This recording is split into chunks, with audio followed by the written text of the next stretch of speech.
ಎಲ್ರಿಗೂ ನಮಸ್ಕಾರ. ನ್ಯೂಸ್ 18 ಕನ್ನಡದ ಎಲೆಕ್ಷನ್ ಟು ದಿ ಪಾಯಿಂಟ್ ವಿಶೇಷ ಕಾರ್ಯಕ್ರಮಕ್ಕೆ ಸ್ವಾಗತ.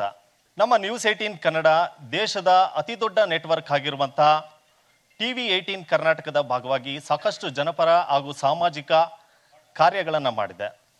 ಸಾಕಷ್ಟು ಜನಮನ್ನಣೆಯನ್ನು ಕೂಡ ಗಳಿಸಿದೆ. ಇದರ ಜೊತೆಗೆ ನಾವು ಕಲ್ಯಾಣ ಕರ್ನಾಟಕದ ಭಾಗವಾಗಿ ಕಲಬುರಗಿಯಲ್ಲಿ ಎಲೆಕ್ಷನ್ ಟು ದಿ ಪಾಯಿಂಟ್ ಕಾರ್ಯಕ್ರಮವನ್ನು ಮಾಡಿದ್ವಿ. ಇದರ ಜೊತೆಗೆ ಕರಾವಳಿ ಭಾಗವಾಗಿ ಉಡುಪಿಯಲ್ಲೂ ಕೂಡ ಎಲೆಕ್ಷನ್ ಟು ದಿ ಪಾಯಿಂಟ್ ಕಾರ್ಯಕ್ರಮವನ್ನು ಮಾಡಿ ಯಶಸ್ವಿಯಾಗಿದ್ದೀವಿ. ಅದೇ ನಿಟ್ಟಿನಲ್ಲಿ ಇವತ್ತು ಮೈಸೂರಿನಲ್ಲಿ ಹಳೆ ಮೈಸೂರು ಭಾಗವಾಗಿ ಈ ಒಂದು ಕಾರ್ಯಕ್ರಮವನ್ನು ಮಾಡ್ತಾ ಇದ್ದೀವಿ. ಈ ಕಾರ್ಯಕ್ರಮಕ್ಕೆ ಸಾಕಷ್ಟು ಗಣ್ಯರು ಕೂಡ ಆಗಮಿಸಿದ್ದಾರೆ, ಅವ್ರನ್ನ ನಾನು ಸ್ವಾಗತಿಸ್ತೇನೆ. ಅದೇ ನಿಟ್ಟಿನಲ್ಲಿ ನಮ್ಮ ವಾಹಿನಿಯ ಹಿರಿಯ ಸಂಪಾದಕರಾಗಿರ್ತಕ್ಕಂಥ ನಿಖಿಲ್ ಜೋಶಿ ಅವರು ಈ ಒಂದು ಎಲೆಕ್ಷನ್ ಟು ದಿ ಪಾಯಿಂಟ್ ಕಾರ್ಯಕ್ರಮವನ್ನು ಯಶಸ್ವಿಯಾಗಿ ನಡೆಸ್ಕೊಡ್ತಾ ಇದ್ದಾರೆ.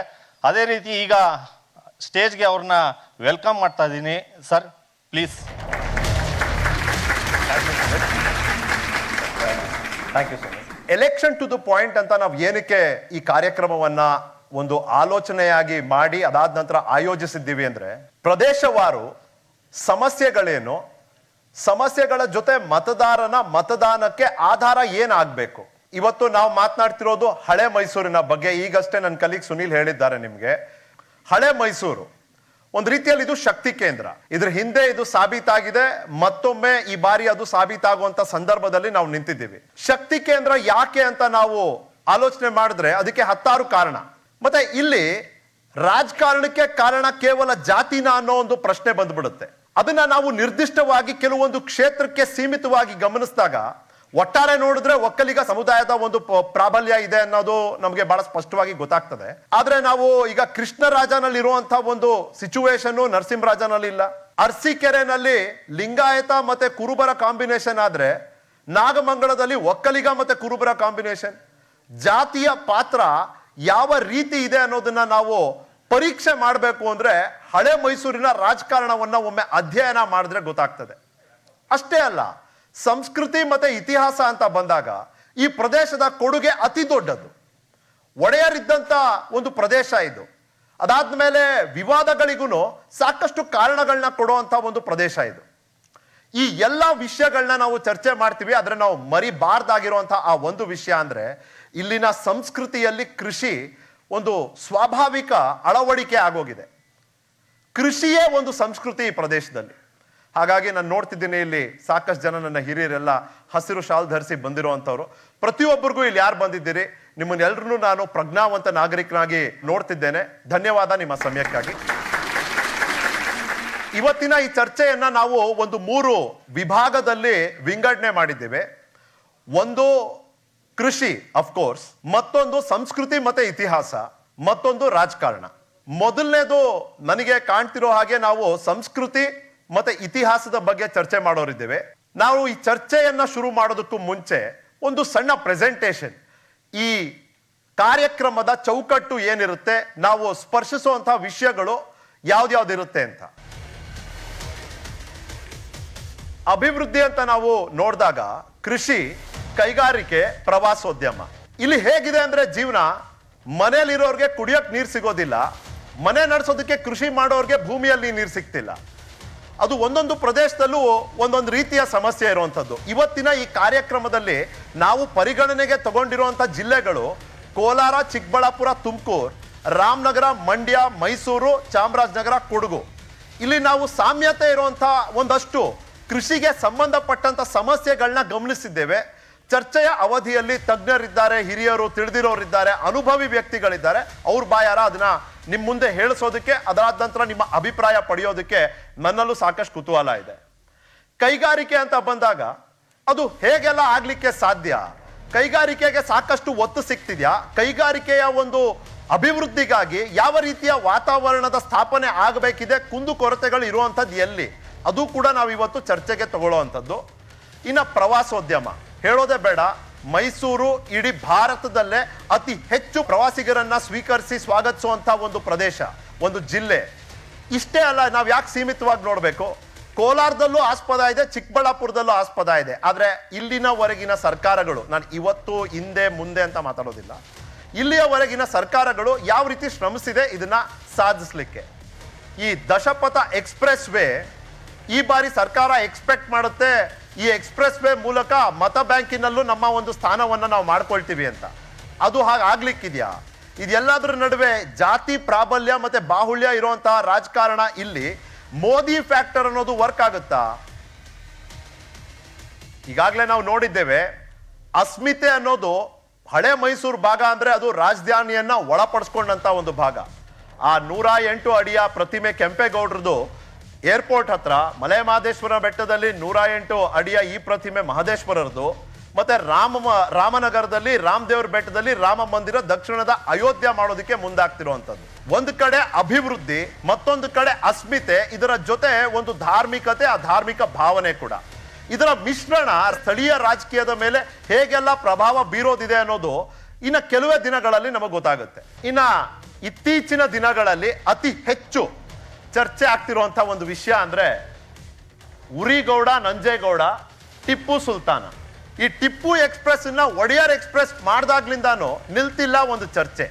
ಇನ್ನ ಉರಿಗೌಡ ನಂಜೇಗೌಡರು ಇದ್ರೋ ಇಲ್ವೋ, ಇದ್ದಿದ್ರೆ ಏನು ಇಲ್ಲದೆ ಇದ್ರೆ ಏನು, ಈ ಚಿತ್ರಗಳು ನಾವು ಏನ್ ಬಳಸಿದ್ದೀವಿ ಇದೇ ಬಳಕೆಯಲ್ಲಿರುವಂತದ್ದು. ಕೆಲವ್ರು ಹೇಳ್ತಾರೆ ಇದು ಚಿನ್ನ ಮರುಡು ಮತ್ತೆ ಪೆರಿಯ ಮರುಡು ಅಂತ ತಮಿಳ್ನಾಡಲ್ಲಿ ಇದ್ದಂತ ವಂಶಸ್ಥರು ಇವರು ಇದನ್ನ ಬಳಸ್ಕೊಳ್ಳಾಗ್ತಿದೆ ಅಂತ. ನಾವು ಪ್ರಾತಿನಿಧ್ಯಕ್ಕಾಗಿ ಮಾತ್ರ ಇದನ್ನ ಬಳಸಿರುವಂತದ್ದು. ಇದ್ರ ಬಗ್ಗೆ ಹೆಚ್ಚಿನ ಮಾಹಿತಿ ನಂಜರಾಜ ಅರಸೋರು ಇವತ್ತು ನಮ್ಮ ಜೊತೆ ಇರುವಂತದ್ದು. ನಮಸ್ಕಾರ ಸರ್, ನಿಮಗೂ ಸ್ವಾಗತ. ಅವರು ಕೂಡ ನಮ್ಮ ಜೊತೆ ಇಲ್ಲಿ ವೇದಿಕೆಯಲ್ಲಿ ಭಾಗವಹಿಸಿ ಸಾಕಷ್ಟು ಮಾಹಿತಿಯನ್ನ ನಮ್ಮ ಜೊತೆ ಹಂಚ್ಕೊಳ್ಳೋರಿದ್ದಾರೆ. ಧಾರ್ಮಿಕತೆ ಬೇಕು, ಆದ್ರೆ ಯಾವ ಪ್ರಮಾಣದಲ್ಲಿ, ಸರ್ಕಾರದ ಪಾತ್ರ ಏನು, ಜಾಮಿಯಾ ಮಸೀದಿ ವರ್ಸಸ್ ಹನುಮ ದೇಗುಲ, ಅಲ್ಲಿ ಒಳಗಡೆ ಸಿಕ್ಕಂತ ಹಿಂದೂ ಧರ್ಮಕ್ಕೆ ಸಂಬಂಧಪಟ್ಟಂತ ಒಂದಷ್ಟು ಕುರುಹುಗಳು ಆಗಿದ್ದಾಗೋಯ್ತು. ಇತಿಹಾಸವಾಗಿ ಬಿಟ್ಬಿಡೋಣ ಅಂದ್ರೆ ಇವತ್ತಿಗೂ ಅದು ಒಂದು ಧರ್ಮಕ್ಕೆ ಅಥವಾ ಧರ್ಮಕ್ಕೆ ಸಂಬಂಧಪಟ್ಟಂತ ಭಾವನೆಗೆ ಧಕ್ಕೆ ತರುತ್ತೆ ಅಂದ್ರೆ ಬೇಡಿಕೆ ಇಡೋದು ತಪ್ಪ ಅಥವಾ ಅದನ್ನು ವಿರೋಧಿಸೋದು ತಪ್ಪ? ಬೇಡಿಕೆ ಇಟ್ಟರೆ ಯಾವ ಆಧಾರದ ಮೇಲೆ ಇಡಬೇಕು, ಅದರ ಪೂರೈಕೆ ಆಗಬೇಕು ಅಂದ್ರೂ ಅದರಲ್ಲಿ ಸರ್ಕಾರದ ಪಾತ್ರ ಏನು? ಒಂದು ರೀತಿಯಲ್ಲಿ ಎರಡೂ ಕಡೆ ಇದು ಕತ್ತಿಯ ಕೊನೆನೆ, ಯಾವ ಕಡೆ ಹಿಡಿದ್ರು ಕೈ ಕುಯ್ಯೋದು ಗ್ಯಾರಂಟಿ. ಇನ್ನ ಅಭಿವೃದ್ಧಿ ಅಂತ ನೋಡಿದಾಗ ತುಮಕೂರು ಜಿಲ್ಲೆನಲ್ಲಿ ಏಷ್ಯಾದ ಅತಿ ದೊಡ್ಡ ಹೆಲಿಕಾಪ್ಟರ್ ಉತ್ಪಾದನಾ ಘಟಕವನ್ನ ನಿರ್ಮಾಣ ಮಾಡಾಯ್ತು. ಮತಗಳು ತರುತ್ತಾ ಪ್ರಶ್ನೆ. ಇನ್ನು ಹಳೆ ಮೈಸೂರಿನಲ್ಲಿ ಆಗ್ಲಿಂದ ನಾನು ಒಂದು ಅಂಶ ನಿರಂತರವಾಗಿ ಉಲ್ಲೇಖ ಮಾಡ್ತಿರುವಂಥದ್ದು, ಹೇಗೆ ಜಾತಿ ಅನ್ನೋದು ಇಲ್ಲಿ ಒಂದು ಪ್ರಭಾವಶಾಲಿ ಪಾತ್ರವನ್ನ ನಿಭಾಯಿಸುತ್ತೆ ಇಲ್ಲಿನ ಸ್ಥಳೀಯ ರಾಜಕೀಯದಲ್ಲಿ. ಅದರ ಸಂಖ್ಯೆಯನ್ನ ನೀವು ನೋಡ್ತಾ ಹೋಗೋದಾದ್ರೆ ನಾನು ಆಗ್ಲೇ ಹೇಳಿದಾಗೆ ಒಕ್ಕಲಿಗರ ಒಂದು ಪ್ರಭಾವ ಈ ಕ್ಷೇತ್ರದಲ್ಲಿ ಅತಿ ಹೆಚ್ಚು ಇರುವಂಥದ್ದು, 30% ಜನಸಂಖ್ಯೆ. ಅದಾದ ನಂತರ ಲಿಂಗಾಯತರು 14, ದಲಿತರು ಕೂಡ 24, 8 ಇತರೆ ಸಮುದಾಯಗಳು 13% ಇರುವಂಥದ್ದು. ಈ ನಂಜನಗೂಡು ಮತ್ತೆ ಟಿ ನರಸೀಪುರನಲ್ಲಿ ಈ ಹಿಂದುಳಿದ ವರ್ಗಗಳು ಮತ್ತೆ ಪರಿಶಿಷ್ಟ ಜಾತಿಯ ಮತದಾನ ನಿರ್ಣಾಯಕ. ಹಾಗಾಗಿ ಆ 24% ನೀವೇನ್ ನೋಡ್ತಿದ್ದೀರಿ ಬಹುಶಃ ಅದು ಅದನ್ನ ಎಕ್ಸ್ಪ್ಲೇನ್ ಮಾಡ್ತದೆ. ಒಟ್ಟು 51 ಸೀಟು. ಈ 51 ಸೀಟ್ ನಾವು ಹೇಗೆ ಕ್ಯಾಲ್ಕುಲೇಟ್ ಮಾಡಿದೀವಿ ಅಂದ್ರೆ ನಾನು ಈಗಷ್ಟೇ ನಿಮ್ಮ ಮುಂದೆ ಉಲ್ಲೇಖಿಸಿದಂತ ಜಿಲ್ಲೆಗಳ ಒಟ್ಟಾರೆ ಸಂಖ್ಯೆ ತಗೊಂಡು ಹೇಳ್ತಿರುವಂಥದ್ದು. ಮತ್ತೊಮ್ಮೆ ಹೇಳ್ತೀನಿ, ಕೋಲಾರ, ಚಿಕ್ಕಬಳ್ಳಾಪುರ, ತುಮಕೂರು, ರಾಮನಗರ, ಮಂಡ್ಯ, ಮೈಸೂರು, ಚಾಮರಾಜನಗರ, ಕೊಡಗು.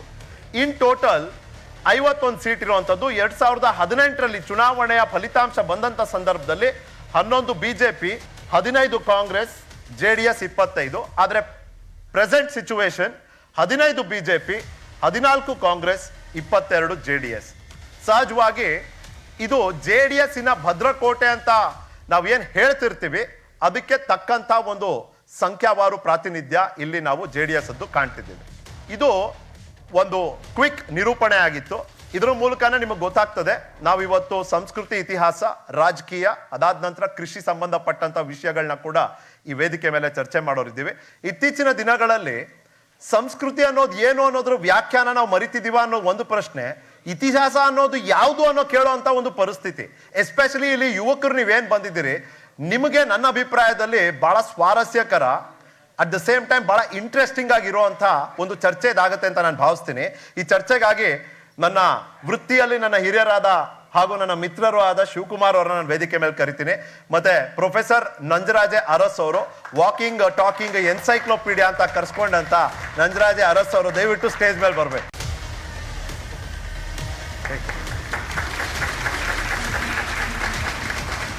ಧನ್ಯವಾದ ನೀವಿಬ್ರು ಇಲ್ಲಿ ಬಂದು ಭಾಗವಹಿಸ್ತಿರೋದಕ್ಕಾಗಿ. ಈ ನಿಮ್ಮ ಸಮಯ ಕೊಟ್ಟಿದ್ದಕ್ಕಾಗಿ. ನಾನು ಶಿವಕುಮಾರ್ ಅವ್ರಿಗೆ ಮೊದಲನೇ ಪ್ರಶ್ನೆ ಕೇಳ್ತೀನಿ. ಪದೇ ಪದೇ ಟಿಪ್ಪು ಚರ್ಚೆ, ಮೈಸೂರು, ಟಿಪ್ಪು, ಉರಿಗೌಡ, ನಂಜೇಗೌಡ, ಟಿಪ್ಪು ಎಕ್ಸ್ಪ್ರೆಸ್, ಒಡೆಯರ್ ಎಕ್ಸ್ಪ್ರೆಸ್, ಮೈಸೂರು ಜನರು ಇದ್ರ ಬಗ್ಗೆ ಯಾವ ರೀತಿ ಅಭಿಪ್ರಾಯ ಮಾಡ್ಕೊಂಡಿದ್ದಾರೆ ಅಥವಾ ನಿಮ್ಮ ಬಳಿ ವ್ಯಕ್ತಪಡಿಸಿದ್ದಾರೆ ಅಂತ? ಪೊಲಿಟಿಕ್ಸ್ 60s ನಂತರ 70s ನಂತರ ಗ್ಲೋಬಲೈಸೇಷನ್ ನಂತರ ಚೇಂಜ್ ಆಗ್ತಾ ಬಂತು. 70ರ ದಶಕದ ರಾಜಕಾರಣ, 80ರ ದಶಕದ ರಾಜಕಾರಣ, ಅದಾದ ನಂತರ 2000ನೇ ಇಸ್ವಿಯಲ್ಲಿ ಆದಂಥ ಬದಲಾವಣೆಗಳು, ಆರ್ಥಿಕ ಬದಲಾವಣೆಗಳು ಅದೆಲ್ಲ ಆಗಿ ಬಂದಾಗ ಏನು ಅಡ್ವಾಣಿಯವರ ರಥಯಾತ್ರೆ ನಂತರ ಬಿಜೆಪಿ ಗೇನ್ ಮಾಡಿ ಒಂದು ಹಿಂದುತ್ವದ ಅಜೆಂಡಾ ಮೇಲೆ ಒಂದು ಸರ್ಕಾರನ ತೆಗೆದು ಇನ್ನೊಂದು ಸರ್ಕಾರನ ಇನ್ಸ್ಟಾಲ್ ಮಾಡುವಂಥದ್ದು ಒಂದು ಬೋಫರ್ಸ್ ಅನ್ನೋ ಒಂದು ಇಶ್ಯೂನ ಇಟ್ಕೊಂಡು ಬಂದ ನಂತರ ಇವತ್ತು ಆ ಫೇಸ್ ಅದೇ ತರ ಮುಂದುವರಿತಾ ಬಂತು.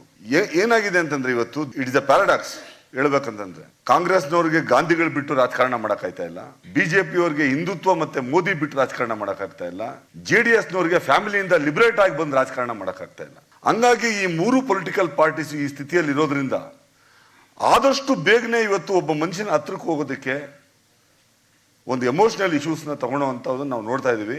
ಆ ಇಶ್ಯೂಗಳಲ್ಲಿ ಬಂದಂಥದ್ದು ಈ ಟಿಪ್ಪು. ಅಲ್ಲ ಸರ್, ನಾವೆಲ್ಲರೂ ಇಮೋಷನಲ್ ಅಲ್ವಾ? ಈಗ ನಂಜರಾಜ ಅರಸ್ ಅವ್ರಿಗೆ ಕೇಳಿ ನೀವು, ಟಿಪ್ಪು ಅನ್ನೋ ಇಮೋಷನ್ ಅವ್ರಿಗೆ ಅಪೀಲ್ ಆಗುವಂತ ರೀತಿನೇ ಬೇರೆ ಅಲ್ಲ. ಯಾಕಂತಂದ್ರೆ ಟಿಪ್ಪು ಅನ್ನೋದು ಅಪೀಲ್ ಆಗೋ ರೀತಿನೇ ಬೇರೆ ಅವ್ರಿಗಿರ್ಬೋದು. ನಾನು ಹೇಳ್ತಾ ಇರೋದು hours is a tolerant society. ನಾವು ಮೈಸೂರಿಗರಾಗಿರ್ಬೋದು, ಇಲ್ಲ ಕನ್ನಡದ ಜನ ಇರ್ಬೋದು, ಬಹಳ ಟಾಲರೆಂಟ್ ಕಮ್ಯುನಿಟಿ ನಮ್ದು. ಹಂಗಾಗಿ community as a whole, as a Kannadiga ನಾನು ಹೇಳ್ತಾ ಇರೋದು, ನಮ್ಗೆ ಬಹಳ ಟಾಲರೆಂಟ್ ಸೊಸೈಟಿ ಇದು.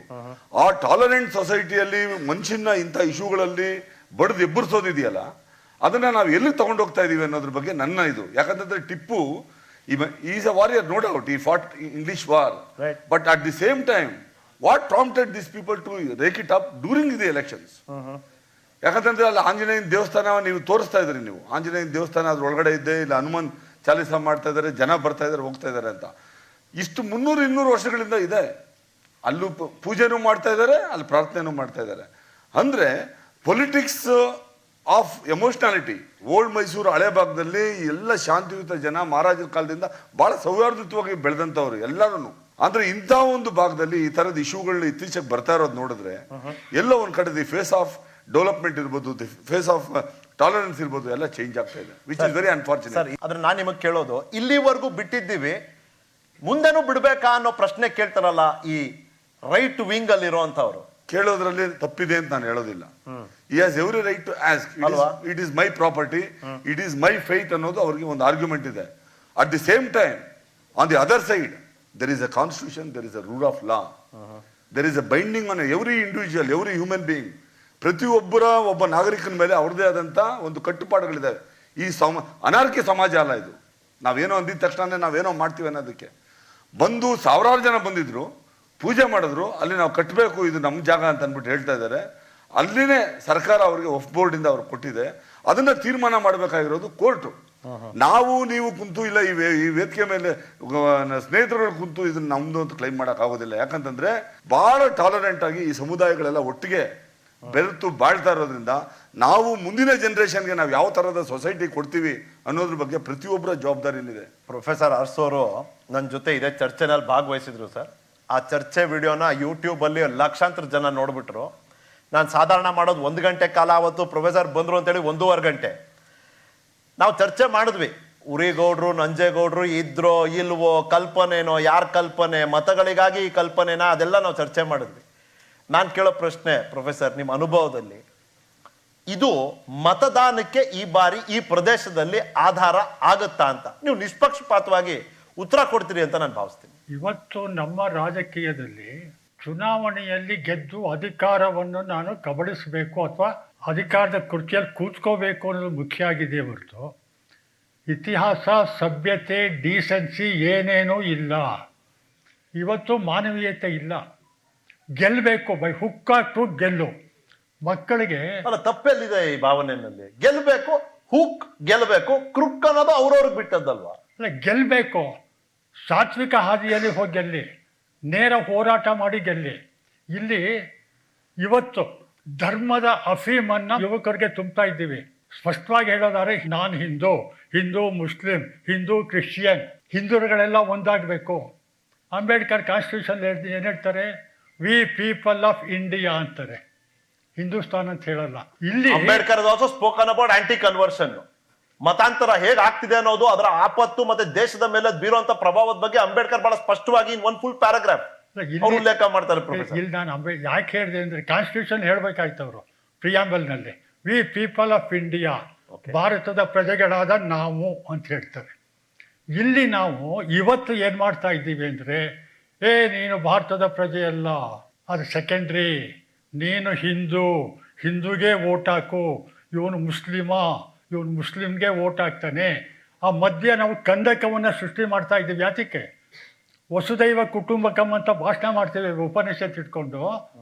ಯಾರಾದರೂ ವಸುದೈವ ಕುಟುಂಬಕಂ ಫಾಲೋ ಮಾಡ್ತಾ ಇದ್ದಾರಾ? ಇಲ್ಲ. ಚುನಾವಣೆಯಲ್ಲಿ ಜಾತಿ ಬೇಕಾ, ಜಾತಿಯತ್ ಕಟ್ಟು, ಇಲ್ಲ ಇನ್ನೇನು ಬೇಕಾ, ದುಡ್ಡು ಕೊಡ್ತೀಯಾ, ದುಡ್ಡು ಕೊಡು, ಏನಾದರೂ ಮಾಡಿ ಓಟ್ ಗಿಳಿಸ್ಕೋಬೇಕು ಅಷ್ಟೇ. ಇಲ್ಲೇನಾಗಿದೆ, ನೀತಿ ನ್ಯಾಯ ಧರ್ಮ ಏನೂ ಇಲ್ಲ. ಆ ಕುರ್ಚಿ ಒಂದೇ ನನಗೆ ಕಾಣ್ತಾ ಇರೋದು. ಇಲ್ಲದೆ ಹೋಗಿದ್ರೆ ನಿಖಿಲ್, ಪಕ್ಷಾಂತರ ಅನ್ನೋ ಅದು ಇವತ್ತು ಕಾನೂನುಬದ್ಧಾಗಿದೆ. ದಿನಬೇಳೆಗಳ ಆಪರೇಷನ್ ಲೋಟಸ್, ಆಪರೇಷನ್ ಹಸ್ತ, ಮಾನ ಮರ್ಯಾದೆ ಇಲ್ವಾ ಶಾಸಕರುಗಳಿಗೆ? ಮಾರಾಟ ಮಾಡ್ಕೊಂಡು ಹೋಗ್ತಾರೆ, ಅಲ್ಲಿ ಹೋಗಿ ನಮ್ಗೆ ನೀತಿ ಪಾಠ ಮಾಡ್ತಾರೆ. ಪ್ರೊಫೆಸರ್, ಈಗ ವಾಪಸ್ಸು ನೀವು ಒಂದು ಇಂಟರ್ವ್ಯೂನಲ್ಲಿ ಹೇಳಿದ್ರಿ, ಟಿಪ್ಪುನ ಯಾರು ಸಾಯಿಸಿದ್ರು ಅನ್ನೋದ್ರ ಬಗ್ಗೆ ಗೊಂದಲ ಇದೆ ಅನ್ನೋ ಮಾತನ್ನ ನೀವು ಹೇಳಿದ್ರಿ. ನೀವು ಹೇಳಲಿಲ್ಲ, ನೀವು ಉರಿಗೌಡ ನಂಜೇಗೌಡ ಅನ್ನೋ ಮಾತು ಹೇಳಲಿಲ್ಲ. ಯಾರ್ಯಾರು ಅದನ್ನ ಹೇಳ್ತಿದ್ದಾರೆ, ಅವ್ರು ತಪ್ಪು ಹೇಳ್ತಿದ್ದಾರೆ. ನೀವೊಂದು ಇಂಟರ್ವ್ಯೂನಲ್ಲಿ ಗೊಂದಲ ಇದೆ ಅಂತ. ಈ ಗೊಂದಲ ಅಂತ ಅನ್ಸೋದಕ್ಕೆ ನಿಮ್ಗೆ ಏನ್ ಕಾರಣ? ಟಿಪ್ಪು ಸತ್ತಾಗ ಅವನ ತಲೆಯಲ್ಲಿ 3 ಗುಂಡುಗಳಿದ್ವು. ಅವನಿಗೆ ಸಿಟ್ಟು ಬಂತು, 3 ಸಲ ಫೈರ್ ಮಾಡ್ತಾನೆ. ಒಂದು ಗುಂಡು ಕಿವಿ ಅಂಚಲ್ಲಿ ಬಂದು ನಿಂತ್ಕೊಳ್ಳುತ್ತೆ. ರೆಕಾರ್ಡ್ಲಿರೋದು ಇದೆಯಲ್ಲ, ಅವನು ಬಟ್ಟೆ ಹಾಕ್ಕೊಂಡಿದ್ನಲ್ಲ ಅದು ಬ್ರಿಟಿಷ್ ಮ್ಯೂಸಿಯಂ ತಗೊಂಡೋಗಿದ್ದಾರೆ. ಎಲ್ಲನೂ ತಗೊಂಡೋದಾಗ ಅದು ಹೋಗಿದೆ. ಇಲ್ಲಿ ಅದನ್ನು ನಾನು ಹೇಳಿದೆ, ಇವರು ಕತ್ತಿ ಇಟ್ಕೊಂಡು ಬರ್ತಾರೆ, ಕತ್ತಿಲಿ ಕೊಲ್ತಾರೆ. ಕತ್ತಿಲಿ ಕೊಂದ್ರೆ ಎದೆಗೆ ಬಿದ್ದಿರಬೇಕು, ಇಲ್ಲ ಕತ್ತರಿಸ್ಬೇಕು. ಸೊಳ್ಳೆ ಹೊಸದಂಗೆ ಗಂಡ್ಬಿಟ್ಟು ಹೊಟ್ಟೋಗ್ಬಿಟ್ರಾ? ಗುಂಡೇಟ್ ಬಿದ್ದಿದೆ. ಅಲ್ಲ, ನೀವು ಟೆಕ್ನಿಕಲ್ ಹೇಳ್ತಿದ್ದೀರಿ, ಎವಿಡೆನ್ಸ್ ಈ ರೀತಿ ಇದೆ, ರೆಕಾರ್ಡ್ ಆಗಿರೋದು ಇತಿಹಾಸದಲ್ಲಿ ಹಿಂಗೆ. ರೆಕಾರ್ಡ್ ಅಲ್ಲಿ ಇರೋದೇ ಸಾವಾಗಿರೋದು ಗುಂಡೇಟಿಂದ, ಕತ್ತಿ ಹಿಡ್ಕೊಂಡ್ ಬಂದಿರೋ ವೀರನ್ನ ತೋರಿಸಿ ಇವ್ರು ಸಾಯಿಸಿದ್ರು ಅಂದ್ರೆ ಗುಂಡೇಟ್ ಹೊಡೆದವ್ರು ಯಾರು ಅನ್ನೋ ಪ್ರಶ್ನೆ ನಿಮ್ದು ಅಲ್ವಾ? ಅಲ್ಲ, ಬ್ರಿಟಿಷ್ ಸೈನಿಕರು ಅಂತ ಹೇಳ್ತಾರೆ. XYZ ಅಂತ ಗೊತ್ತಿಲ್ಲ. ಆಯ್ತು, ಅಲ್ಲಿಗೆ ಅದೇ ರೀತಿ ಟೆಕ್ನಿಕಲ್ ಆಗಿ ಶಿವಕುಮಾರ್ ಸರ್ ಒಂದು ಪ್ರಶ್ನೆ. ಎಲ್ಲರೂ ಹೇಳ್ತಾರೆ ಬ್ರಿಟಿಷರ್ ವಿರುದ್ಧ ಹೋರಾಡ್ದ. ಸರ್, ಅವತ್ತಿನ ದಿನ ಭಾರತ ಅನ್ನೋ ಕಲ್ಪನೆನೇ ಇಲ್ಲ, ಭಾರತ ಅನ್ನೋ ದೇಶನೇ ಇಲ್ಲ, ನಾವು ಅದಕ್ಕೆ ಹೆಸರೇ ಕೊಟ್ಟಿಲ್ಲ. ಅವನ್ ಸಾಮ್ರಾಜ್ಯ, ಅವ್ನ ರಾಜ್ಯ ಉಳಿಸ್ಕೊಳ್ಳೋದಕ್ಕೆ ಅವ್ನು ಹೋರಾಡ್ದ. ಅದನ್ನ ನಾವು ಇಷ್ಟೊಂದು ವೈಭವೀಕರಿಸ್ತಿದೀವಲ್ಲ. ಬ್ರಿಟಿಷರ್ ವಿರುದ್ಧ ಹೋರಾಡ್ದ, ಎಷ್ಟು ಜನ ಹೋರಾಡಿದ್ದಾರೆ ಬ್ರಿಟಿಷರ್ ವಿರುದ್ಧ? ಈ ವೈಭವೀಕರಣದ ಹಿಂದೆ ಒಂದು ಉದ್ದೇಶ ಇದೆಯಲ್ಲ, ಇದನ್ನ ಯಾರು ಮಾತಾಡ್ತಾರೆ ಪ್ಲೀಸ್? ವೈಭವೀಕರಿಸ್ತಾರೆ ಅನ್ನೋದ್ರ ಬಗ್ಗೆ ನಾನು ಒಪ್ಪೋದಿಲ್ಲ. ಯಾಕಂತಂದ್ರೆ ಇವತ್ತು ಮೌರ್ಯ ಡೈನಾಸಿಟಿ ಬಗ್ಗೆ ನಾವು ಓದಿದ್ದೀವಿ, ಔರಂಗಜೇಬ್ ಬಗ್ಗೆ ಓದಿದ್ದೀವಿ, ಅಲಾವುದ್ದೀನ್ ಬಗ್ಗೆ ಓದಿದ್ದೀವಿ, ಖಿಲ್ಜಿಗಳ ಬಗ್ಗೆ ಓದಿದ್ದೀವಿ. ಈ ಹಿಸ್ಟ್ರಿ ನಾವು ಓದ್ಕೊಂಡು ಬಂದಾಗ ಆವತ್ತಿನ ಪಾಳೆಗಾರರಿಗೆ, ಆವತ್ತಿನ ರಾಜರಿಗೆ ಯುದ್ಧ ಗೆಲ್ಲೋದು ಒಂದು it's a great prestige, of course, to protect their territory and also the people. ಟಿಪ್ಪುಗೆ ಹೋಲಿಸ್ಕೊಂಡ್ರೆ ಅತಿ ಹೆಚ್ಚು ಯುದ್ಧಗಳನ್ನ ಗೆದ್ದಂಥವನು, ಸೋಲ್ದೇನೆ ಒಂದು ಯುದ್ಧನೂ ಸೋಲ್ದೇ ಇರುವಂಥ ಒಬ್ಬ ರಾಜ ಇದ್ದಿದ್ದು ಕಾಶ್ಮೀರದಲ್ಲಿ. ಅವನು ಚೈನಾಯಿಂದ ಹಿಡಿದು ಈ ಕಡೆ ಅರಬ್ ದೇಶಗಳವರೆಗೂ ಅವನು ಕಾನ್ಕರ್ ಮಾಡಿರ್ತಾನೆ. ಆದರೆ ಬ್ರಿಟಿಷರಿಗೆ ಈ ಹಳೆ ಮೈಸೂರು ಭಾಗದಲ್ಲಿ, ಅಂದರೆ ಈ ಪ್ರಾಂತ್ಯದಲ್ಲಿ ಬ್ರಿಟಿಷರ ವಿರುದ್ಧ ಹೋರಾಟ ಮಾಡಿರೋದು, ಒಂದು ಯುದ್ಧನ ಗೆಲ್ಲೋದು ಅಷ್ಟು ಸುಲಭ ಅಲ್ಲ. ನಾವು as a warrior we should respect him. ಯಾಕಂತಂದ್ರೆ ಬ್ರಿಟಿಷ್ನ ಇದ್ದಿದ್ದು ಒಂದು ಅಜೆಂಡಾ, ಮತ್ತೆ ಅವ್ರು ಬಂದಂಥ ಉದ್ದೇಶ, ಮತ್ತೆ ಅವರು ನಮ್ಮ ದೇಶನ ದಿವಾಳಿ ಮಾಡಕ್ ಬಂದಂಥವರು, ಒಂದು ಬಿಸ್ನೆಸ್ ಮಾಡಕ್ ಬಂದವರು, ಒಂದು ನಮ್ಮಲ್ಲೇ ಒಂದು ವಿಂಗಡಣೆ ಮಾಡಿ ನಮ್ಮನ್ನ ಡಿವೈಡ್ ಅಂಡ್ ರೂಲ್ ಪಾಲಿಸಿ ಮಾಡಿರೋಂಥ ಇಂಥ ಒಬ್ಬ ಶೂರ ಉಟ್ಕೊಂಡು 3 ಆಂಗ್ಲೋ ಇಂಡಿಯಾ ವಾರ್ನ ಅವನು ಗೆದ್ದಿರೋದ್ರ ಬಗ್ಗೆ ನಮಗೆ ಬಹಳ ರೆಸ್ಪೆಕ್ಟ್ ಇದೆ. See, this glorification is always there. History is an history. Sir, once again, but we can't dispute facts, sir, which has been recorded. As Mr. Nanjaraj has told, it has been very much recorded. Sir, and he is an authentic person. Sir, agreed. ಎರಡನೇ ಪ್ರಶ್ನೆನೇ ಇಲ್ಲ. ಆದ್ರೆ ನಾನು ಹೇಳೋದು sir, history is written by winners. ಅಲ್ಲಿ ಯಾರು ಬದುಕುಳಿದ, ಅವನು ಅನುಕೂಲಕ್ಕೆ ಅವ್ನು ಬರ್ದ. ಈಗ ಟಿಪ್ಪು ಸುಲ್ತಾನ್ ಮೈಸೂರು ಹುಲಿ, ಅದೊಂದು ಗೆಜೆಟ್ ಅಲ್ಲಿ ರೆಕಾರ್ಡ್ ಆಗಿದೆ ಸರ್, ನಾವು ಒಪ್ಪಬೇಕಾಗ್ತದೆ. ಅವತ್ತಿನ ದಿನ ನಾನು ನಂಜರಾಜ್ ಅವ್ರ ಜೊತೆ ಮಾತಾಡ್ಬೇಕಾದ್ರೆ ಇದೇ ಪ್ರಶ್ನೆ ಕೇಳಿದ್ದೆ, ಅವ್ರು ನನಗೆ ಹೇಳಿದ್ದಾರೆ ಗೆಜೆಟ್ ಅಲ್ಲಿ ಇದೆ ಅಪ್ಪ, ನಾವು ಒಪ್ಪಬೇಕಾಗ್ತದೆ. ಗೆಜೆಟ್ ಬರ್ದವ್ರು ಯಾರು? British. Because on that day they were winners. ಅಂದ್ರೆ ವಿನ್ನರ್ಸ್ ಬರ್ದಂತ ಹಿಸ್ಟ್ರಿನ ನಾವೆಲ್ಲರೂ ಎಲ್ಲವನ್ನೂ ಒಪ್ಪಬೇಕಾ? ಓಕೆ ಸರ್, ಒಂದು ಎವಿಡೆನ್ಸ್ ಬೇಕು. ಈಗ ಚಿಕ್ಕರಂಗೇಗೌಡರು ಕೇಳಿದ್ದಾರೆ, ನಂಜರಾಜ ಅರಸ್ ಅವ್ರು ಕೇಳ್ತಿದ್ದಾರೆ. ಅವ್ರು ಕತ್ತಿ ಹಿಡ್ಕೊಂಡ್ ಬಂದ್ರು, ಬಟ್ ಅವ್ರು ಸತ್ತಿದ್ ಗುಂಡೇಟಿಂದ. ಕತ್ತಿ ಹಿಡ್ಕೊಂಡವ್ರು ಯಾರನ್ನ ಸಾಯಿಸಿದ್ರು ಹಂಗಂದ್ರೆ ಅಂತ. ಈ ಪ್ರಶ್ನೆಗೆ ಟೆಕ್ನಿಕಲ್ ಏನ್ ಪ್ರಶ್ನೆ ಸರ್, ಇದನ್ನ ನಾವು ಒಪ್ಪೋಣ. ಆದ್ರೆ ಟಿಪ್ಪು ಸುಲ್ತಾನ ಏನೋ ಭಾರತಕ್ಕೋಸ್ಕರ ಏನೋ ಮಾಡ್ಬಿಟ್ರು ಅವತ್ತಿನ ದಿನಕ್ಕೆ ಅನ್ನೋದಿದೆಯಲ್ಲ, ಇದನ್ನ ನಾವು ಯಾವ ಪ್ರಮಾಣದಲ್ಲಿ ಒಪ್ಪಬೇಕು? ಯಾಕಂದ್ರೆ ದೇರ್ ವಾಸ್ ನೋ ಭಾರತ ಅವತ್ತಿನ ದಿನ. ಟಿಪ್ಪು ಸುಲ್ತಾನು ಅವತ್ತಿನ ಭಾರತದ ಒಂದು ಕಾನ್ಸೆಪ್ಟ್ ಇರಲಿಲ್ಲ. ಮತ್ತೆ ಆವತ್ತಿದ್ದು ನನ್ನ ಸರಹದ್ದು, ಆ ಪಾಳೆಗಾರಿಕೆ, ನನ್ನ ಸಂಸ್ಥಾನ, ಇದ್ರ ಬಗ್ಗೆ ಇತ್ತು. ಇವತ್ತು ಎಲ್ಲಾ ರಾಜರು ಹಂಗೇನೆ ಇದ್ದಿದ್ದು. ಆದ್ರೆ ನಾವು ಹೈದರಾಬಾದ್ನ ನಿಜಾಮುರ್ನ ಹೋಲಿಸ್ಕೊಂಡಾಗ ನೋಡಿದಾಗ ಟಿಪ್ಪು ಒಬ್ಬ ಮನುಷ್ಯತ್ವ ಇರುವಂತ ಒಂದು ಪರ್ಸನಾಲಿಟಿ. ಹಿಸ್ಟ್ರಿನ ಡಿಸ್ಟಾರ್ಟ್ ಮಾಡುವಂತ ಒಂದು ಟೆಂಡೆನ್ಸಿ ಸ್ಟಾರ್ಟ್ ಆಗಿದೆ ಯಾವಾಗ ಅಂತಂದ್ರೆ ಇತ್ತೀಚಿನ ವರ್ಷಗಳಲ್ಲಿ, as I told, for various reasons. Right. ಅದಕ್ಕೆ ಕೇಳಿದೆ ಸರ್, ಒಂದ್ ನಿಮಿಷ ಪ್ರೊಫೆಸರ್. ಅಲ್ಲ, ಇತಿಹಾಸದ್ದು ನಾನು ನೀವು ಕೇಳಿರಂತೆ ಪ್ರೊಫೆಸರ್, ನೀವು ಪ್ರಶ್ನೆ ಕೇಳಿದ್ರೆ ನನ್ನ ಕೆಲಸ ಕಿತ್ಕೊಂಡ್ಬಿಡ್ತೀರಿ ನೀವು, ನಾನೇನ್ ಮಾಡ್ಲಿ ಆಮೇಲೆ? ಅಲ್ಲ ಪ್ರೊಫೆಸರ್, ನಾನು ಕೇಳಿದೆ, ಇತಿಹಾಸದಿಂದ ನಮಗೆ ಧೈರ್ಯ, ಆತ್ಮವಿಶ್ವಾಸ, ಒಂದು ಹೆಮ್ಮೆ ಇದೆಲ್ಲ ಬೆಳಿಬೇಕು, ಅಥವಾ ನಮ್ಮಲ್ಲಿ ಒಂದು ಕೀಳರಿಮೆ, ನಮ್ಮ ಬಗ್ಗೆನೇ ನಮಗೆ ಸಂಶಯ, ನಮ್ಮ ನಾಗರಿಕತೆ ಬಗ್ಗೆ ನಮಗೆ ಸಂಶಯ? ಇತಿಹಾಸದ ಉದ್ದೇಶ ಏನಾಗಿರ್ಬೇಕು ಪ್ರೊಫೆಸರ್? ಇತಿಹಾಸ ಆಗಲಿ, ಪರಂಪರೆ ಆಗಲಿ, ಸಂಸ್ಕೃತಿ ಇದೆ. ಹಿಸ್ಟ್ರಿನೇ, ಇತಿಹಾಸ. ಅದನ್ನು ನಾವು ಹಾಳು ಮಾಡೋದಕ್ಕೆ, ಬೆಂಕಿ ಹಚ್ಚೋದಕ್ಕೆ ಬಳಸ್ಕೋಬಾರ್ದು. ಆಗೋಯ್ತು. ನಮ್ಮ ಅಜ್ಜಿ ಹರ್ಕೊಂಡು ಸೀರೆ ಉಡ್ತಾ ಇದ್ಲು, ನನ್ನ ಮೊಮ್ಮಗಳು ಇಲ್ಲೆಲ್ಲ ಹರಿದಿರೋ ಪ್ಯಾಂಟ್ ಹಾಕೋತಾಳೆ. ನಮ್ಮ ಅಜ್ಜನ ನೀನು ಯಾಕೆ ಹಾಕೊಂಡಿಲ್ಲ ಪ್ಯಾಂಟು, ನೀನು ಔಟ್ಡೇಟೆಡ್, ಹೋಗಾಚಿಕೆ ಅಂತ ಓಡ್ಸೋಕ್ಕಾಗುತ್ತಾ? ಅವತ್ತಿಗೆ, ಇವತ್ತಿಗೆ ಎಲ್ಲವನ್ನೂ ಪಾಸಿಟಿವ್ ಆಗಿ ತಗೊಂಡ್ರೆ ಒಳ್ಳೇದಾಗುತ್ತೆ. ಅಲ್ಲ, ಅದ್ರಲ್ಲಿ ಪಾಸಿಟಿವ್ ಇದ್ರೆ ಅಲ್ವಾ ನಾವು ಪಾಸಿಟಿವ್ ತಗೊಳ್ಳೋದು? ನಾವು ನಮ್ಮಲ್ಲಿ ಪಾಸಿಟಿವ್ ಯೋಚನೆ ಮಾಡೋ ಶಕ್ತಿ ಇರಬೇಕು. ಎಲ್ಲವನ್ನೂ ಚುನಾವಣೆ ದೃಷ್ಟಿಯಿಂದ, ಜಾತಿ ದೃಷ್ಟಿಯಿಂದನೇ ನಾವು ನೋಡೋದಾದ್ರೆ ಪ್ರತಿ ಅಮೃತನೂ ವಿಶ್ವ ಕಾಣುತ್ತೆ ನಮಗೆ. ಮಾಂಡ್ಯ ಮಯಾಂಗರ್ಗಳು, ನಾಪೋಕ್ಲುನಲ್ಲಿ ನಡೆದಿದ್ದು, ಕೇರಳದಲ್ಲಿ ನಾಯರ್ಗಳು, ಮಾನವೀಯತೆ ಅಂತ ಇವರು ಹೇಳಿದ್ರು. ನಾನು ಕೇಳೋದು, ನಾನು ಎರಡು ಪರವಾಗಿ ಕೇಳ್ತಿದ್ದೀನಿ. ಕೆಲವರು ನಿಮ್ಮ ಚಿಂತನೆಗೆ ವಿರುದ್ಧ ಇದ್ದಾರಲ್ಲ, ಅವ್ರ ಪರವಾಗಿನೂ ನಾನು ಪ್ರಶ್ನೆ ಕೇಳ್ಬೇಕಲ್ಲ. ಕೇಳಿ. ಈಗ ಮಾನವೀಯತೆ ಅಲ್ಲೆಲ್ಲಿತ್ತು? ನೀವ್ ಹೇಳ್ತೀರಿ take positive. Where is the positive? ಎಲ್ಲಿ? ಗೋಬೆಲ್ ಅಂತ ಒಬ್ಬಿದ್ದ ಗೊತ್ತಲ್ಲ, ಗೋಬೆಲ್, ಹಿಟ್ಲರನ ಪ್ರಚಾರ ಮಂತ್ರಿ. ಒಂದು ಸುಳ್ಳನ್ನ 100 ಸಲ ರಿಪೀಟ್ ಮಾಡಿದ್ರೆ ಅದು ನಿಜ ಅನ್ನೋ ಭ್ರಮೆಯಲ್ಲ, ನಿಜ ಆಗ ಹೋಗುತ್ತದು. ಇದು ಹಿಟ್ಲರಿನ ಪ್ರಚಾರ ಮಂತ್ರಿ ಗೂಬೆಲ್. ಅವ್ನು ಗೋಬೆಲ್ ಅಂತಾರೆ, ನಾನು ಗೂಬೆಲ್ ಅಂತೀನಿ, ಗೂಬೆ. ಇವತ್ತು ನಾವು ಅದನ್ನೇ ಮಾಡ್ತಾ ಇದ್ದೀವಿ.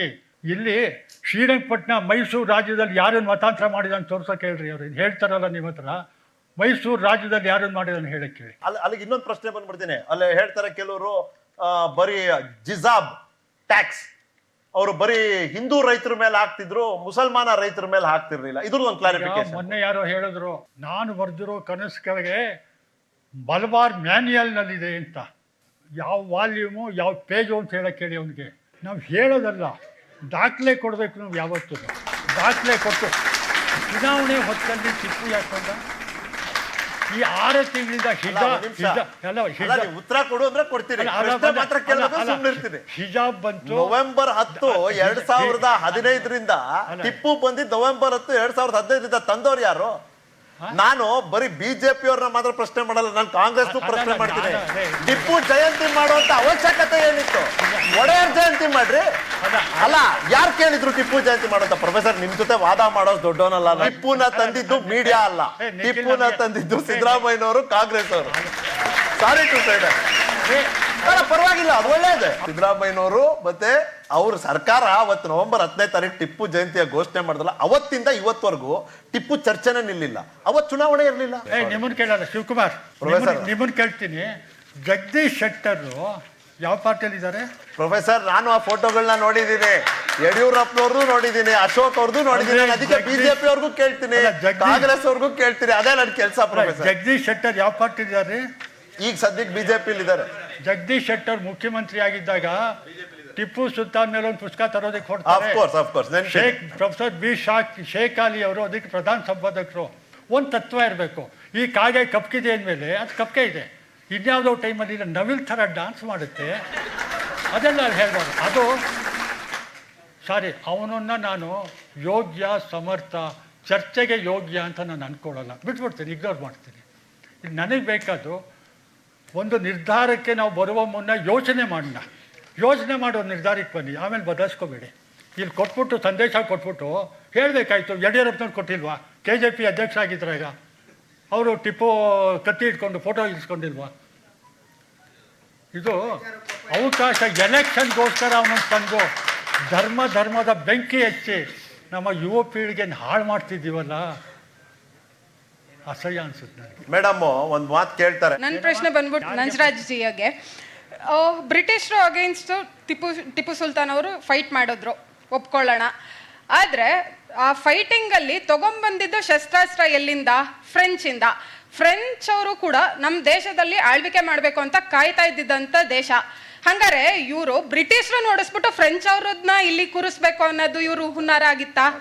ಈಗ ನಿಮ್ಮನೆ ಒಳಗೊಂದು ಹಾವು ಬಂದಿದೆ, ಅಡುಗೆ ಮನೆಗೆ ಸೇರ್ಕೊಂಡ್ಬಿಟ್ಟಿದೆ. ಆಗ ಏನು ಮಾಡ್ತೀರಿ? ಅದನ್ನು ಹಾವು ಓಡಿಸ್ಬೇಕಲ್ವಾ? ಓಡಿಸುವಾಗ ಅಕ್ಕಪಕ್ಕದವ್ರನ್ನ ಕೂಕೋತೆ ಹಾವು ಬಂದಿದೆ, ಪಕ್ಕದ ಮನೆಯವರು ಓಡ್ಬೋತಾರೆ. ಹೌದು ತಾನೆ? ಬ್ರಿಟಿಷರು ಭಾರತವನ್ನು ಕಬಳಿಸಲು ಬಂದಿದ್ದಂಥ ವ್ಯಕ್ತಿ ವ್ಯಾಪಾರದಿಂದ. ಫ್ರೆಂಚರು ಬಂದಿದ್ದು ಅದಕ್ಕೇನೆ. ಆದರೆ ಫ್ರೆಂಚರಲ್ಲಿ ತಾಕತ್ತಿರಲಿಲ್ಲ. ಬ್ರಿಟಿಷರು ಚಾಕಚಕ್ಯತೆ ತುಂಬ ಇತ್ತು, ಬಳಸ್ಕೊಂಡ್ರು ಅವರು. ಡಿವೈಡ್ ಆ್ಯಂಡ್ ರೂಲ್ ಪಾಲಿಸಿ ಮೊದಲು ಎಕ್ಸ್ಪರ್ಟ್ ಅವರು ಬ್ರಿಟಿಷರು.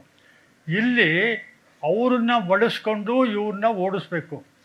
ಇನ್ನೊಂದು ಮಾತು, ಅವನು ಸ್ವಾತಂತ್ರ್ಯ ಹೋರಾಟಗಾರ ಅಲ್ಲ ನನ್ನ ದೃಷ್ಟಿಯಲ್ಲಿ. ಕರೆಕ್ಟ್. ಸ್ವಾತಂತ್ರ್ಯದ ಕಲ್ಪನೆ ಯಾವತ್ತಿರಲಿಲ್ಲ. 1857 ನಾವು ಇತಿಹಾಸದಲ್ಲಿ ಬರೀತೀವಿ, ಮೊದಲ ಸ್ವಾತಂತ್ರ್ಯ ಹೋರಾಟ. ಬ್ರಿಟಿಷನ್ ನಮ್ಮನೆಯಿಂದ ಓಡಿಸ್ಬೇಕು, ನೀನು ನಿಮ್ಮನೆಯಿಂದ ಓಡಿಸಷ್ಟೇ. ಭಾರತದ ಸಮಗ್ರತೆಯ ಕಲ್ಪನೆ ಬಂದದ್ದು ಗಾಂಧೀಜಿಯ ನಂತರ ಗೋಖಲೆ ಗಾಂಧೀಜಿಯವರಿಂದ ಬಂದ ಈ ಹೋರಾಟದಲ್ಲಿ. ಅವತ್ತು ಶತ್ರುವನ್ನು ನಮ್ಮಿಂದ ಆಚೆ ಓಡಿಸು, ನಮ್ಮನೆಯಿಂದ, ನೀನು ನಿಮ್ಮನೆಗೆ ಸೇರಿಸ್ಬೇಡ. ಫ್ರೆಂಚರಿಂದ ರಾಕೆಟ್ ತಯಾರು ಮಾಡೋದಕ್ಕೆ ಸಾಕಷ್ಟು ಸಹಾಯ ಸಿಗ್ತವ್ಗೆ. ನಿಮಗೆ ಗೊತ್ತಿದೆ ಅಂತ ಅಂದ್ಕೊಂಡಿದ್ದೀನಿ. ಗೌರವಾನ್ವಿತ ನಂಜರಾಜ್ ಅರಸು ಅವ್ರಿಗೆ ನಮಸ್ಕಾರ. ಬಹುಶಃ ನಿಮ್ಮ ಅನುಭವದ ಕಾಲು ಭಾಗದಷ್ಟು ವಯಸ್ಸು ನನಗಾಗಿಲ್ಲ. ಟಿಪ್ಪು ಒಬ್ಬ ಸ್ವಾತಂತ್ರ್ಯ ಹೋರಾಟಗಾರ ಅಲ್ಲ ಅಂತ ಈ ಸಾರ್ವಜನಿಕ ವೇದಿಕೆಯಲ್ಲಿ ನೀವು ಘಂಟಾಘೋಷವಾಗಿ ಹೇಳಿದ್ದಕ್ಕೆ ಮೊದಲನೇದಾಗಿ ನಿಮ್ಗೆ ಧನ್ಯವಾದ. ನನ್ನ ನೇರವಾದ ಪ್ರಶ್ನೆ, ನೀವು ಇತಿಹಾಸ ತಜ್ಞರಿದ್ದೀರಿ. ಟಿಪ್ಪುವಿನ ವೈಭವೀಕರಿಸಿ ಅವನ ಶೂರತನವನ್ನ, ಅವನ ವೀರತನವನ್ನ ಬಹಳಷ್ಟು ಹೊಗಳಿದ್ದೀರಿ. ಚಿದಾನಂದ ಮೂರ್ತಿಗಳು ಕೂಡ ಸಂಶೋಧಕರಾಗಿದ್ರು, ಅವರು ಕೂಡ ಒಬ್ಬ ಇತಿಹಾಸ ತಜ್ಞರಾಗಿದ್ರು. ಅವರು ಬರೆದ ಇತಿಹಾಸ ಸುಳ್ಳ? ನೀವಷ್ಟೇ ಓದಿದ್ದು ಮತ್ತು ನೀವು ತಿಳಿದುಕೊಂಡಿದ್ದು ಮಾತ್ರ ಸತ್ಯವ? ನಾನು ನನ್ನ ತಾತ ಕೇರಳದ ನಾಯರು, ಈಗ ಇದ್ದಿದ್ರೆ ಅವ್ರಿಗೆ 91 ವರ್ಷ ವಯಸ್ಸಾಗ್ತಾ ಇತ್ತು. ಇದು ಸುಳ್ಳಲ್ಲ, ಇದು ಕಟು ಸತ್ಯ. ಟಿಪ್ಪುವಿನ ಹೆಸರು ಹೇಳಿದ ಮಗ ಟಿಪ್ಪು ಅಂತ ಬೈಯೋರು, ಅಂದ್ರೆ ಅನ್ಯತಾ ಭಾವಿಸಬೇಡಿ, ಮಗ ಟಿಪ್ಪು ಅಂತ ಬೈತಾ ಇದ್ರು. ನಾನು ಕೇರಳದ ನಾಯರು, ಅಂದ್ರೆ ನಮ್ಮ ತಾತನಿಗೆ ಇದ್ದಂತಹ ಒಡಲಾಳದ ನೋವು ಸುಳ್ಳ? ನಾಯರ್ ವಂಶದ ಹೆಣ್ಣು ಮಕ್ಕಳು ಅತ್ಯಾಚಾರಕ್ಕೊಳಗಾಗಿ ಮತಾಂಧರಾಗಿದ್ದು ಸುಳ್ಳ? Thank you brother. ಟಿಪ್ಪು ದ್ರೋಹಿ ಅಂತನೂ ನನಗೆ ತೊಂದರೆ ಇಲ್ಲ, ಮತಾಂಧ ಅನ್ನೋ ನನಗೆ ತೊಂದರೆ ಇಲ್ಲ. ಅವತ್ತು ಟಿಪ್ಪು ಯಾವತ್ತಿದ್ದುದು ಗೊತ್ತಿದೆಯಾ? ಯಾವತ್ತು ಹುಟ್ಟಿದ, ಯಾವತ್ತು ಸತ್ತ, ಯಾವತ್ತು ರಾಜ್ಯ ಆಡ್ದ ಗೊತ್ತಾ? ದಯವಿಟ್ಟು ಹೇಳಪ್ಪ. 1799. ಅವನು ಹೇಳಲಿ. ಅಲ್ಲ ಹೇಳು ಮಾರಾಯ. ಅಲ್ಲ, 18ನೇ ಶತಮಾನದಲ್ಲಿ ಟಿಪ್ಪು 1750 ಹುಡ್ತಾನೆ, 1799 ಮೇ 4 ಸಾಯ್ತಾನೆ. ಅವತ್ತು ಭಾರತದ ಸಮಗ್ರತೆಯ ಕಲ್ಪನೆ ಇರಲಿಲ್ಲ. ಸಮಗ್ರತೆಯ ಕಲ್ಪನೆ ಬಂದದ್ದು ಇವ್ರುಗಳು ಬ್ರಿಟಿಷರು ಅವತ್ತು ಬ್ರಿಟಿಷರು ಕಲ್ಕತ್ತಾದಲ್ಲಿ ಒಂದು ಆಫೀಸ್ ಓಪನ್ ಮಾಡ್ಕೊಂಡಿದ್ರು. ಕಲ್ಕತ್ತಾ, ಬಾಂಬೆ, ಮದ್ರಾಸ್ ಮಾತ್ರ ಅವ್ರ ಕೈಲಿದ್ದುದು, ಇನ್ಯಾರೂ ಅಲ್ಲ. 560 ಚಿಲ್ಲರೆ ಅಲ್ಲ 750 ಚಿಲ್ಲರೆ ರಾಜರುಗಳಿದ್ರು. ಬ್ರಿಟಿಷ್ ಇಂಡಿಯಾ ಇರಲಿಲ್ಲ ಅವತ್ತು. ಸ್ವಾತಂತ್ರ್ಯದ ಕಲ್ಪನೆ ಬಂದದ್ದು ಬ್ರಿಟಿಷ್ ಗವರ್ನರ್ ಜನರಲ್ ಆಡಳಿತ ಶುರು ಮಾಡಿದ ಮೇಲೆ. ಅವನನ್ನು ಒಂದು ಕೈಲಿದೆ. ಅವತ್ತು ಇವ್ರುಗಳು ಇದ್ದಾಗ 800 ಚಿಲ್ಲರೆ ರಾಜರಿದ್ರು. ಸಮಗ್ರತೆ ಇರಲಿಲ್ಲ ಅವತ್ತು. ಪ್ರೊಫೆಸರ್ ಬಗ್ಗೆ, ಅವರ ವಿಷಯಗಳ ಬಗ್ಗೆ ನೀವು ಒಪ್ಪಿಗೆ ಕೊಡ್ಬೋದು, ವಿರೋಧ ಮಾಡ್ಬೋದು. ಅವರ ಅನುಭವವನ್ನ, ಅವರ ಉತ್ಸಾಹವನ್ನ ನಾವು ಯಾರು ಅಲ್ಲಗಳೆಯಾಗಿಲ್ಲ. ಒಂದೇ ಬಾರಿ ಬಹಳ ಜೋರಾಗಿ thank you so much. To the point. ಹಳೆ ಮೈಸೂರಿನ ಈ ಬಾರಿಯ ಚುನಾವಣೆ ಬಹಳ ವಿಭಿನ್ನವಾಗಿ ಇರುತ್ತೆ ಅಂತ ಕೆಲವರು ಹೇಳಿದ್ರೆ, ಇರುತ್ತಾ ಅಂತ ಕೆಲವರು ಕೇಳ್ತಿದ್ದಾರೆ. ಅದ್ರ ಬಗ್ಗೆನೇ ಚರ್ಚೆ ಮಾಡ್ಲಿಕ್ಕೆ ಇವತ್ತು ನನ್ನ ಜೊತೆ ಬಿಜೆಪಿಯ ಮೈಸೂರಿನ ಶಾಸಕರಾದ ನಾಗೇಂದ್ರ ಅವರಿದ್ದಾರೆ, ಅಂದಾನಿ ಅವರಿದ್ದಾರೆ. ಮೈಸೂರಿನಲ್ಲೇ ಕಾಂಗ್ರೆಸ್ಸಿನ ಮಾಜಿ ಶಾಸಕರಾದ ಸೋಮಶೇಖರ್ ಅವರಿದ್ದಾರೆ. SDPI ರಾಜ್ಯಾಧ್ಯಕ್ಷರಾದ ಅಬ್ದುಲ್ ಮಜೀದ್ ಅವರು, ಶಿವಕುಮಾರ್ ಅವರಿದ್ದಾರೆ, ಹಿರಿಯ ಪತ್ರಕರ್ತರು, ರಾಜಕೀಯ ವಿಶ್ಲೇಷಕರು. ಅಂದಾನಿ ಅವರಿಂದ ಮಾತಾಡಿಸಿ ಶುರು ಮಾಡೋಣ ಅಂತ. ಸರ್, ಈ ಬಾರಿ ಇಲ್ಲಿ ತ್ರಿಕೋನ ಸ್ಪರ್ಧೆನಾ ಅಥವಾ ಇಲ್ಲಿವರೆಗೂ ಇದ್ದಂತೆ ದ್ವಿಕೋನ ಸ್ಪರ್ಧೆನಾ? ಹಳೆ ಮೈಸೂರು ಪ್ರಾಂತ್ಯಕ್ಕೆ ಸಂಬಂಧಪಟ್ಟಂಗೆ ಇಲ್ಲಿವರೆಗೂ ಕೂಡ ನೇರ ಹಣಾಹಣಿ ಇದ್ದಿದ್ದೇ JDS ಮತ್ತು ಕಾಂಗ್ರೆಸ್. ಈಗಲೂ ಕೂಡ ಅದೇ ಮುಂದುವರಿತದೆ, ಅದರಲ್ಲಿ ಯಾವುದೇ ಅನುಮಾನ ಇಲ್ಲ. ಅಂದ್ರೆ ತ್ರಿಕೋನ ಸ್ಪರ್ಧೆ ಇಲ್ಲ, ಖಂಡಿತ ಇಲ್ಲ. ಆಕಾಂಕ್ಷಿಯಾಗಾದ್ರೂ ಬಿಜೆಪಿ ಕಣದಲ್ಲಿದ್ದಾರೋ ಅಥವಾ ಅದು ಜಸ್ಟ್ ಕೇವಲ ಫಾರ್ಮ್ಯಾಲಿಟಿಗಾಗಿ ಸ್ಪರ್ಧೆನೋ? ಈಗ 4 ಸೀಟು 5 ಸೀಟ್ ಗೆದ್ದಿರ್ಬೋದು, ಮೈಸೂರಲ್ಲಿ 2 ಸೀಟು, ನಂಜನಗೂಡಲ್ಲಿ ಗೆದ್ದಿರ್ಬೋದು, ಮಂಡ್ಯನಲ್ಲಿ ಅದೆಲ್ಲ ಅಲ್ಲ. ಮಂಡ್ಯದಲ್ಲಿ ಗೆದ್ದು ಬೈ ಎಲೆಕ್ಷನ್ ಅಲ್ಲಿ ಗೆದ್ದಿದೆ, ಅದೆಲ್ಲ ಲೆಕ್ಕ ಇಲ್ಲ. ಹಳೆ ಮೈಸೂರು ಪ್ರಾಂತ್ಯದಲ್ಲಿ ಇವತ್ತು ಕೂಡ ಗಟ್ಟಿ ಇರ್ತಕ್ಕಂಥದ್ದು ಕಾಂಗ್ರೆಸ್ JDS. 3ನೇ ಪ್ಲೇಸ್ಗೆ ಬಿಜೆಪಿ ಹೋಗುತ್ತೆ. ರಾಷ್ಟ್ರೀಯ ಪಕ್ಷ ಅಂತ ಇದೆ, ಆದ್ರೆ ಹಳೆ ಮೈಸೂರು ಪ್ರಾಂತ್ಯಕ್ಕೆ ಕಾಲಿಡ್ಬೇಕಾದ್ರೆ ಸ್ವಲ್ಪ ಕಷ್ಟ. ಇನ್ನ ಸೋಮಶೇಖರ್ ಅವರೇ, ನೀವು ಇದನ್ನೇ ನಂಬಿದ್ದೀರಾ? ಈ ಬಾರಿ SDPI ನಿಮ್ ಜೊತೆ ಇದ್ದಾರೆ ಅಂತ ಹೇಳಿದ್ದಾರೆ, ನೀವು ಸರಿ ಪಕ್ಕನೆ ಕೂತಿದ್ದೀರಿ, ಬಹಳ ಸಾಂಕೇತಿಕವಾಗಿದೆ ಇದು ಕೂಡ. ಆದ್ರೆ ಸೋಮಶೇಖರ್ ಅವರೇ, ತ್ರಿಕೋನ ಸ್ಪರ್ಧೆನ ಇಲ್ವಾ ಅಂತ? ಕೆಲವು ಕ್ಷೇತ್ರಗಳಲ್ಲಿ ಬಿಜೆಪಿ ಮತ್ತೆ ಕಾಂಗ್ರೆಸ್ಗೆ ಪೆಟ್ಟಿದೆ, ಕೆಲವು ಕ್ಷೇತ್ರಗಳಲ್ಲಿ JDS ಮತ್ತು ಕಾಂಗ್ರೆಸ್ ಪೆಟ್ಟಿದೆ. ಎಲ್ಲಾ ಕಡೆನೂ ಕೂಡ ಕಾಂಗ್ರೆಸ್ ಎಲ್ಲ ಕಡೆನೂ ಫೈಟ್ ಕೊಡುತ್ತಾ ಇದೆ. ಅಬ್ದುಲ್ ಮಾಜಿದ್ ಅವರೇ, SDPI ಪಾತ್ರ ಈ ಚುನಾವಣೆಯಲ್ಲಿ ಏನಾಗಿರುತ್ತೆ? ಈಗ ನಾವೇನ್ ಚರ್ಚೆ ಮಾಡ್ತಿದ್ದೀವಿ ಇಲ್ಲಿ, ಈಗ ನಿಮ್ ಬೆಂಗಳೂರು ಘಟಕ ಫ್ರೀಡಂ ಪಾರ್ಕ್ ಅಲ್ಲಿ ಪ್ರತಿಭಟನೆ ಮಾಡ್ತಿದ್ದಾರೆ 2B ರಿಸರ್ವೇಶನ್ ಆಗಿರುವಂತ ನಿರ್ಧಾರದ ವಿರುದ್ಧ. ಈ ರಿಸರ್ವೇಶನ್ ನಿರ್ಧಾರನೇ ಯಾವ ರೀತಿ ಪ್ರಭಾವ ಬೀರುತ್ತೆ ಮತದಾನ ಮತ್ತೆ ಆ ಸಮುದಾಯದ ಮತದಾನದ ಮೇಲೆ? ಚುನಾವಣೆಯ ಹೊಸ್ತಿಲಲ್ಲಿ ಅದರ ಕೊನೆಯ ಸಂಪುಟ ಸಭೆಯಲ್ಲಿ ಈ ರಾಜ್ಯದ ಸುಮಾರು 1 ಕೋಟಿ ಇರುವಂತಹ ಮುಸ್ಲಿಂ ಸಮುದಾಯಕ್ಕೆ ಕಳೆದ 30 ವರ್ಷದಿಂದ ಇದ್ದಂತಹ 2B ರಿಸರ್ವೇಶನ್ ಹಿಂಪಡೆಯುವುದರ ಮೂಲಕ, ಹಿಂಪಡೆಯುವುದು ಮಾತ್ರ ಅಲ್ಲ, ಅದನ್ನು ಹಿಂಪಡೆದು ಒಕ್ಕಲಿಗ ಸಮುದಾಯಕ್ಕೆ 2% ಮತ್ತು ಲಿಂಗಾಯತ ಸಮುದಾಯಕ್ಕೆ 2% ಕೊಟ್ಟಿರುವಂಥದ್ದು ಐತಿಹಾಸಿಕವಾದಂತಹ ದ್ರೋಹ.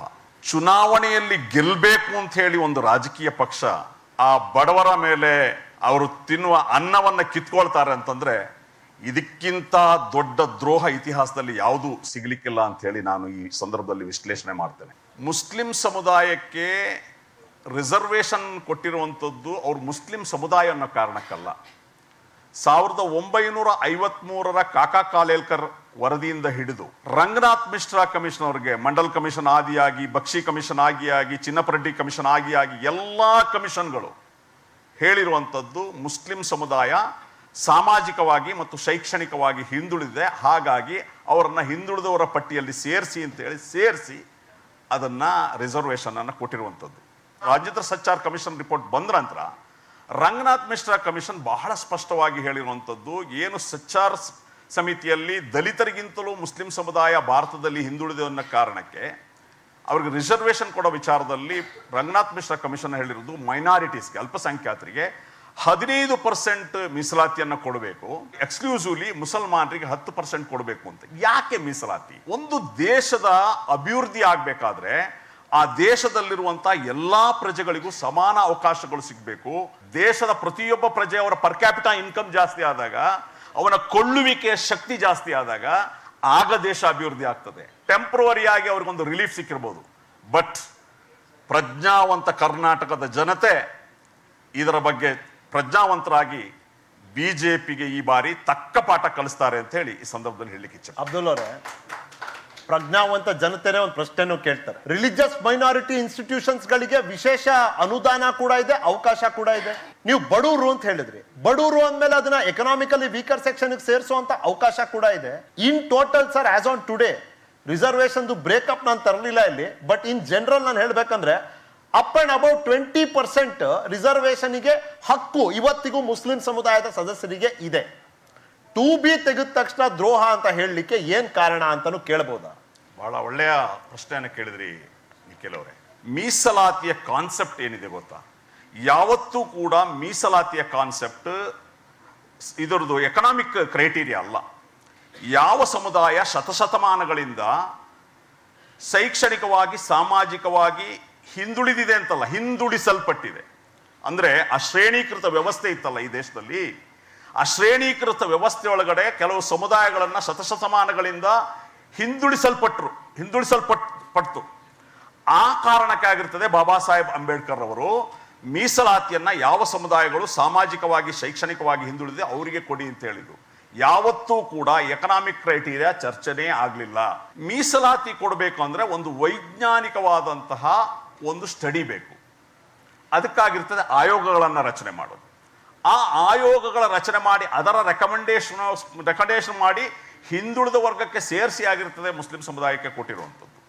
ಇನ್ನು ಇವ್ರು ಹೇಳ್ತಿದಾರಲ್ಲ, ಈಗ ಕಳೆದ ಬಿಜೆಪಿ ಏನು 6% ಜಾಸ್ತಿ ಮಾಡಿ ಕೆಲವು ಸಮುದಾಯಗಳಿಗೆ ಅಂದರೆ SC/STಗೆ ಮೀಸಲಾತಿಯನ್ನು ಜಾಸ್ತಿ ಮಾಡಿದ್ರು 6%.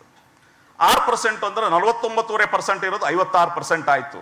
ಇನ್ನು ಸುಪ್ರೀಂ ಕೋರ್ಟ್ನ ಒಂದು ಲಿಮಿಟ್ ಇದೆ 50% ಮೇಲೆ ಹೋಗಬಾರ್ದು ಅಂತ. ಈ 6% ಜಾಸ್ತಿ ಆಗಿರುವಂಥದ್ದು. ಈ 4 ತಿಂಗಳಲ್ಲಿ ಕೇಂದ್ರ ಸರ್ಕಾರಕ್ಕೆ ಶಿಫಾರಸನ್ನೇ ಕಳಿಸಿಲ್ಲ. ಮೊನ್ನೆ ಪಾರ್ಲಿಮೆಂಟಲ್ಲಿ ಅದು ವಿಚಾರ ಬಂತು, ಯಾವುದೇ ಪ್ರಸ್ತಾವನೆ ಮೀಸಲಾತಿ ಹೆಚ್ಚು ಮಾಡಕ್ಕೆ ಕರ್ನಾಟಕದಿಂದ ಬಂದಿಲ್ಲ ಅಂತೇಳಿ. ಈ 3 ತಿಂಗಳು ಇವರೇನು ಗಣಸ್ಕರಿತಾ ಇದ್ರಾ? ಪ್ರಜ್ವಲ್ ಅವ್ರಿಗೆ ಪ್ರಶ್ನೆ ಕೇಳಿದ್ದಾರೆ, ನಮ್ಮ ರಾಜ್ಯದವರೇ ಆದ ಎ ನಾರಾಯಣ ಸ್ವಾಮಿ ಇದಕ್ಕೆ ಉತ್ತರ ಕೊಟ್ಟಿದ್ದಾರೆ. I am aware of it. ನಾವು ಕೂಡ ನಮ್ಮ ಚಾನಲ್ ಒಂದು ಚರ್ಚೆ ಕೂಡ ಮಾಡಿದ್ದೀವಿ ನ್ಯೂಸ್ 18 ನಲ್ಲಿ. ಯಾಕೆಂದ್ರೆ ಒಂದು ಇಲ್ಲಿ ಜಾತಿ ಆಧಾರಿತ ರಾಜಕಾರಣ, ಆದ್ರೆ ನಿಮ್ದು ಈ ಸತಿ ಮೋದಿ ಆಧಾರಿತ ರಾಜಕಾರಣ ಅಂತ ಹೇಳ್ತಾರೆ ವಿಶ್ಲೇಷಕರು, ರಾಜಕೀಯವನ್ನ ಗಮನಿಸೋರು. ಮೋದಿ ಅನ್ನೋ ಫ್ಯಾಕ್ಟರು ಹಳೆ ಮೈಸೂರು ಭಾಗದಲ್ಲಿ ಎಷ್ಟು ವರ್ಕ್ ಆಗುತ್ತೆ? ಮೋದಿಯವರು ಒಂದು ಪಕ್ಷ, ಈ ದೇಶದ ಪ್ರಧಾನಮಂತ್ರಿ ಇರ್ಬೋದು, ಆದರೆ ಅವರೂ ಸಹ ಒಂದು ಪಕ್ಷದ ಕಾರ್ಯಕರ್ತನೆ. ಮೋದಿಯವರು ಅವ್ರ ಪಕ್ಷ ಗೆಲ್ಸ್ಕೊಳ್ಳೋಕ್ಕೆ ಯಾಕೆ ಕರ್ನಾಟಕಕ್ಕೆ ಬಂದರೆ ಬೇರೆಯವ್ರಿಗೆ ಹೊಟ್ಟೆ ಕಿಚ್ಚು? ನೀವು ಕರ್ಕೊಬನ್ನಿ, ರಾಹುಲ್ ಗಾಂಧಿ ಅವ್ರನ್ನ ಡೈಲಿ ಕರ್ಕೊಬನ್ನಿ, ಸೋನಿಯಾ ಗಾಂಧಿ ಅವ್ರನ್ನ ಕರ್ಕೊಬನ್ನಿ. ಮೊನ್ನೆ ದೇವೇಗೌಡರು ಹುಷಾರಿಲ್ಲ, ಅವ್ರನ್ನ ಕರ್ಕೊಬಂದು ಆ ಒಂದು ಇದರಲ್ಲಿ ಟ್ರಾಲಿನಲ್ಲಿ ಕೂರಿಸಿ ಒಂದು ಲಕ್ಷಾಂತರ ಜನ ಸೇರಿಸಿ ಕೈ ಮುಗಿಸ್ತೀರಾ? ಮೋದಿಯವ್ರು ಬಂದು ಕೈ ಮುಗಿದ್ರೆ ನಿಮ್ಗೆ ಯಾಕಪ್ಪ ಹೊಟ್ಟೆ ಕಿಚ್ಚು? ಏನಕ್ಕೆ ಅಂತ ನಂಗೆ ಅರ್ಥ ಆಗ್ತಾ ಇಲ್ಲ. ಮೋದಿಯವರು ಒಂದು ಪಕ್ಷದ ಕಾರ್ಯಕರ್ತ ಮೊದಲು, ಅದಾದಮೇಲೆ ದೇಶದ ಪ್ರಧಾನಮಂತ್ರಿ ಆಗಿರ್ತಕ್ಕಂಥದ್ದು. ಯಾಕೆ ಮೋದಿಯವ್ರ ಬಗ್ಗೆ ನಿಮಗೆ ಆತಂಕ, ಹೆದರಿಕೆ, ಭಯ? ಇದನ್ನು ಅರ್ಥ ಮಾಡ್ಕೋಬೇಕು. ರಾಜ್ಯದ ಜನಕ್ಕೆ ಗೊತ್ತಿದೆ, ಚುನಾವಣೆ ಬಂದಂಥ ಸಂದರ್ಭದಲ್ಲಿ ಯಾವ ಪಕ್ಷದವರು ಚುನಾವಣೆಗೆ ಎಲ್ಲ ಲೀಡರ್ಸ್ಗಳು ಬರೋಕ್ಕೆ ಅವಕಾಶ ಇದೆ. ಅದೇ ರೀತಿ ಮೋದಿಯವರು ಬರ್ತಾ ಇದ್ದಾರೆ, ಅಮಿತ್ ಶಾ ಅವರು ಬರ್ತಾ ಇದ್ದಾರೆ, ನಮ್ಮ ಪಕ್ಷದ ರಾಷ್ಟ್ರೀಯ ಅಧ್ಯಕ್ಷ ಆಗಿರ್ತಕ್ಕಂಥ ನಡ್ಡಾಜಿ ಅವರು ಬರ್ತಾ ಇದ್ದಾರೆ. ಪ್ರತಿ ರಾಜ್ಯದಲ್ಲಿ ಸುಮಾರು ಇವತ್ತು ಇಡೀ ದೇಶದಲ್ಲಿ 19-20 ಸ್ಟೇಟಲ್ಲಿ ನಾವು ಅಧಿಕಾರದಲ್ಲಿದ್ದೇವೆ. ನಾವು ಮಾಡುವಂಥ ಸ್ಟ್ರಾಟಜಿಯಿಂದ ನಾವು ಪಕ್ಷ ಅಧಿಕಾರಕ್ಕೆ ಬರ್ತಾ ಇದೆ. ಕರ್ನಾಟಕದಲ್ಲೂ ಮಾಡ್ತಾ ಇದ್ದೀವಿ ಸ್ಟ್ರಾಟಜಿ. ಅದಕ್ಕೆ ನಿಮ್ಗೇನಕ್ಕೆ ಭಯ? ಇದನ್ನು ಬೇರೆ ಪಕ್ಷದವರು ಟೀಕೆ ಮಾಡುವಂಥ ಅವಶ್ಯಕತೆ ಇಲ್ಲ. ಕರ್ನಾಟಕಕ್ಕೆ ಬಂದ ತಕ್ಷಣ ಮೋದಿಯವ್ರು ಬಂದ್ಬಿಟ್ರು. ಮೋದಿಯವ್ರು ಬರಬಾರ್ದು ಕರ್ನಾಟಕಕ್ಕಂತ ಯಾವ್ದಾದ್ರು ಅಂಬೇಡ್ಕರ್ ಅವರ ಸಂವಿಧಾನದಲ್ಲಿ ಬರ್ತಿದ್ಯಾ? ಏನಿದು? ಮೋದಿಯವರು ನಮ್ಮ ಪಕ್ಷದ ನಾಯಕರು.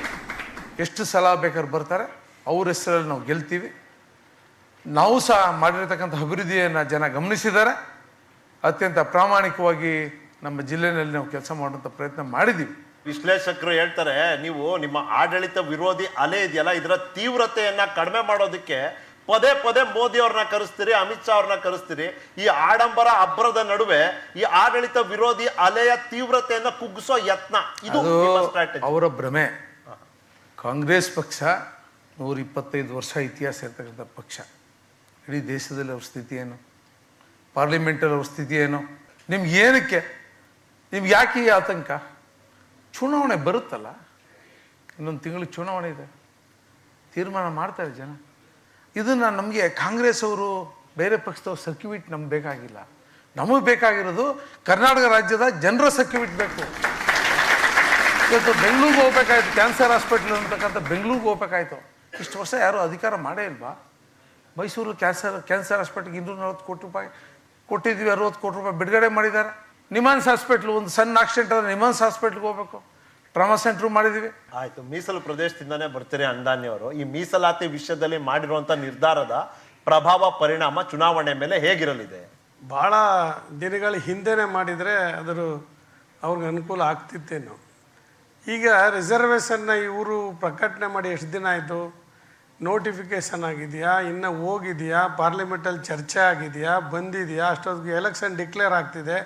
ರಿಸರ್ವೇಷನ್ ಶೆಡ್ಯೂಲ್ ಕಾಸ್ಟ್ಗೆ, ಶೆಡ್ಯೂಲ್ ಟ್ರೈಬ್ಸ್ಗೆ ಸಿಗ್ತದೆ ಅಂತ ಗ್ಯಾರಂಟಿನ ಸುಮ್ಮನೆ ಮೂಗುಗೆ ತುಪ್ಪ ಒರೆಸೋ ಒಂದು ಪದ್ಧತಿ, ಅಷ್ಟು ಸುಮ್ಮನೆ ಅಷ್ಟೇ. ಅದು ಯಾವ ಕಾರಣಕ್ಕೂ ಕೂಡ ಅದನ್ನು ಇವರು ಸಕ್ಸಸ್ ಮಾಡೋಕ್ಕಾಗಲ್ಲ. BJP ಅವರು ಚುನಾವಣೆ ಹೊಸ್ತಿಲಿನಲ್ಲಿ ಇವನ್ನೆಲ್ಲ ಮಾಡ್ತಾ ಇರ್ತಕ್ಕಂಥದ್ದು ಚುನಾವಣೆ ಗಿಮ್ಮಿಕ್. ಅಷ್ಟು ಬಿಟ್ಟರೆ ಇವರು ನಿಜವಾಗ್ಲೂ ಮೀಸಲಾತಿಯನ್ನು ಕೊಡಬೇಕು ಅಂತಕ್ಕಂಥ ಮನಸ್ಸಿದ್ದಿದ್ರೆ, ಮೀಸಲಾತಿ ಬೇಕು ಅಂತೇಳಿ ಶೆಡ್ಯೂಲ್ ಟ್ರೈಬ್ಸ್ನವರು, ಶೆಡ್ಯೂಲ್ ಕಾಸ್ಟ್ ಅವರು ಎಷ್ಟು ದಿನಗಳಿಂದ ಧರಣಿ ಸತ್ಯಾಗ್ರಹ, ಹೋರಾಟ, ಮೆರವಣಿಗೆಗಳು, ಲಕ್ಷಾಂತರ ಜನ ಏನು ಹೋರಾಟಗಳನ್ನು ಮಾಡಿದ್ದಾರೆ. ಅವತ್ತಿಂದ ಏನು ಮಾಡ್ತೀರಿ? ಇವ್ರಿಗೆ ಕೊಡಬೇಕು ಅಂತ ಮನಸ್ಸಾಗಿರೋರು. ಇವ್ರ ಉದ್ದೇಶ ಏನಂದರೆ ಎಲ್ಲವೂ ಚುನಾವಣೆ ಗಿಮಿಕ್ ಅಷ್ಟೇ ಇವ್ರದ್ದು, BJP ಅವ್ರದ್ದು. ಇದು ಚುನಾವಣೆ ಬಿಟ್ಟರೆ ಬೇರೆ ಏನೂ ಇಲ್ಲ. ನೀವು ಯಾವುದೋ ಒಂದು ಶೋಭಾ ಕರಂದ್ಲಾಜೆ ಮೇಡಮ್ ಅವ್ರನ್ನ ಭಾಷಣ ಮಾಡಿದ್ದಾರೆ ಕೇಳಿ, ನಾವೆಲ್ಲ ಮೀಡಿಯಾದಲ್ಲಿ ನೋಡಿದ್ದೀವಿ. ಅಭಿವೃದ್ಧಿ ವಿಚಾರ ಇಲ್ಲ ಅವ್ರಿಗೆ. ಹೊಡೆದಾಟ, ಕುಸ್ತಿ, ಧರ್ಮದ ಮೇಲೆ ಎತ್ಕಟ್ಟೋದು, ಹೊಡೆದಾಟ ಮಾಡಿಸೋದು, ಅದ್ರ ಮುಖಾಂತರ ಓಟ್ ತಗೋಬೇಕು. ನೀವು ಅವ್ರನ್ನ ಟೆಂಪ್ಟ್ ಮಾಡಬೇಕು, ಅವ್ರನ್ನೆಲ್ಲ, ಆ ಜನನ. ಯಾವ ಅಭಿವೃದ್ಧಿ ರೀ? ಅಭಿವೃದ್ಧಿಯಿಂದ ಏನಾಗುತ್ತೆ ಅಂತಕ್ಕಂಥ ಮಾತನ್ನು ಅವರೇ ನೇರವಾಗಿ ಟಿ ವಿನಲ್ಲಿ ಹೇಳಿದ್ದಾರೆ. ಅಂದಮೇಲೆ ಇವ್ರಿಗೆ ಜನಗಳ ಮೇಲೆ ಧರ್ಮದ ಬಗ್ಗೆ ಪ್ರೀತಿ, ಅಭಿಮಾನ, ವಿಶ್ವಾಸ ಇವ್ರಿಗಿಲ್ಲ. ಇವ್ರು ಏನಾದರೂ ಸರಿಯೇ ಕೊಲೆ ಮಾಡಬೇಕು ಅಥವಾ ಇನ್ನೊಂದು ಮಾಡಬೇಕು, ಹೊಡೆದಾಟ ಮಾಡಿಸ್ಬೇಕು, ಧರ್ಮದಿಂದ ಎತ್ಕಟ್ಬೇಕು, ಆ ಚೇರ್ ಮೇಲೆ ಬಂದು ಕೂತ್ಕೋಬೇಕು. ಅವ್ರು ಬಂದಿರೋದು ಹಂಗಲ್ಲ. ಅದೇ ರಾಮನ್ ಮಸೀದಿ ಹಿಡ್ಕೊಂಡು ಹೋರಾಟ ಮಾಡ್ಕೊ ಬಿಲ್ಲು ಬಾಣ ಹಿಡ್ಕೊಂಡು ಬಂದವರು ಏನು ಅಭಿವೃದ್ಧಿಯಿಂದ ಬಂದಿದ್ರು ಅವರು? ಅದೇ ಸಂವಿಧಾನ ಬದಲಾವಣೆ ಮಾಡ್ತೀವಿ, ಸರಿ ಇಲ್ಲ ಅಂತ ಹೇಳ್ತಾರೆ. ಏನು ಸಂವಿಧಾನ ಏನು ಮಾಡಿದೆ ಅವ್ರಿಗೆ? ಪ್ರಜಾಪ್ರಭುತ್ವ ವ್ಯವಸ್ಥೆಯ ಸಂವಿಧಾನ ಇಡೀ ಪ್ರಪಂಚನ ಒಪ್ಕೊಂಡಿದೆ. ಬಾಬಾ ಸಾಹೇಬ್ ಅಂಬೇಡ್ಕರ್ ಸಂವಿಧಾನನ. ಹಾಸ್ಟೆಲ್ ಮಕ್ಕಳಿಗೆ ಸ್ಕಾಲರ್ಶಿಪ್ ಕೊಡ್ಲಿಲ್ಲ ಇವರು, ಸ್ಕಾಲರ್ಶಿಪ್ನ ಸ್ಟಾಪ್ ಮಾಡಿದ್ರು. SC ST ಮೇಲೆ ಏನು ಇವ್ರಿಗೆ ಇದಿದೆ? 10 ಲಕ್ಷ ಕೊಡ್ತಿದ್ದ ಅಂಬೇಡ್ಕರ್ ಅಭಿವೃದ್ಧಿ ನಿಗಮದಲ್ಲಿ SC ST ನಿರುದ್ಯೋಗ ಯುವಕರಿಗೆ 50,000 ರೂಪಾಯಿ ಕೊಡ್ತಾ ಇದ್ದಾರೆ. ಇವತ್ತು 10 ಲಕ್ಷ ನಿಲ್ಸಿದ್ರು, 5 ಲಕ್ಷ ಯೋಜನೆ ನಿಲ್ಸಿದ್ರು. ಅದ್ಯಾವುದೋ ಒಂದು ಎಮ್ಮೆ ಕೊಡ್ತಾವ್ರೆ, ಒಂದು ಕುರಿ ಕೊಡ್ತಾವ್ರೆ. ಕಾಂಗ್ರೆಸ್ನವರು ಅದನ್ನೇ ಮಾಡ್ತಿತ್ತು, ಕುರಿ ಕೋಳಿ ಕೊಡ್ತಿರಿ ಹಿಂದೆ. ಈಗ ಅವ್ರು ಮುಂದುವರಿಸ್ತವ್ರಷ್ಟೇ. ಈ ರಿಸರ್ವೇಶನ್ ಅಂತಕ್ಕಂಥದ್ದು ಕಣ್ಣೂರ್ಸೋದು. ಅದೇನು SCಗೆ ಒಂದು 2% ಜಾಸ್ತಿ, STಗೆ 4%, 6% ರಿಸರ್ವೇಶನ್ ಹೆಚ್ಚಿಗೆ ಮಾಡಿದಿರಲ್ಲ. ಆವಾಗಲೇ ಮಾಡ್ಬೇಕಾಯ್ತು 2 ವರ್ಷದ ಹಿಂದೆನೇ. ಇಷ್ಟೊತ್ತಿಗೆ ಆದೇಶ ಆಗೋದಲ್ಲ. ಕೊಡಿ, ಈಗ ಆದೇಶ ಕೊಡಿ, ಆಯ್ತು. ನಿಮಗೆ ಓಟ್ ಹಾಕ್ಸೋಣ, BJP ಅವ್ರಿಗೆ ಓಟ್ ಹಾಕ್ಸೋಣ, ಕೊಡ್ರಿ, ಆದೇಶ ಕೊಡಿ. ಈಗ ರಿಸರ್ವೇಶನ್ ಮಾಡಿದೀವಿ ನಾವು, ಆಯ್ತು. ಪಾರ್ಲಿಮೆಂಟ್ ಡಿಕ್ಲೇರ್ ಗೆಜೆಟ್ ನೋಟಿಫಿಕೇಶನ್ ಕೊಡಿ, ಜೀವೋ ಕೊಡಿ ಸೆಂಟ್ರಲ್ ಗೌರ್ಮೆಂಟ್, ಆಯ್ತು ನಿಮಗೆ ಮಾಡೋಣ. ಅಂದಾನಿಯವರೇ, ನೀವ್ ಹೇಳ್ತೀರಿ BJPದು ಹೊಡೆದಾಳೋ ನೀತಿ ಅಂತ, BJP ಹೇಳ್ತಾರೆ ನಿಮ್ದು ಓಲೈಕೆ ನೀತಿ ಅಂತ. ಅದಕ್ಕೆ ನಾನ್ ಕೇಳ್ತೀನಿ ಶಿವಕುಮಾರ್ ಅವರೇ, ಈ ಪ್ರದೇಶ ಎಷ್ಟು ಪ್ರಮುಖ ಅನ್ನೋದು. ನಿಖಿಲ್, ಓಲೈಕೆ ಸರಿಯಾ ಹೊಡೆದಾಳ ಸರಿಯಾ ಹೇಳಿ? ಎರಡರಲ್ಲಿ ಓಲೈಕೆನೂ ಸರಿಯಲ್ಲ, ಹೊಡೆದಾಳೋದು ಸರಿಯಲ್ಲ. ಓಲೈಕೆ ಸರಿಯಾ? ಓಲೈಕೆ ಸರಿಯಾ? ಹೊಡೆದಾಳ ಸರಿಯಿಲ್ಲ. ಅಂದ ಮನುಷ್ಯನನ್ನ ಗೆಲ್ಲಬೇಕು, ಸಮಾಜವನ್ನು ಓಲೈಸಬೇಕು. ಅದು ಬಿಟ್ಟು ಹೊಡೆದು ಚಿತ್ರ ಮಾಡಿ ಇವತ್ತು ಗೆಲ್ಲೋದಲ್ಲ. ಈ ದೇಶಕ್ಕೆ ಭ್ರಷ್ಟಾಚಾರ ತಂದವರ ನೀವು.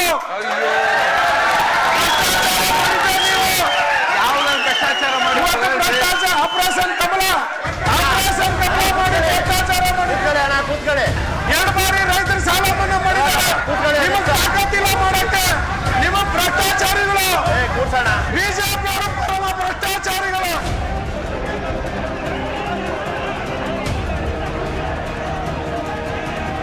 ದಬ್ಬಾಳಿಕೆ ಮಾಡಬೇಡಿ ಯಾರು. ಇಲ್ಲಿ ಯಾರು ಯಾವ ಪಕ್ಷನೂ ಅಲ್ಲ, ಪಕ್ಷ ವೇದಿಕೆ ಆಚೆ. ಯಾರಿಗೂ ಹೇಳ್ಕೊಡೋ ಅವಶ್ಯಕತೆ ಇಲ್ಲ. ಎಲ್ಲ ಮಾನ್ಯತೆ ಕೊಟ್ಟು ಘನತೆ ಇಟ್ಕೊಂಡು ಮಾತಾಡಿ. ಅವರು ಹಂಗೆ ಮಾತಾಡ್ತಿದ್ದಾರೆ. ನಿಮ್ ಸಮಯ ಬಂದಾಗ ನೀವು ಮಾತಾಡಿ.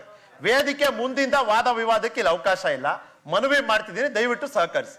ನೀವು ಯಾವ ಪಕ್ಷವನ್ನ ಪ್ರತಿನಿಧಿಸ್ತಿರಲ್ಲ ಆ ಪಕ್ಷದ ಶಿಸ್ತು, ಆ ಪಕ್ಷದ ಘನತೆಗಾದ್ರೂ ಒಂದು ಸ್ವಲ್ಪ ಸಹಕರಿಸಿ. ಅಷ್ಟೇ ನನ್ನ ಮನವಿ, ಅಷ್ಟೇ ಮನವಿ. ರಿಸರ್ವೇಶನ್ ಸೆಂಟ್ರಲ್ ಕಳಿಸಿಲ್ಲ ಅಂತಕ್ಕಂಥ ಒಂದು ವಿಚಾರ ಆರೋಪ ಮಾಡಿದ್ರು. ಆ ಪ್ರಯತ್ನನೂ ನೀವು ಮಾಡಲಿಲ್ಲ. ನಿಮ್ಗೆ ಅಧಿಕಾರ ಇರಲಿಲ್ವಾ? ನೀವು ಮಾಡಿದ್ರ? 14 ತಿಂಗಳು ಅಧಿಕಾರ ಮಾಡಿದ್ರಲ್ಲ ಸಮ್ಮಿಶ್ರ ಸರ್ಕಾರ, ಅದ್ರಲ್ಲಿ ಯಾಕೆ ಚಿಂತನೆ ಮಾಡಲಿಲ್ಲ? ಇವತ್ತು ಹೇಳ್ತೀರಿ ನೀವು, ಈ ರಾಜ್ಯದ ಜನರಿಗೆ ಹೇಳ್ತೀರಿ, ನಾವು ಅಧಿಕಾರಕ್ಕೆ ಬಂದರೆ 2,000 ರೂಪಾಯಿ ಮನೆ ಒಡ್ತಿ ಕೂಪಿಡ್ತೀವಿ. ಈ ಆಶ್ವಾಸನೆಗಳು ಇವತ್ತು ಸಬ್ ರಿಜಿಸ್ಟ್ರ್ ಆಫೀಸ್ಗೆ ಹೋಗಿ ಅಗ್ರಿಮೆಂಟ್ ಮಾಡಿಕೊಡ್ತಾರೆ, ಕೋಟ್ಯಾಂತರ ರೂಪಾಯಿ ದುಡ್ಡು ಇಸ್ಕೊಂಡು. ಅದಾದ ನಂತರದಲ್ಲಿ ಸ್ವಲ್ಪ ದಿನ ಬಿಟ್ಟು ಅವ್ರಿಗೊಂದು ನೋಟಿಸ್ ಕಳಿಸ್ತಾರೆ, ನಮ್ಮ ಅಗ್ರಿಮೆಂಟ್ ಕ್ಯಾನ್ಸಲ್ ಅಂತ. ನೀವು ಕೊಡೋ ಅಗ್ರಿಮೆಂಟ್ ಏನು ನ್ಯಾಯ ಇದೆ ಅದರಲ್ಲಿ? ಯಾಕೆ ನಿಮ್ಮ ಮನೆ ಕಳಿಸಿದ್ರು? ಕಾಂಗ್ರೆಸ್ ಆಯ್ತು 150 ಭರವಸೆ ಇಳಿಸಿದ್ರು, ನಿಮ್ಮನ್ನ ಯಾಕೆ ಮನೆಗೆ ಕಳಿಸಿದ್ರು? ಬರೀ 89 ಸೀಟ್ ಯಾಕೆ ಇಳಿಸಿದ್ರು? 89 ಸೀಟ್ ಯಾಕೆ ಇಳಿಸಿದ್ರು ನಿಮ್ಮನ್ನ ಕರ್ನಾಟಕ ರಾಜ್ಯದಲ್ಲಿ 89 ಸೀಟ್ಗೆ ನೀವು ಮಾಡೋಂಥ ಸರಿ ಇದ್ದಿದ್ರೆ ಮತ್ತೊಮ್ಮೆ ನಿಮ್ಮನ್ನು ಮುಖ್ಯಮಂತ್ರಿ ಮಾಡ್ತಾ ಇದ್ರು. 2,000. ಶಿವಕುಮಾರ್ ಅವರೇ, ಈ ಪ್ರದೇಶದ ಪ್ರಾಮುಖ್ಯತೆ ನಾವು ಇದ್ರ ಮೂಲಕ ತಿಳ್ಕೊಬೋದಾ? ಪದೇ ಇಲ್ಲಿ ಬರ್ತಿರುವಂತ ರಾಷ್ಟ್ರೀಯ ನಾಯಕರು ಈ ಪ್ರದೇಶ ಈ ಬಾರಿ ಚುನಾವಣೆಯ ಫಲಿತಾಂಶದಲ್ಲಿ ನಿರ್ಣಾಯಕ ಪಾತ್ರವನ್ನ ನಿಭಾಯಿಸ್ತದೆ. ಯಾಕೆ? ಹಳೆ ಮೈಸೂರು ಭಾಗ ನಿರ್ಣಾಯಕ. ಪ್ಲೀಸ್. ಕಳೆದ 5-6 ದಶಕಗಳ ರಾಜಕಾರಣ ನೋಡಿದ್ರೆ ಈ 5-6 ಡಿಕೇಡ್ಸ್ ಅಲ್ಲಿ ಆದಂತ ಒಂದು ಪೊಲಿಟಿಕ್ಸೇ ಬೇರೆ. ನನ್ನ ಪ್ರಕಾರ whoever wins old Mysore will win Karnataka this time. Well said, sir. Correct ಇದೆ. ಯಾಕೆ ಇದನ್ನ ಹೇಳ್ತಾ ಇದ್ದೀನಿ ಅಂತಂದ್ರೆ, ಕಳೆದ 40 ವರ್ಷ 50 ವರ್ಷ ಜನತಾ ಪರಿವಾರ ಕಾಂಗ್ರೆಸ್ ಮತ್ತೆ ಜನತಾ ಪರಿವಾರ. ಆದ್ರೆ ಇವತ್ತು 2008ರಲ್ಲಿ ಇದ್ದಂಥ ಪರಿಸ್ಥಿತಿ, 2013ರಲ್ಲಿ ಇದ್ದಂಥ ಪರಿಸ್ಥಿತಿ, 2018ರಲ್ಲಿ ಇದ್ದಂಥ ಪರಿಸ್ಥಿತಿ ಬಿಜೆಪಿಗೆ ಇಲ್ಲ ಇವತ್ತು. ಇವತ್ತು ಬಿಜೆಪಿ ಆಡಳಿತ ಮಾಡೋದ್ರ ಜೊತೆಗೆ ಎಲ್ಲೆಲ್ಲಿ ಅವರು ಓಲ್ಡ್ ಮೈಸೂರಲ್ಲಿ ಅವರು ಎಲ್ಲಿ ಇರಲಿಲ್ಲ, ಯಾವ ಪಾಕೆಟ್ಸ್ ಅಲ್ಲಿ ಇರಲಿಲ್ಲ, ಅಲ್ಲಿ ಒಂದು ಪ್ರೆಸೆನ್ಸ್ ಅವ್ರು ಮಾಡೋಕ್ಕೆ ಪ್ರಯತ್ನ ಪಟ್ಟಿದ್ದಾರೆ. ಇವತ್ತು ಸುಮಲತಾ ಅವ್ರು ಬಂದಿದ ತಕ್ಷಣ ಏನೋ ಮ್ಯಾಜಿಕ್ ಆಗುತ್ತೆ ಅಂತ ನಾನು ಹೇಳ್ತಾ ಇಲ್ಲ, ನಾರಾಯಣಗೌಡರು ಗೆದ್ದಿದ ತಕ್ಷಣ ಮ್ಯಾಜಿಕ್ ಆಗುತ್ತೆ ಅಂತಲ್ಲ. ಯಾವ ಹಳ್ಳಿಯಲ್ಲಿ ಕಾರ್ಯಕರ್ತ ಇರಲಿಲ್ಲ, ಬಿಜೆಪಿಗೆ ಬೂತ್ ಏಜೆಂಟ್ ಇರಲಿಲ್ಲ, ಅಲ್ಲಿ ಕೆಲಸ ಮಾಡಕ್ ಇರಲಿಲ್ಲ, ಅಂತ ಕಡೆ ಇವತ್ತು ಬಿಜೆಪಿನ ಕಟ್ಟುವಂತ ಕೆಲಸ ಕಳೆದ 5 ವರ್ಷದಲ್ಲಿ ಮಾಡಿದ್ದಾರೆ. ಇವರಿಬ್ರು ಯಾರು JDS ಮತ್ತೆ ಕಾಂಗ್ರೆಸ್ ಅವ್ರನ್ನ ಬಾರಿ ಲೈಟ್ ಆಗಿ ತಗೊಳ್ಳೋಂತ ಒಂದು ಪರಿಸ್ಥಿತಿ ಏನಿಲ್ಲ. ಬಟ್ ಇರೋ 52 ಸೀಟಲ್ಲಿ ಎಲ್ಲಾ ಕಡೆನೂ ತ್ರಿಕೋಣ ಸ್ಪರ್ಧೆ ಇದೆ ಅನ್ನೋದು ನಾನು ಒಪ್ಪೋದಿಲ್ಲ. ಕನಿಷ್ಠ 20-25 ಕ್ಷೇತ್ರಗಳಲ್ಲಿ ಈ ಸಾರಿ ತ್ರಿಕೋಣ ಸ್ಪರ್ಧೆ ಇದ್ದೇ ಇದೆ. ಯು ಟೇಕ್ ಇಟ್ ಮಂಡ್ಯ, ಯಾರೋ ಒಬ್ಬ ಸಾಮಾನ್ಯ ಜಿಲ್ಲಾ ಪಂಚಾಯತ್ ಒಬ್ಬ ಮೆಂಬರ್ನ ತಗೊಂಬಂದು ಹಾಕಿ 50,000 ಓಟು 48,000 ಓಟ್ ತಗೊಂಡು ಮಂಡ್ಯದಲ್ಲಿ, ಅದೇನು ತಮಾಷೆ ಅಲ್ಲ. ನೀವು ನೋಡಿ ದೇವರಾಜ ಅರಸರ ಕಾಲದಲ್ಲಿ ಅಂದ್ರೆ ನಾನು ಓಲ್ಡ್ ಮೈಸೂರು ಹೇಳ್ತಾ ಇಲ್ಲ, ಸದರ್ನ್ ಕರ್ನಾಟಕ ಹೇಳ್ತಾ ಇದ್ದೀನಿ, 82 ಸೀಟ್ ಗೆದ್ದಿದ್ರು ದೇವರಾಜ ಅರಸರು. ಅದಾದ ನಂತರ ದೇವೇಗೌಡರು ಪ್ರಧಾನಿ ಆಗೋ ಟೈಮಲ್ಲಿ 73 ಸೀಟ್ ಗೆದ್ದಿದ್ರು. SM ಕೃಷ್ಣ ಅವರು ಚೀಫ್ ಮಿನಿಸ್ಟರ್ ಆಗೋ ಟೈಮಲ್ಲಿ ಚೀಫ್ ಮಿನಿಸ್ಟರ್ ಆಗೋ 64 ಸೀಟ್ ಗೆದ್ದಿದ್ರು. ಅಂದ್ರೆ ಯಾರು ಹಳೆ ಮೈಸೂರು ಭಾಗದಲ್ಲಿ ಹೆಚ್ಚು ಸೀಟುಗಳನ್ನ ಗಳಿಸ್ತಾರೆ ಡೆಫಿನೆಟ್ ಆಗಿ ಆ ಒಂದು ಪಕ್ಷ ಅಧಿಕಾರಕ್ಕೆ ಬರುತ್ತೆ. ಆಮೇಲೆ ಇವತ್ತು ಏನಾಗಿದೆ, ಹಳೆ ಮೈಸೂರಲ್ಲಿ ಒಕ್ಕಲಿಗರ ಪ್ರಾಬಲ್ಯತೆ ಇದೆ ಅಂತ ಅಂದ್ಬಿಟ್ಟು ಬಹಳ ಮಾತಾಡ್ತಾ ಇದ್ವಿ ನಾವು. ನೀವು ನೋಡಿರ್ಬೇಕು, 30 ಲಕ್ಷ ಒಕ್ಕಲಿಗರಿದ್ರೆ 25 ಲಕ್ಷ ಇದ್ದಾರೆ ದಲಿತರು. ಅದಕ್ಕಿಂತ ಬಹಳ ಇಂಪಾರ್ಟೆಂಟ್ ಆಗಿ 13 ಲಕ್ಷ ಇದ್ದಾರೆ ಸೈಲೆಂಟ್ ವೋಟರ್ಸ್. ಯಾರು? ಕುಂಬಾರರು, ಅಕ್ಷರರು, ಗಾಣಗರು, ಎಲ್ಲ ಈ ಮೈಕ್ರೋಸ್ಕೋಪಿಕ್ ಕಮ್ಯುನಿಟೀಸ್. ಅವ್ರು ಯಾರ ಹತ್ರನೂ ಹೇಳ್ಕೊಳೋದಿಲ್ಲ, ಯಾಕಂದ್ರೆ ಅವ್ರ ಜನಸಂಖ್ಯೆ ಇಲ್ಲ, ಅವ್ರ ಜಾತಿ ಪ್ರಾಬಲ್ಯತೆ ಇಲ್ಲ, ಅವ್ರಿಗೆ ಆಸ್ತಿ ಇಲ್ಲ, ಹೊಲ ಇಲ್ಲ, ಗದ್ದೆ ಇಲ್ಲ, ಅವರು ಸೈಲೆಂಟ್ ವೋಟರ್ಸ್. ಈ 13 ಲಕ್ಷ ಏನ್ ಮಾಡ್ತಾರೆ ಅನ್ನೋದು ಒಂದು ನಿರ್ಣಾಯಕವಾದಂತ ಒಂದು ತೀರ್ಮಾನ ಈ ಚುನಾವಣೆಯಲ್ಲಿ ಬರುತ್ತೆ. ಯಾಕಂತಂದ್ರೆ ಒಕ್ಕಲಿಗರ ಹಳೆ ಮೈಸೂರು ಅಂತ ತಕ್ಷಣ ಒಕ್ಕಲಿಗರು ತೀರ್ಮಾನ ಮಾಡ್ತಾರೆ ಅಂತಲ್ಲ, ಸುಮಲತಾ ಅಂತ ಅವಳು ಬಂದು ಒಕ್ಕಲಿಗರು ಅಲ್ಲ ಅಂತ ಅಂದ್ಬಿಟ್ರು ಹೇಳಿದ್ರು ಕೆಲವರು. ಆದ್ರೆ ಯಾವ ತರ ಎಲೆಕ್ಷನ್ ಗೆದ್ರು, ಅದಾದ ನಂತರ ಯಾವ ತರ ರೆಸ್ಪಾಂಡ್ ಮಾಡ್ತಾ ಇದ್ದಾರೆ, ಇದನ್ನ ನಾವು ನೋಡ್ಬೇಕು. ಯಾಕಂತಂದ್ರೆ ಇವತ್ತು ಎಲ್ಲಾ ಸಮುದಾಯಗಳು ಇವತ್ತು ಪೊಲಿಟಿಕಲ್ ಅವೇರ್ನೆಸ್ ಬಂದಿದೆ. ಕುಮಾರಸ್ವಾಮಿ, DK ಶಿವಕುಮಾರ್, ಸಿದ್ದರಾಮಯ್ಯ 3 ಜನ ಚೀಫ್ ಮಿನಿಸ್ಟರ್ ಆಸ್ಪಿರೆಂಟ್ ಈ ರೀಜನ್ ಅವರು. ಕರೆಕ್ಟ್.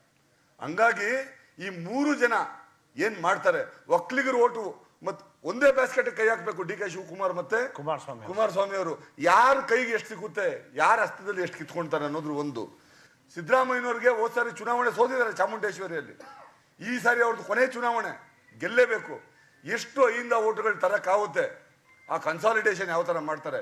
ಹಂಗಾಗಿ ಇವತ್ತು ಬಿಜೆಪಿಯಲ್ಲಿ ಕೊರತೆ ಇರೋದು, ಯಾವ ಒಕ್ಕಲಿಗರು 6 ಜನ 7 ಜನ ಮಂತ್ರಿಗಳಿದ್ರು ಆ ಒಕ್ಕಲಿಗರು ಎಷ್ಟು ಆ ಸಮುದಾಯದ ಓಟ್ ತಗೊಂಡ್ಬರ್ತಾರೆ ಅನ್ನೋದು ಇವಾಗ ಒಂದು ಆಡಿಟ್ ನಡೀತಿದೆ ಅವ್ರ ಮೇಲೆ. ಇವತ್ತು ಒಂದು ಅಕೌಂಟಬಿಲಿಟಿ ಇದೆ. ಯಾಕಂತಂದ್ರೆ ಇವ್ರು ಓಟ್ ಟ್ರಾನ್ಸ್ಫರ್ ಮಾಡಬೇಕು ಪಾರ್ಟಿಗೆ. ಇವರೆಲ್ಲ ಒಂದು ಸೇಫ್ ಸೀಟಲ್ಲಿ ನಿಂತ್ಕೊಂಡ್ಬಿಟ್ಟು ಒಬ್ಬೊಬ್ರು 4 ಸಾರಿ ಗೆಲ್ಲೋದು 5 ಸಾರಿ ಗೆಲ್ಲೋದು ಮುಖ್ಯ ಅಲ್ಲ. ಇವತ್ತು ಬಿಜೆಪಿಗೆ ಬೇಕಾಗಿರೋದು 6 ಜನ 7 ಜನ 8 ಜನ ಒಕ್ಕಲಿಗ ಮಂತ್ರಿಗಳು. ಇವತ್ತು 5 ಸೀಟ್ನ ಗೆಲ್ಸ್ಕೊಬೇಕು, 3 ಸೀಟ್ನ ಗೆಲ್ಸ್ಕೊಂಡ್ಬರೋ ಟಾಸ್ಕ್ ನ ಕೊಟ್ಟಿದ್ದಾರೆ ಇವತ್ತು ಆ ಪಾರ್ಟಿಯಲ್ಲಿ. ಅದನ್ನ ಸಕ್ಸಸ್ಫುಲ್ ಆದ್ರೆ ಬಿಜೆಪಿ ವಾಪಸ್ ಬರುತ್ತೆ. If they fail, they will fail because of these ministers. To the point. Sir, ಈಗ ನಾವು ಜಾತಿ ಮೀಸಲಾತಿ ಎಲ್ಲ ಮಾತಾಡ್ತೀವಿ ಸರ್. ನಾನು 3 ಪಕ್ಷಗಳಿಗೆ ಕೇಳ್ತೀನಿ, 4ನೇವ್ರು ನೀವು ಸೇರಿ ಮಾತಾಡ್ಬೋದು ಸರ್. ಬೆಂಗಳೂರಿಂದ ಎಷ್ಟು ದೂರ ಇದೆ ನಿಮ್ಮ ಕ್ಷೇತ್ರ, ಮಳವಳ್ಳಿ ಅಥವಾ ಮೈಸೂರು? ಕಾಂಗ್ರೆಸ್ ಸರ್ಕಾರ 2013ರಿಂದ 2018ರವರೆಗೆ ಯಾವ ಕೆಲಸಗಳನ್ನ ಮಾಡಿದೆ ಜನಗಳು ಇವತ್ತಿಗೂ ಕೂಡ ಮೆಚ್ಕೋತಾ ಇದ್ದಾರೆ. ಯಾವ ರೀತಿ ಇವತ್ತು ಒಳ್ಳೆ ಆಡಳಿತಗಳನ್ನ ಕೊಟ್ಟರು, ಗುಡ್ ಗವರ್ನೆನ್ಸ್ ಕೊಟ್ಟರು, ಒಳ್ಳೆಯ ಸರ್ಕಾರ ನಡೀತು ಅಂತಕ್ಕಂಥದ್ದು ಜನ ನೆನೆಸ್ಕೊತಾ ಇದ್ದಾರೆ.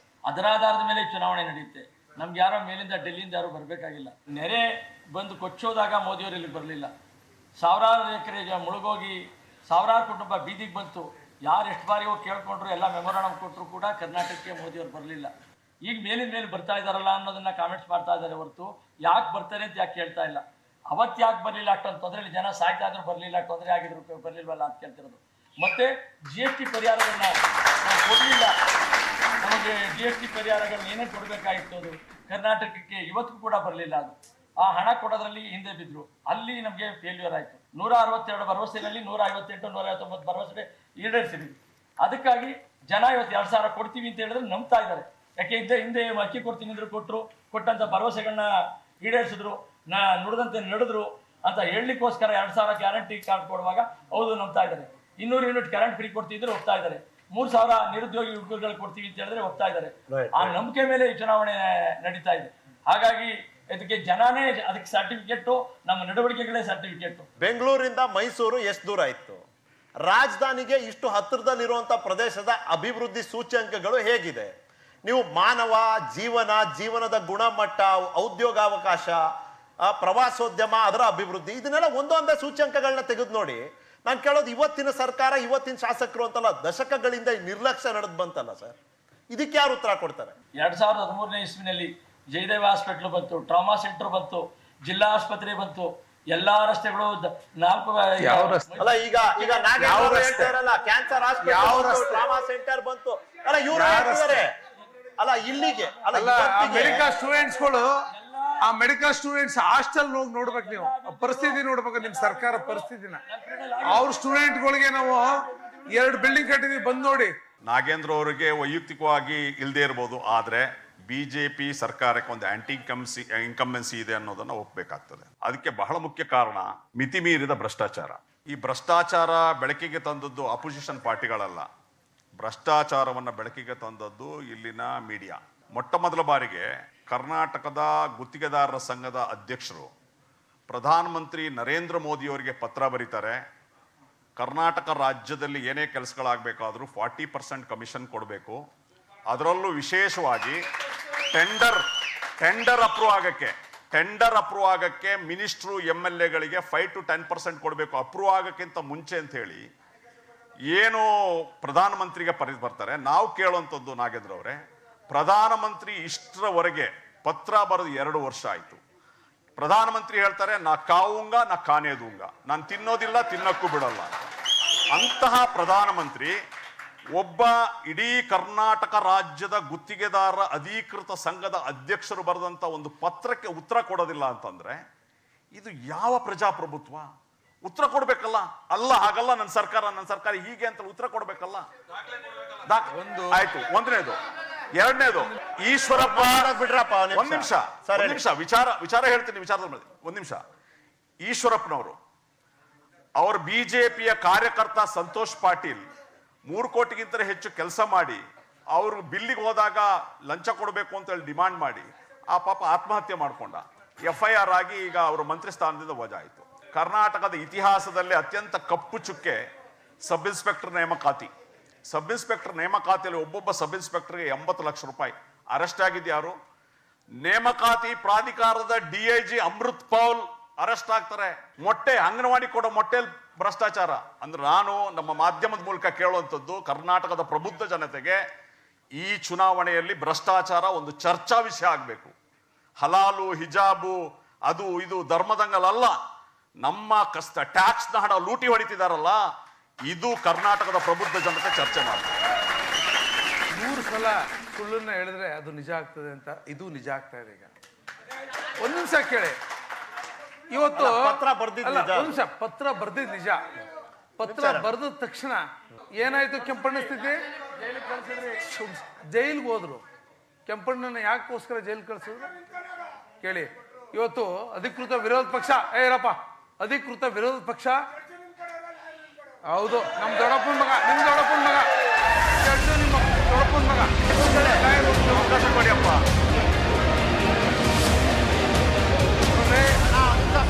ಇವತ್ತು ಕರ್ನಾಟಕದಲ್ಲಿ ಲೋಕಾಯುಕ್ತ ಅಂತಕ್ಕಂಥ ಒಂದು ದೊಡ್ಡ ಸಂಸ್ಥೆ, ಅಧಿಕೃತ ವಿರೋಧ ಪಕ್ಷದ ನಾಯಕರು ನಮ್ಮವರೇ ಇದ್ದಾರೆ.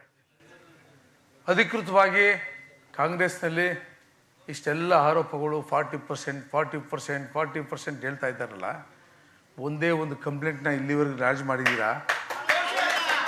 ಒಂದೇ ಒಂದು ಕಂಪ್ಲೇಂಟ್. ಈಶ್ವರಪ್ಪನ ಬಿ ರಿಪೋರ್ಟ್ ಹಾಕಿದೆ, 10 ನಿಮಿಷ ಬಿ ರಿಪೋರ್ಟ್ ಹಾಕಿದೆ. ನ್ಯಾಯಾಲಯಕ್ಕಿಂತ ದೊಡ್ಡವರಲ್ಲ ನೀವು, ನ್ಯಾಯಾಲಯಕ್ಕಿಂತ ಕಾಂಗ್ರೆಸ್ ಅವ್ರು ದೊಡ್ಡವರಲ್ಲ, ನ್ಯಾಯಾಲಯನೇ ದೊಡ್ಡದು, ಕಾಂಗ್ರೆಸ್ ಪಕ್ಷ ಎಲ್ಲ ದೊಡ್ಡದು. ಕೆಂಪಣ್ಣ ಆರೋಪ ಮಾಡಿದ ನಂತರದಲ್ಲಿ ಕರ್ನಾಟಕದಲ್ಲಿ ಸುಮಾರು 5 ಬಾರಿ ವಿಧಾನಸಭಾ ನಡೀತು. ಒಂದೇ ಒಂದು ಪ್ರೂವ್ ಮಾಡುವಂತ ಯೋಗ್ಯತೆ ನಿಮ್ ಕಾಂಗ್ರೆಸ್ಗಿತ್ತ? ಒಂದೇ ಒಂದು ವಿಚಾರದಲ್ಲಿ ಪ್ರೂವ್ ಮಾಡಿ ನೀವು ರಾಜೀನಾಮೆ ಕೊಡಿಸಿದ್ರೆ ನಾವು ಕರ್ನಾಟಕ ಈಶ್ವರಪ್ಪ ರಾಜೀನಾಮೆ ಕೊಟ್ಟರು, ಬಿ ರಿಪೋರ್ಟ್ ಆಯ್ತು. ಒಂದೇ ಒಂದು ದಿನ ವಿಧಾನಸೌಧದಲ್ಲಿ ಒಂದೇ ಒಂದು ವಿಚಾರನ ತೆಗೆದುಕೊಂಡು ಪ್ರೂವ್ ಮಾಡುವಂತ ಶಕ್ತಿ ಅವ್ರಿಗಿಲ್ಲ ಅಂದಮೇಲೆ ಇದು ಸುಳ್ಳು ಆರೋಪ ಅಂತಕ್ಕಂಥದ್ದನ್ನ ಇಡೀ ರಾಜ್ಯದ ಜನಕ್ಕೆ ಗೊತ್ತಿದೆ.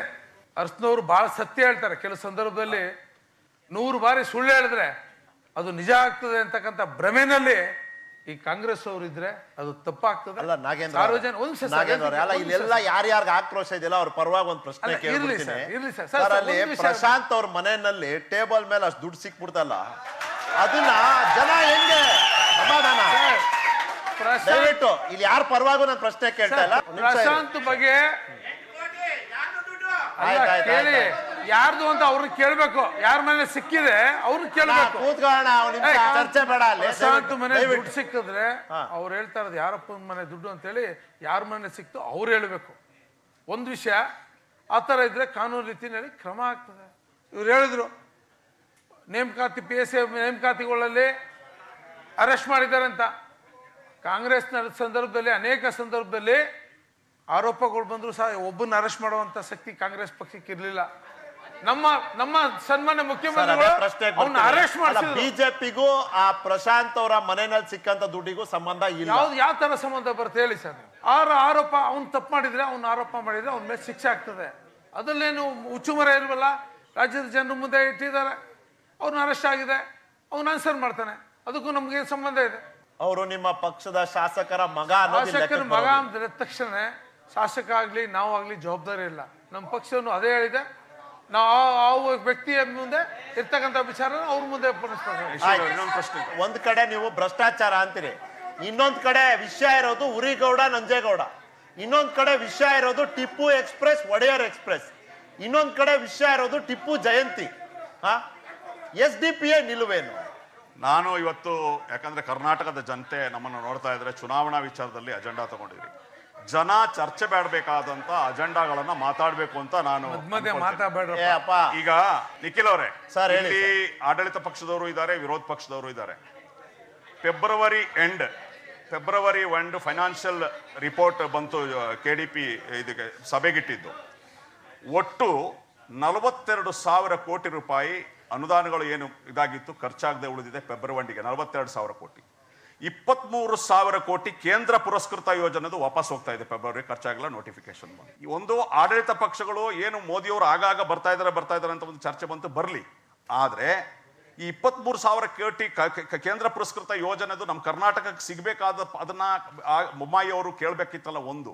ಎರಡನೇದು, ವಿರೋಧ ಪಕ್ಷದವರು ಏನ್ ಮಾಡ್ತಿದ್ದಾರೆ, 43,000 ಕೋಟಿ ನಿಮ್ಮ ಹಣ ಸ್ವಾಮಿ, ಕರ್ನಾಟಕದ ಜನತೆ ಹಣ. ಈ 43,000 ಕೋಟಿ ರೂಪಾಯಿ ಅದು ಬಂದು ವಾಪಸ್ ಹೋಗ್ತಾ ಇದೆ, ಅದನ್ನ ಖರ್ಚು ಮಾಡಲಿಲ್ಲ ಅಂತಂದ್ರೆ ವಿರೋಧ ಪಕ್ಷದವ್ರು ಏನ್ ಮಾಡ್ತಿದ್ದಾರೆ? ಖರ್ಚಾಗದೆ ಹೋಗ್ತಾ ಇರೋದು, ಜನಕ್ಕೆ ಲಾಸ್ ಆಗ್ತಾ ಇರೋದು.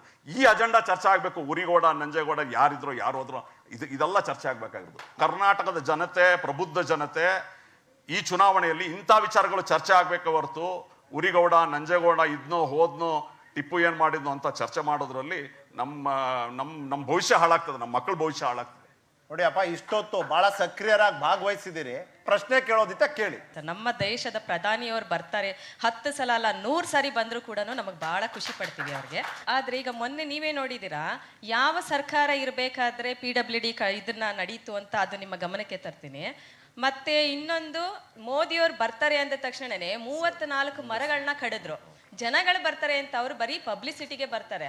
ಈ ರಾಜಕೀಯ ಬಂದಾಗ ಈ BJP ಸರ್ಕಾರ ಬಂದಿರೋದು ಏನಂದ್ರೆ ಬರೀ ಭ್ರಷ್ಟಾಚಾರ ಮಾಡೋದಕ್ಕೆ. ನಾನೊಬ್ಳು ಹೆಣ್ಮಗಳು ಆಗಿ ಕೇಳ್ತೀನಿ, ಜನಗಳು ನಿಮ್ಗೆ ವೋಟ್ ಹಾಕಿ ಕಳಿಸಿದ್ದು ಯಾಕೆ ಅಂದ್ರೆ ಜನಗಳಿಗೆ, ಬಡ ಜನರುಗಳನ್ನ ಉದ್ಧಾರ ಮಾಡ್ಲಿ, ಮೇಲ್ ತಗೊಂಬರ್ಲಿ ಅನ್ನೋದಕ್ಕೋಸ್ಕರ ಹೇಳಿದ್ರು. ಆದ್ರೆ ಇವ್ರು 40% ಸರ್ಕಾರ ಹೇಳ್ತಾರೆ. ಮತ್ತೆ ಗ್ಯಾಸ್ LPG ಬೆಲೆ ಕೂಡ ಎಷ್ಟೆಲ್ಲ ಬೆಲೆ ಮಾಡಿದ್ರು. ಮತ್ತೆ ಎಣ್ಣೆ, ಊಟ, ಅಡಿಗೆ ಮಾಡುವಂತಹ ಪದಾರ್ಥಗಳಿಗೂ ಕೂಡ ಇಷ್ಟೆಲ್ಲ ಮಾಡ್ತಾರೆ. ನೀವು ಯಾವ ರೀತಿ ನೀವು ಅಭಿವೃದ್ಧಿ ಮಾಡ್ತಾ ಇದ್ದೀರಾ ಸರ್? ಮೈಸೂರಿನ ಮಕ್ಕ ಒಂದು ಕ್ವಶನ್ ಕೇಳಿದ್ರು, ಅಭಿವೃದ್ಧಿ ಅಂದರೆ ಏನು ಅಂತಕ್ಕಂಥದ್ದು ಕೇಳಿದರು. ಅಭಿವೃದ್ಧಿ ಅಂದರೆ ಮೈಸೂರು ನಗರದಿಂದ ಬೆಂಗಳೂರಿಗೆ ಹೋಗಿ ನೋಡಿ ಬನ್ನಿ, ಅದು ಅಭಿವೃದ್ಧಿಯ ಒಂದು ಭಾಗ. ಮೈಸೂರಿನಲ್ಲಿ ವಿಮಾನ ನಿಲ್ದಾಣವನ್ನು ಅಭಿವೃದ್ಧಿ ಮಾಡ್ತಾಯಿದ್ವಿ, ಅದು ಅಭಿವೃದ್ಧಿಯ ಇನ್ನೊಂದು ಭಾಗ. ಮೈಸೂರಲ್ಲಿ ರಿಂಗ್ ರೋಡ್ ಅಂತಕ್ಕಂಥದ್ದಿತ್ತು, ಅದಕ್ಕೆ 100 ಕೋಟಿ ರೂಪಾಯಿನ ಕೊಟ್ಟು ರಸ್ತೆಯನ್ನು ಮಾಡಿದರೆ, ಅದು ಒಂದು ಭಾಗ. ಮೈಸೂರಲ್ಲ, ಇಡೀ ದೇಶದ ಜನ, ಹೆಣ್ಮಕ್ಳುಗಳು 11 ಕೋಟಿ ಜನರಿಗೆ ಉಜ್ವಲ ಯೋಜನೆಯಲ್ಲಿ ಪುಕ್ಕಟ್ಟೆಯಾಗಿ ಗ್ಯಾಸನ್ನು ಕೊಟ್ಟರಲ್ಲ, ಅದು ಹೆಣ್ಮಕ್ಳುಗಳಿಗೆ ಕೊಟ್ಟಿರ್ತಕ್ಕಂಥ ಒಂದು ಕೊಡುಗೆ. ಉಜ್ವಲ ಯೋಜನೆಯಲ್ಲಿ ಕೊಟ್ಟಿರ್ತಕ್ಕಂಥದ್ದು ಪುಕ್ಕಟ್ಟೆ.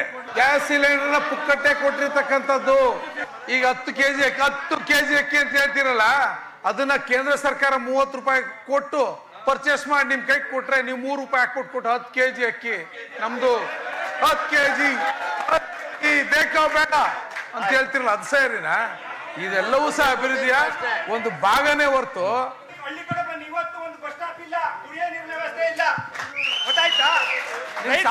ಕೇಳಿ ಯಾಕೆ ಹೋದ ಹಳ್ಳಿಲಿ ಇರ್ತಕ್ಕಂಥವ್ರು ಯಾರು ಬಿಜೆಪಿ ಲೀಡರ್ಗಳಿಲ್ಲ ಅಲ್ಲಿ. ಅಂದಾನಿ ಅವರೇ, ಈ ಹಳೆ ಮೈಸೂರು ಎಂತ ಪ್ರದೇಶ ಅಂದ್ರೆ ಇಲ್ಲಿ ಗ್ರಾಮ, ಕುಗ್ರಾಮ, ನಗರ, ಅರೆನಗರ, urban, semi urban, rural, core rural.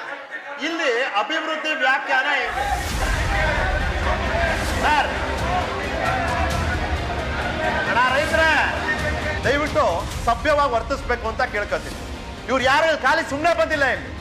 ಈ ವರ್ಷ 10 ಲಕ್ಷದ ವಿದ್ಯಾರ್ಥಿಗಳು ಎಜುಕೇಶನ್ ಇಂದ ವಂಚಿತರಾಗಿದ್ದಾರೆ. ನಿರುದ್ಯೋಗ ಸಂಖ್ಯೆ ಹೆಚ್ಚಾಗ್ತಾ ಇದೆ. ರೈತರು ಆತ್ಮಹತ್ಯೆ ಮಾಡ್ಕೊಳ್ಳುವಂತ ಪ್ರಕರಣ ಹೆಚ್ಚಾಗ್ತಾ ಇದೆ. ಪ್ರತಿ 3 ನಿಮಿಷಕ್ಕೊಮ್ಮೆ ಹೆಣ್ಮಕ್ಳ ಮೇಲೆ ಅಪರಾಧ ಪ್ರಕರಣಗಳು ಹೆಚ್ಚಾಗ್ತಾ ಇದೆ. ಇದೆಲ್ಲ ನ್ಯಾಷನಲ್ ಕ್ರೈಮ್ ರೆಕಾರ್ಡ್ ಬ್ಯೂರೋ ವರದಿನೇ. ರೈತರು ಆತ್ಮಹತ್ಯೆ ಆಗ್ತಾ ಇದೆ, ಕಾರ್ಮಿಕರು ಕೆಲಸಗಳು ಕಳ್ಕೊತಾ ಇದ್ದಾರೆ. ಎಷ್ಟೇ ಎಜುಕೇಶನ್ ಪಡ್ಕೊಂಡಿದ್ರು ಕೂಡ ಉದ್ಯೋಗ ಸಿಗದೇನೆ ಇದುವರೆಗೂ ಬೀದಿಯಲ್ಲಿರುವಂತಹ ಕೋಟ್ಯಾಂತರ ಯುವಕರನ್ನ ನಾವು ನೋಡ್ತಾ ಇದ್ದೀವಿ. ಈ ವಿಷಯದ ಬಗ್ಗೆ ಚರ್ಚೆ ಆಗಬೇಕಾ ಈ ಒಂದು ಚರ್ಚೆಯಲ್ಲಿ, ಅಥವಾ ಯಾವ್ಯಾವ ಸರ್ಕಾರಗಳು ಏನೇನ್ ಮಾಡಿದೆ ಅಂತ ಚರ್ಚೆ ಆಗ್ಬೇಕಾ? ಇಲ್ಲಿ ಕೂತಿರೋರು ಎಲ್ರು ಕೂಡ ಬಡ ಮಧ್ಯಮ ವರ್ಗದ ಕಾರ್ಮಿಕರು, ರೈತರ ಮಕ್ಕಳು, ಅವರು ಜಾಬ್ ಮಾಡಿ ಅವ್ರ ಮಕ್ಳಿಗೆ ಏನೋ ಒಂದು ಎಜುಕೇಶನ್ ಕೊಡಿಸ್ಬೇಕು ಅಂತ, ಅಥವಾ ಅವ್ರ ಮಕ್ಕಳು ಬೆಳಿಬೇಕು ಅಂತ ಕನ್ಸಿಟ್ಕೊಂಡು ಬಂದಿರ್ತಾರೆ. ಅಂತ ಜನಗಳೇ ಹೆಚ್ಚು ಈ ದೇಶದಲ್ಲಿ. ಚಂದ್ರಕಲಾ ಅಂತ ಹೇಳಿ. Thank you madam. ಸರ್, ಉದ್ಯೋಗ ಅನ್ನೋದು ಒಂದು. ಅಂದಾನಿ ಅವರೇ, ನಾನು ಅವಾಗ್ಲೂ ಕೇಳಿದೆ, ಈಗಲೂ ಕೇಳ್ತೀನಿ, ಅಭಿವೃದ್ಧಿ ಅನ್ನೋ ವ್ಯಾಖ್ಯಾನ ಏನು? ಜೀವನದ ಗುಣಮಟ್ಟ ಚೆನ್ನಾಗಾಗ್ಬೇಕು, ಉದ್ಯೋಗಾವಕಾಶ ಇರಬೇಕು. ಅಂದಾನಿ ಅವರ ಅಲ್ಲಿಂದ ಶುರು ಮಾಡಿ. ವಿದ್ಯೆ ಕೊಡ್ತೀವಿ, ಪದವಿ ಕೊಟ್ಟ ತಕ್ಷಣಕ್ಕೆ ಮುಂದೆ ಅವರ ಭವಿಷ್ಯ ಏನು ಅಂತೇಳಿ ಆ ಭವಿಷ್ಯನ ಕಟ್ಕೊಡ್ತಕ್ಕಂಥ ಕೆಲಸವನ್ನು ನಾವುಗಳೇ ಮಾಡಬೇಕು. ಅದನ್ನು ಮಾಡ್ತಾ ಇಲ್ಲ. ಚುನಾವಣೆಗಳಲ್ಲಿ ಸುಳ್ಳು ಭರವಸೆಗಳು ಕೊಟ್ಟು ಉದ್ಯೋಗ ಸೃಷ್ಟಿ ಮಾಡ್ತೀವಿ, ಮುಂದೆ ಯುವಕರಿಗೆ ಉದ್ಯೋಗ ಕೊಡ್ತೀವಿ ಅಂತ ಹೇಳಿ ನಾವು ಓಟ್ ಹಾಕ್ಸ್ಕೊತೀವಿ. ಯಾವುದೇ ಅಭಿವೃದ್ಧಿ ಆಗಬೇಕಾದ್ರೆ ಅದು ಹಲವಾರು ಮೂಲಭೂತ ಸೌಕರ್ಯಗಳನ್ನು ಅದು ಪಡ್ಕೊಂಡಾಗ ಮಾತ್ರ ಅದು ಅಭಿವೃದ್ಧಿ ಅಂತ ಹೇಳಿ ಕರಿತೀವಿ. ಉದಾಹರಣೆಗೆ ಈಗ ಅವ್ರು ಹೇಳಿದ್ರು, ರಸ್ತೆ ಆಗ್ಬಿಟ್ರೆ ಆಗೋಯ್ತಾ, ರಸ್ತೆ ಒಂದೇ ಆಗ್ಬಿಟ್ರೆ, ಮೈಸೂರು ಬೆಂಗಳೂರು ರಸ್ತೆ ಆಗ್ಬಿಟ್ರೆ ಅದು ಅಭಿವೃದ್ಧಿ ಅಂತ ತೋರಿಸ್ತಾ ಇದ್ದೀರಿ ನೀವು ಅಂತ. ನಿಜ, ಎಲ್ಲವೂ ಕೂಡ ಅವಶ್ಯಕತೆ ಇದೆ. ಆದರೆ ಹಳ್ಳಿ ರಸ್ತೆಗಳು ಏನಾಗಿದ್ದಾವೆ? ಒಂದು ಹಳ್ಳಿಯಿಂದ ಇನ್ನೊಂದು ಹಳ್ಳಿಗೆ, ಒಂದು ಪಟ್ಟಣದಿಂದ ಇನ್ನೊಂದು ಪಟ್ಟಣಕ್ಕೆ ಸಂಪರ್ಕ ಮಾಡ್ತಕ್ಕಂಥ ರಸ್ತೆಗಳು ಸಂಪೂರ್ಣ ಹಾಳಾಗೋಗಿದ್ದಾವೆ. ಶಾಲೆಗಳಿಗೆ ಹೋಗೋಕೆ ಮಕ್ಕಳಿಗೆ ರಸ್ತೆ ಇಲ್ಲ, ಬೀದಿ ದೀಪ ಇಲ್ಲ, ಕುಡಿಯೋ ನೀರಿಲ್ಲ, ಶಾಲೆ ಇಲ್ಲ, ಅಂಗನವಾಡಿ ಇಲ್ಲ, ಆಸ್ಪತ್ರೆಗಳಿಲ್ಲ, ಹೆರಿಗೆ ಆಸ್ಪತ್ರೆಗಳಿಲ್ಲ, ಮಕ್ಕಳ ಆಸ್ಪತ್ರೆಗಳಿಲ್ಲ.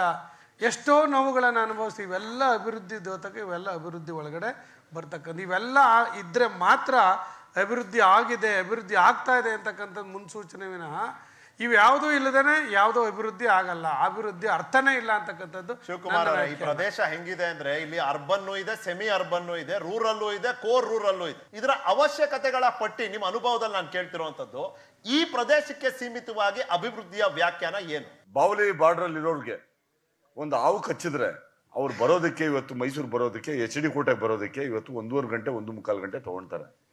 ಇವತ್ತೂ ಮಹದೇಶ್ವರನ ಬೆಟ್ಟದ ಮೇಲಿರೋರು ಇರ್ಬೋದು, ಇಲ್ಲ ಕೆಳಗಡೆ ಇರೋರು ಇರ್ಬೋದು, ಅವ್ರನ್ನ ಹೆಗಲ್ ಮೇಲೆ ಇಟ್ಕೊಂಡು ಅವ್ರನ್ನ ಹಾಸ್ಪಿಟಲ್ಗೆ ಸಾಗಿಸುವಂಥದ್ದನ್ನು ನಾವು ನೋಡ್ತಾ ಇದ್ದೇವೆ. ಅಂದರೆ ದೆರ್ ಇಸ್ ಲಾಟ್ ಆಫ್ ಡೆಸ್ಪ್ಯಾರಿಟಿ. ಒಂದು ವಿಷನ್ ಡಾಕ್ಯುಮೆಂಟ್ ಅಂತ, ಇಲ್ಲಾಂದ್ರೆ ಒಂದು ಬ್ಲೂ ಪ್ರಿಂಟ್ ಅಂತ ಅಂದ್ಬಿಟ್ಟು ಎಲ್ಲ ಸರ್ಕಾರಗಳಿಗೂ ಇರಬೇಕು. ಮೊದಲು ಇದ್ದಿದ್ದು ನಮ್ಮ ದೇಶದಲ್ಲಿ ಫಸ್ಟು ಆಹಾರನ ನಾವು ಜಾಸ್ತಿ ಮಾಡ್ಕೊಬೇಕಂತ, ಅದಾದಮೇಲೆ ಇಂಡಸ್ಟ್ರಿಯಲೈಸೇಷನ್ ಬಂತು, ಅದಾದಮೇಲೆ ಹೆಲ್ತ್ ಬಂತು, ಆಮೇಲೆ ಅದು ಎಜುಕೇಷನ್ ಬಂತು. ಈ ಥರ 5 ಇಯರ್ ಪ್ಲಾನ್ಸ್ ಚೇಂಜ್ ಆದಂಗೆಲ್ಲ ಅದ್ರದ್ದು ಪ್ರೋಗ್ರಾಮ್ಸ್ ಎಲ್ಲ ಚೇಂಜ್ ಆಗ್ತಾ ಇತ್ತು. ಸಾರಾಯಿ ತೊಗೊಂಡು ಯಾವತ್ತು ಓಟ್ ಹಾಕ್ತಾರೆ, ಜಾತಿಯಿಂದ ಯಾವತ್ತು ಹೋಗ್ತಾರೆ, ಈ ಸಮಸ್ಯೆಗಳಿರೋರ್ಗು ಅಭಿವೃದ್ಧಿ ಆಗೋಕೆ ಆಗೋದಿಲ್ಲ. ಆಂಟಿ ಇನ್ಕಂಬೆನ್ಸಿ ನಾಗೇಂದ್ರ ಅವ್ರಿಗೆ ಇರೋದಿಲ್ಲ. ನಾನು ಬೇರೆಯವ್ರು BJPಗೆ ಇದೆ ಅಂತ SDP ಅವ್ರು ಹೇಳ್ತಾರೆ ಅಂತಂದ್ರೆ ಅಲ್ಲಿಗೆ ನಾಗೇಂದ್ರ ಕೆಲಸ ಮಾಡಿದ್ದಾನೆ ಅಂತ ಅದರ ಅರ್ಥ. ನಾನು ಹೇಳಿದ್ದಲ್ಲ ಅದು. I was observing very cleanly what he was telling. He says BJP as anti incumbency but not Nagendra ಅಂತ. ಒಬ್ಬ SDP ವಿರೋಧ ಪಕ್ಷದಲ್ಲಿರೋರು ಇದನ್ನ ನಾಗೇಂದ್ರಗೆ ಹೇಳ್ತಾರೆ ಅಂತಂದ್ರೆ ಅದು ಕಾಂಪ್ಲಿಮೆಂಟ್ ಅಲ್ಲ. ಅದು ಇಲ್ಲ, ಯಾಕಂತಂದ್ರೆ ಡೆವಲಪ್ಮೆಂಟ್ ಆಗಿರೋದು ಇವ್ರು ಕಣ್ಣಾರೆ ನೋಡ್ತಾ ಇದ್ದಾರೆ. ಅಂದ್ರೆ ಇವತ್ತು ಲಾ ಮೇಕಿಂಗ್ಗೆ ನಾವು ಯಾರನ್ನ ಎಲೆಕ್ಟ್ ಮಾಡ್ತೀವಿ ಅನ್ನೋದು ಮುಖ್ಯ ಜನಕ್ಕೆ. ನಾನು ಎಂಥ ಪರಿಸ್ಥಿತಿ ಇದೆ ಅಂತಂದ್ರೆ, ನಾನು ರಾಜ್ಯಸಭೆಗೆ ಇಲ್ಲಿ ಕರ್ನಾಟಕದಿಂದ ಒಬ್ರು ಹೋಗಿದ್ದಾರೆ, ನಾನು ಅವ್ರ ಹೆಸರು ಹೇಳೋದಿಲ್ಲ. ಕನ್ನಡದಲ್ಲೂ ಮಾತಾಡಕ್ ಬರ್ತಾ ಇಲ್ಲ, ಇಂಗ್ಲೀಷಲ್ಲೂ ಮಾತಾಡಕ್ ಬರ್ತಾ ಇಲ್ಲ. ನಾವು ಇಂಥ ಜನನ ಆಯ್ಕೆ ಮಾಡೋದು ಬೇಡ.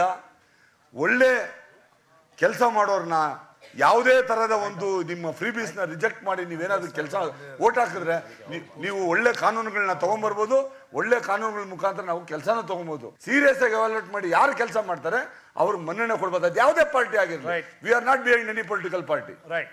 ನಂಜರಾಜ್ ಅರಸು ಅವರು ಫೆಲೋಶಿಪ್ ಪೆಂಡಿಂಗ್ ಇದ್ದು ಹೋಗಿ ಅಲ್ಲಿ ಮಣಿವಣ್ಣನ ಹತ್ರ ಹೋಗಿದ್ರು ಸಮಾಜ ಕಲ್ಯಾಣ ಇಲಾಖೆ. 87 ಲಕ್ಷ ರೂಪಾಯಿ ಫೆಲೋಶಿಪ್ ಏನು ನಮ್ಮ PhD ಮಾಡ್ತಾ ಇದ್ದಾರೆ ಅವ್ರದ್ದು ಆಗ ಉಳಿಸ್ಕೊಂಡ್ರೆ ಅವ್ರ ಜೀವನ ಏನು ಬಾಕ್ಬೇಕು? ಬಡವರು SC/ST ಇದು. ಈಗ ಅವ್ರು ರಾಜಕಾರಣಿ ಅಲ್ಲ, ಜನಪರವಾಗಿ ಚಿಂತನೆ ಮಾಡಿ ಅದನ್ನು ಕೊಡಿಸ್ಬೇಕು ಅಂತ ಹೇಳಿ ಸಮಾಜ ಕಲ್ಯಾಣ ಇಲಾಖೆಗೆ ಹೋಗಿ ಅವ್ರ ಹತ್ರ ಎಲ್ಲ ಮಾಡ್ತಾ ಇರುವಂಥದ್ದು. ಕೊರೋನಾ ಟೈಮಲ್ಲಿ ಚಾಮರಾಜನಗರದ ಜಿಲ್ಲಾ ಆಸ್ಪತ್ರೆಯಲ್ಲಿ ಸರ್ಕಾರದ ಅಧಿಕಾರಿಗಳ ನಿರ್ಲಕ್ಷ್ಯದಿಂದ ಆಕ್ಸಿಜನ್ ಇಲ್ಲದೆ 37 ಜನ ತೀರ್ಕೊಂಡ್ರು. 37 ಫ್ಯಾಮಿಲಿ ಚಾಮರಾಜನಗರದ ಜಿಲ್ಲಾ ಆಸ್ಪತ್ರೆಯಲ್ಲಿ. ನಿಖಿಲ್ ಅವರೇ, ಬಹಳ ಬೇಸರ ಆಗ್ತದೆ ನನಗೆ. ಇಲ್ಲಿಯವರೆಗೆ ಆ ಒಬ್ಬ ಡಾಕ್ಟರ್ನಾಗ್ಲಿ ಒಬ್ಬ ಆಫೀಸರ್ ಆಗ್ಲಿ ಸಸ್ಪೆಂಡ್ ಆಗ್ಲಿಲ್ಲ. 37 ಜನರ ಪ್ರಾಣ ಹೋಯ್ತು. ಅವ್ರು ಇವತ್ತಿಗೂ ಕೂಡ ಡೆತ್ ಸರ್ಟಿಫಿಕೇಟ್ ಓಡಾಡ್ತಾ ಇದ್ದಾರೆ. ಯಾವ್ದು ಡೆವಲಪ್ಮೆಂಟ್? ಹಳ್ಳಿಗಳ ಜನರ ಬದುಕು ಹಸನಾಗ್ಬೇಕಲ್ಲ, ಆಸ್ಪತ್ರೆಗಳ ಸೌಲಭ್ಯ ಇರಬೇಕಲ್ಲ. ಈ ವಿಚಾರಗಳು ಏನು ನಮ್ಮ ಶಿವಕುಮಾರ್ ಅವರು ಹೇಳಿದ್ರು, ಇವತ್ತಿನ ಕರ್ನಾಟಕದ ಚುನಾವಣೆಯಲ್ಲಿ ಈ ವಿಚಾರ ಚರ್ಚೆ ಆಗ್ಬೇಕು. ಕಾಲೇಜ್ ವಿದ್ಯಾರ್ಥಿಗಳಿಗೆ, ಹೈಸ್ಕೂಲ್ ವಿದ್ಯಾರ್ಥಿಗಳಿಗೆ ಸ್ಕಾಲರ್ಶಿಪ್ಗಳು ಬರ್ತಾ ಇಲ್ಲ. ಆ ಓಲ್ಡ್ ಏಜ್ ಪೆನ್ಷನ್ ನಿಂತೋಗ್ತವೆ ಸುಮಾರು ಜನದ್ದು. ನಿಂತೋದ್ಮೇಲೆ ತಿರ್ಗಾ ಹೋಗಿ ಆರ್ಡರ್ಸ್ ಮಾಡಿಸ್ಕೊಂಡ್ ಬರ್ತಾರೆ. 8 ತಿಂಗಳು 10 ತಿಂಗಳು ವರ್ಷ ನಿಂತೋಗಿರುತ್ತೆ. ಅದು ತಿರ್ಗಿ ಆರ್ಡರ್ ಮಾಡಿದ್ಮೇಲೆ ಈ ತಿಂಗಳಿಂದ ಕೊಡ್ತಾರೆ. ಕಳೆದ 8 ತಿಂಗಳು 10 ತಿಂಗಳು ಕೊಡ್ಲಾರ್ದಂತ ದರಿದ್ರ ಸರ್ಕಾರ. ಅಂತ ಪರಿಸ್ಥಿತಿಗಳನ್ನ ನಿರುದ್ಯೋಗ ಸಮಸ್ಯೆ ನಮ್ಮ ಮೈಸೂರು ಭಾಗದಲ್ಲಿ ತುಂಬಾ ಇದೆ. ಕಳೆದ ಬಾರಿ ಸಿದ್ದರಾಮಯ್ಯನವರು ಇದ್ದಂತ ಸರ್ಕಾರದಲ್ಲಿ SCPTSPಗೆ 22,000 ಕೋಟಿ ಅನುದಾನನ ಮೀಸಲಾಗಿಡ್ತಾರೆ. ಯಾಕೆ ಇಡ್ತಾರೆ ಅಂತ ಹೇಳಿದ್ರೆ ಎಲ್ಲ ನಿಗಮಗಳಿಗೂ ಕೂಡ ಆ ನಿಗಮಗಳ ಮುಖೇನ ಪ್ರತಿ ಒಂದು ಬಜೆಟ್ಗೆ 120 ಕೋಟಿ 120 ಕೋಟಿ ರೂಪಾಯಿ ಎಲ್ಲ ನಿಗಮಗಳಿಗೂ ಕೂಡ ದುಡ್ಡು ತುಂಬಿಸಿ ನಿರುದ್ಯೋಗಿಗಳನ್ನ ಉದ್ಯೋಗ ಮಾಡಕ್ ಬಯಸ್ತಾರೆ. ಈಗ ಮೊನ್ನೆ ಶಾಸಕರು ಅಂದಾನಿ ಅವರು ಒಂದು ಮಾತು ಹೇಳಿದ್ರು. ಏನಂತ ಹೇಳಿದ್ರು ಅಂತ 10 ಲಕ್ಷ ಸಿಗ್ತಾ ಇತ್ತು ಅಂತ ಹೇಳಿದ್ರೆ ಅದು ಏನು ಅಂದ್ರೆ SC/STಗೆ ಒಂದು ಲೋನ್ ಕೊಡ್ತಾರೆ, ಅದು ಸ್ಕೀಮ್ ಕೊಡ್ತಾರೆ. ಗಂಗಾ ಕಲ್ಯಾಣಗೂ ಕೂಡ ಕೊಡ್ತಾರೆ. ಇವತ್ತಿನ ಸರ್ಕಾರ ಏನ್ ಮಾಡಿದೆ ಅಂದ್ರೆ ಎಲ್ಲಾನು ಮಟಾಸ್ ಮಾಡ್ಬಿಟ್ಟು ಕೂತಿದೆ, ಎಲ್ಲ ಖಾಸಗೀಕರಣ ಆಗಿದೆ. ಆಮೇಲೆ ಅನ್ನ ಭಾಗ್ಯ ಬಗ್ಗೆ, ಕ್ಷೀರ ಭಾಗ್ಯ ಬಗ್ಗೆ ನಮ್ಮ ಶಾಸಕರಾದಂತ ನಾಗೇಂದ್ರ ಅವರು ಒಂದು ಮಾತು ಹೇಳ್ತಾರೆ, ನಾವು ಕೊಡು ಅಂದಿದ್ವಾ, ತಿಂದು ಅಂದಿದ್ವಾ, ಅವ್ರಿಗೆ ಹೇಳಿದ್ವಾ ಅಂತ. ಮನೆ ಶಾಸಕರಿಗೆ ಗೌರವಯುತವಾಗಿ ಹೇಳ್ತೀನಿ, ಅವತ್ತೊಂದು ದಿನ ಸಿದ್ದರಾಮಯ್ಯನವರು ಆ ತರ ಅನೌನ್ಸ್ ಮಾಡಿದ್ರಂತ ಅನ್ನಭಾಗ್ಯನ ಇವತ್ತೊಂದು ದಿನ ರಾಯಚೂರಲ್ಲಿ ಜನಗಳು ಅದನ್ನ ಇಷ್ಟಪಡ್ತಾ ಇದಾರೆ. ಈ 10 kg ಅನ್ನಭಾಗ್ಯ, ಅನ್ನದ ಬಗ್ಗೆ, ಅಕ್ಕಿ ಬಗ್ಗೆ ಮಾತಾಡೋರಿದ್ದಾರೆ. ತಾವು ಇಲ್ಲೇ ಗಮನ ಕೊಟ್ಟು ಕೇಳ್ಬೇಕು. ಅವಾಗ ಕೂಡ ಕಾಂಗ್ರೆಸ್ JDS ಮಾತ್ರ ಇಲ್ಲಿ ಬಲಿಷ್ಠವಾಗಿದೆ, BJP ಬಲಿಷ್ಠವಿಲ್ಲ ಅಂತ. ಅದನ್ನ ನೀವು ಹೆಂಗ್ ತೀರ್ಮಾನ ಮಾಡಿದ್ರಿ ಅಂದ್ರೆ 60 ವರ್ಷಗಳ ಕಾಲದಿಂದ ಇಲ್ಲಿ ಆಳ್ವಿಕೆ ಮಾಡಿದೀವಿ ಅಂತ. ನಮ್ಮಲ್ಲಿ ಹಾಸ್ಪಿಟ್ಲ್ ಇಲ್ಲ, ಹೆರಿಗೆಗೆ ಅಲ್ಲಿಂದ ಮಾದೇಶ್ವರನ ಬೆಟ್ಟದಿಂದ ಚಾಮರಾಜನಗರಕ್ಕೆ 1 ವರ್ಷದಿಂದ ತತ್ತಾ ಇಲ್ಲ, 60 ವರ್ಷದಿಂದನೂ ಒತ್ಕೊ ಬರ್ತಾ ಇದ್ದಾರೆ.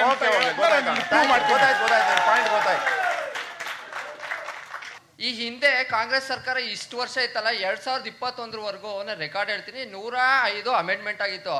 ಅವಾಗ ನೀವೇನ್ ಮಾಡ್ತಾ ಇದ್ರಿ, ಎಲ್ಲೋಗಿದ್ರಿ ಕೇಳಕ್ಕೆ? ಆಮೇಲೆ ಸಾಲ ಮನ್ನಾ ನೀವು 2,000 ರೂಪಾಯಿ ಗ್ಯಾರಂಟಿ ಕಾರ್ಡ್ ಎಲ್ಲ ಕೊಡ್ತಿರಲ್ಲ, ಯಾರಪ್ಪನ ಮನೆಯಿಂದನೂ ತಂದು ಕೊಡಲ್ಲ.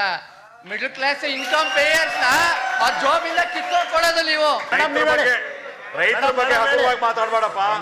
780 ಜನ ಹುತಾತ್ಮರಾಗಿದ್ದಾರೆ ಕೃಷಿ ಕಾಯ್ದೆ ವಾಪಸ್ ತಗೊಳಕ್ಕೆ. ಇವತ್ತು ಪಾರ್ಲಿಮೆಂಟ್ ಅಲ್ಲಿ ಹೆಂಗಾಯ್ತೋ ಇಲ್ಲೂ ಹಂಗೆ ಆಗ್ತಾ ಇದೆ. ನೋಡಿದ್ರ ಪಾರ್ಲಿಮೆಂಟ್ ಅಲ್ಲಿ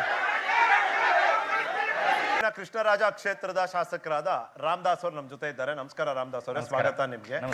ಮೈಸೂರಿನ ಜನರಲ್ಲಿ ಇಷ್ಟೊಂದು ರಾಜಕೀಯದ ಬಗ್ಗೆ ಆಕ್ರೋಶ, ಆಸಕ್ತಿ ಎರಡೂ ಇದೆ ಅಂತ ಇಲ್ಲಿಗೆ ಬಂದೇ ಗೊತ್ತಾಗಿದ್ದು. ನಾವು ಬಹಳ ಶಾಂತ ಜನ, ರಿಟೈರ್ಮೆಂಟ್ ಪ್ಯಾರಡೈಸ್ ಇದು ಅಂತ ಅನ್ಕೊಂಡಿದ್ವಿ. ಇಲ್ಲಿ ಇಷ್ಟೊಂದು ಆಕ್ರೋಶ ಇಲ್ಲೇ ಕಂಡಿರೋದು.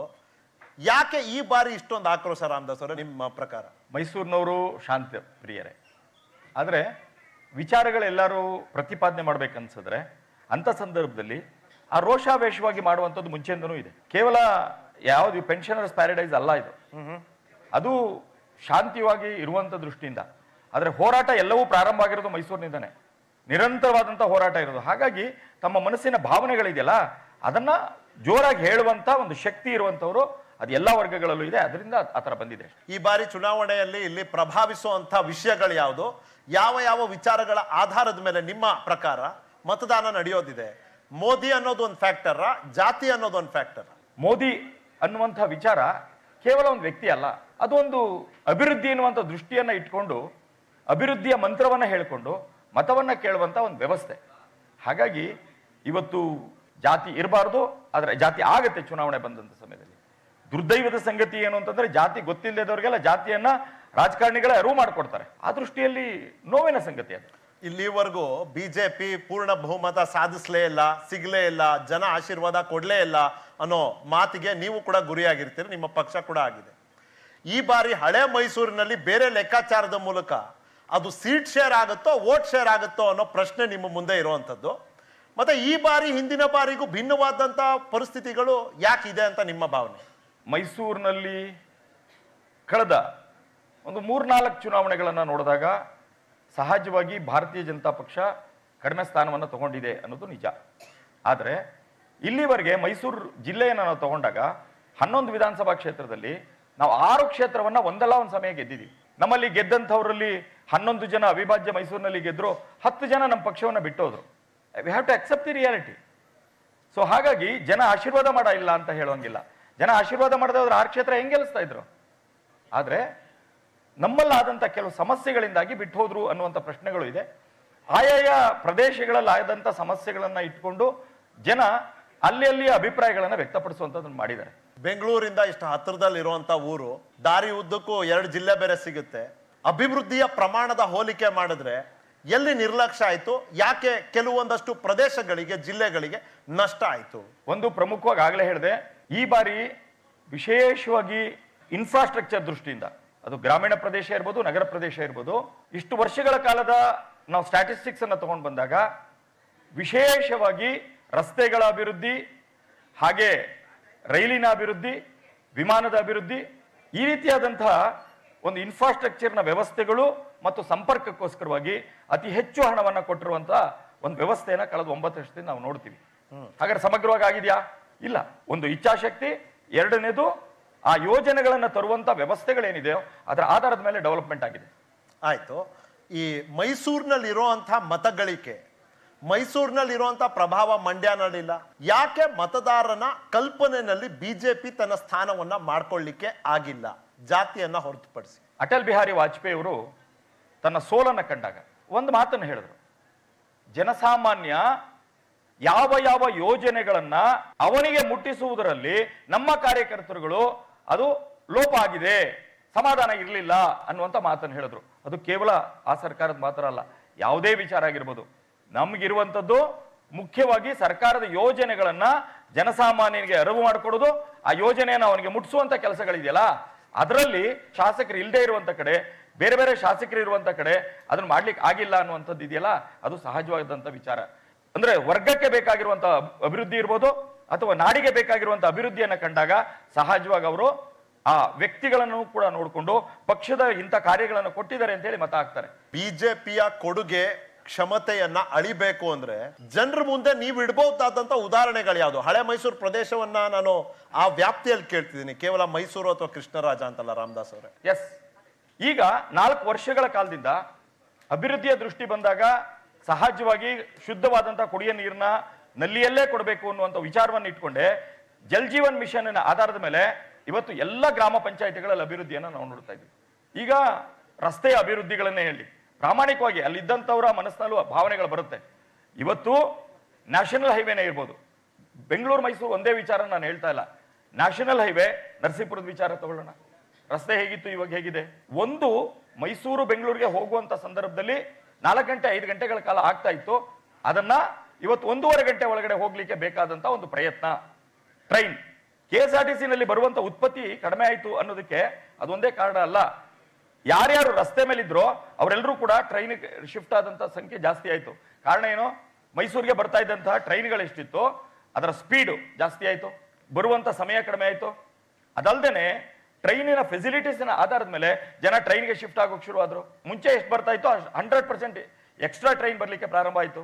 ಈಗಾಗಲೇ 9 ವಿಮಾನಗಳು ಇಲ್ಲಿ ಬಂದು ಹೋಗುವಂತ ವ್ಯವಸ್ಥೆಗಳಾಯ್ತು. ಹೀಗೆ ಪರ್ಯಾಯದ ವ್ಯವಸ್ಥೆಗಳು ಅಲ್ಲಿದ್ದರಿಂದನೇ ಈ ರೀತಿಯಾದಂತದ್ದಾಯ್ತು. ನಾನಾಗ್ಲೇ ಹೇಳಿದೆ, ಇಂಡಿವಿಜುವಲ್ ಬೆನಿಫಿಟ್ ಇಂದ ಹಿಡಿದು ಒಂದು ರಾಷ್ಟ್ರದ ರಾಜ್ಯದ ಅಭಿವೃದ್ಧಿಯ ದೃಷ್ಟಿಯಿಂದ ನಾವು ಕೆಲಸವನ್ನ ಮಾಡಿದೀವಿ ಅನ್ನೋದನ್ನ ಜನಗಳ ಮುಂದೆ ಇಡುವಂತ ಕೆಲಸ ಮಾಡ್ತೀವಿ. ಅಲ್ಲ ರಾಮದಾಸ್ ಅವರೇ, road, KSRTC, train, express way, Ayushman ಇಷ್ಟೆಲ್ಲ ಇದೆ, ಉರಿಗೌಡ ನಂಜೇಗೌಡ ಯಾಕೆ ಬೇಕು ಅಂತ ಕೇಳ್ತಾರೆ ಬಿಜೆಪಿಗೆ.